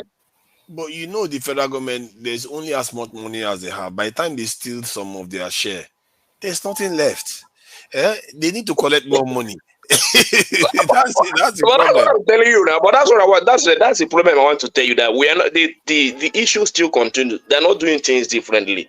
You understand? So we understand their politics. We travel around, you see some disgusting things that are not supposed to be in our system. When we say it here, people say you are doing propaganda. It's not propaganda. You go to areas today in most of Nigerian state today that you think are developed, don't have electricity. In the past 20 years, they don't have it. Not good. They don't have transformers in the last 20 years or 30 years. And your minister of power has the guts to be sharing rice to the people. Wow. I don't even know how that managed to happen. What they think they are doing. I say some of our leaders, I'm not holding any brief for any one of them. So if you give me a work to be a minister of power, am I supposed to be sharing rice? I'm supposed to be sharing transformer. Even if I don't have money for transformer, I will go and change those. I will make sure that the electric poles in most of the areas, in the rural areas, are being transformed, are being changed. Electric poles, this concrete pole will not cost you a lot. With 100 million or so, you will go a long way to change a lot of electric poles that are falling in many areas in Nigeria, even in the south or in the southwest then southeast. In many areas, you can change a lot of poles that are no longer in order, rewire those poles and other. Then maybe even if you don't give us electricity, we'll see the reason to support you again, because we know that you have the right, you are thinking straight, you know your work, you are doing what you're supposed to do. Maybe we'll not say that maybe some powers are holding you maybe to give us 24 hours electricity. Then we'll now start to know how to deal with those powers that are holding you. But your minister of power find it necessary that those things are not necessary. So what is necessary is to be sharing rice to the public. So the Minister of Agriculture now will not be the one to give us transformer and concrete poles in most environments. Just think they don't have priorities. That is the problem. And that is what people are talking when you talk about this coastal roads. There are a lot of priorities. It's not, these things are good though. But regarding our situation now, that you cannot travel from Benin to Ore, a lot of areas, a lot of federal roads today, you see trailers falling on the way, just a few days rain. You see our roads, water filled everywhere in our federal roads. You don't even need to do much. You just to fill it up, tie them back. Do you understand? So you don't have to spend much to do that. So that at least people using that road will have a breath of fresh air traveling towards that road. You will receive a lot of accolade for that. People will praise you for that. People will congratulate you for that. Then you will now come and tell us, yes, there is a project that we want to do that will connect us from south, a lot of region that is coastal road. Even if you want to pull down the landmark, go and pull it and nobody cares, because we know that the little you have done, you are going to do this one. Your words are your word. You understand?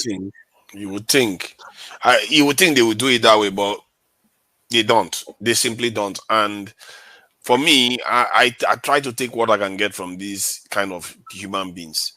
And I think Nigerians should be smarter about the way they deal with them. Because if you look at this cyber security levy, now they said they've taken it back for review because Nigerians criticized it. And this is something Nigerians don't notice that the government do. They don't notice that sometimes the government do listen to them.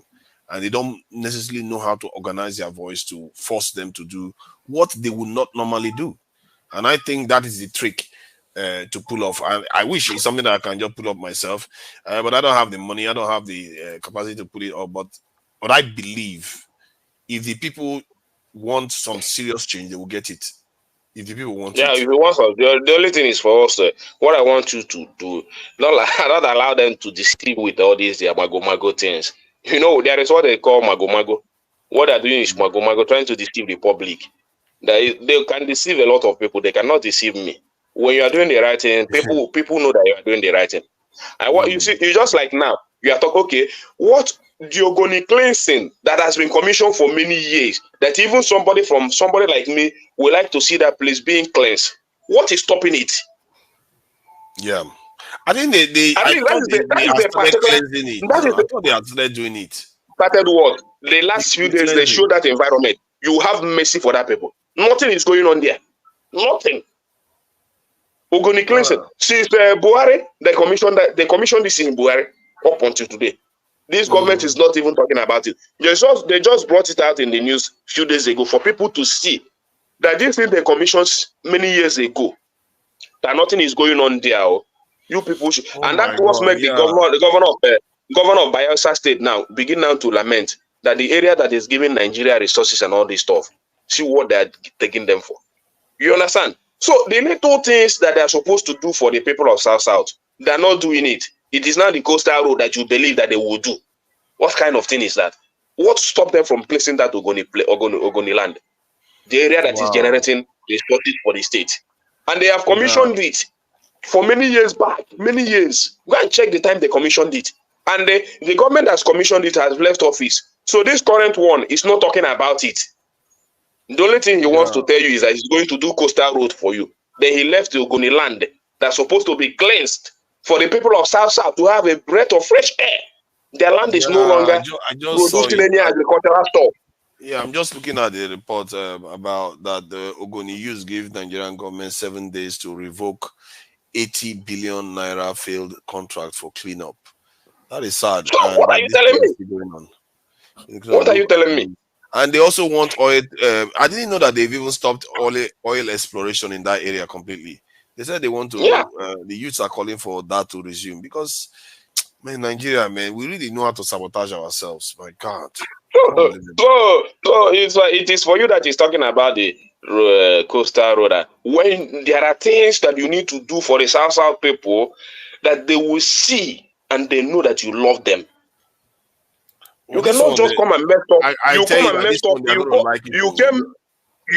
messed up the whole environment of Ogoniland. You explore them. You explore their oils. You took away everything they have, and you left that environment very deep. If you go to Ogoniland, you are talking about some areas in Nigeria. That place, with the amount of money they generate for Nigeria, and you go to that place, you cannot step in your foot there. You cannot. With all the things they gave to Nigeria. And nobody wants to talk about it. They want to use coastal road to blind you. A project that you know that they will abandon and leave it for the next government. Then when that next government come in and say, this project is less in our priority, then that you will now leave it for the next 80 years.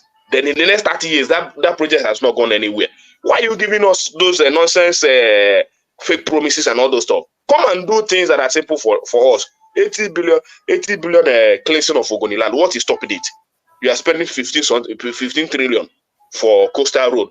Just map out a little amount of money. Go and clean that place for us now. You would think. Just map out a little more amount of money. Clean that environment for us to be happy. They will not. I think I don't know why they've not cleaned it personally. I really can't tell how they can allow this to carry on for years.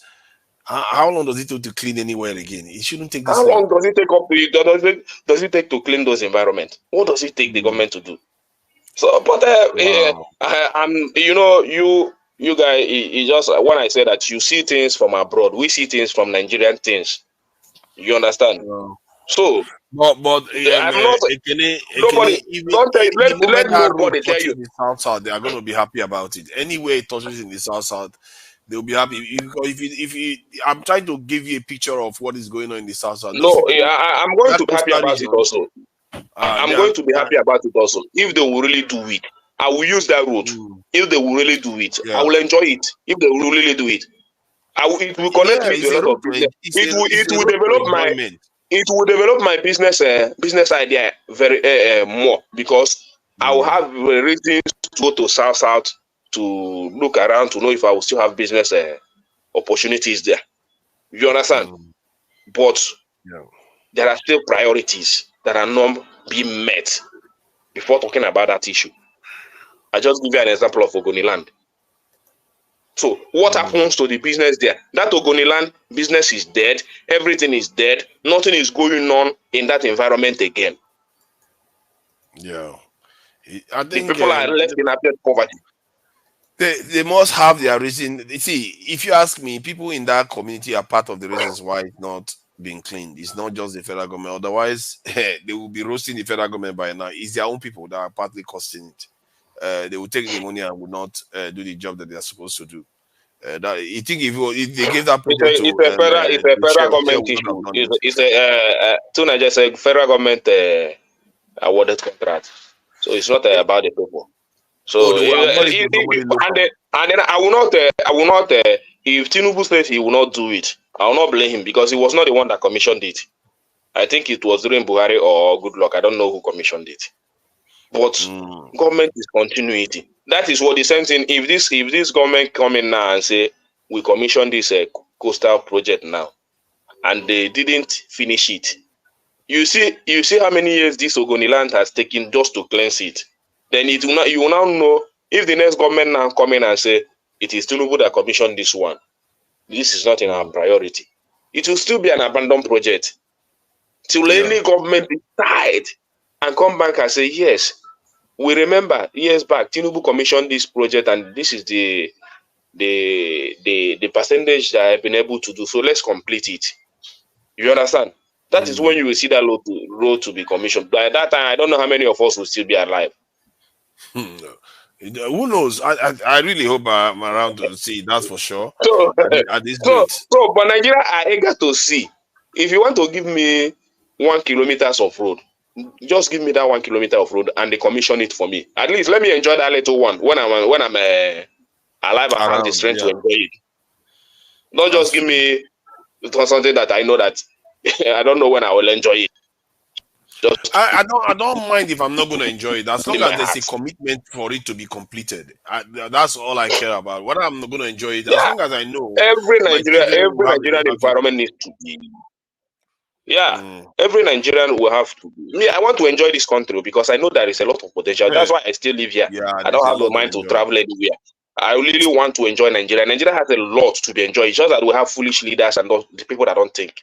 You understand? So, but if Nigeria really wants to do well, let me tell you, none of you would like to live abroad because we have a very big space that will contain all of us. If all of us in Nigeria decide to live in Nigeria, we have the land.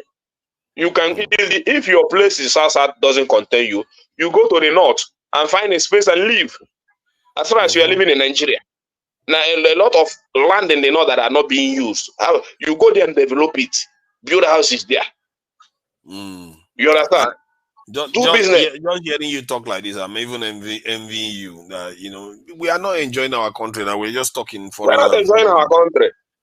We're not enjoying our country.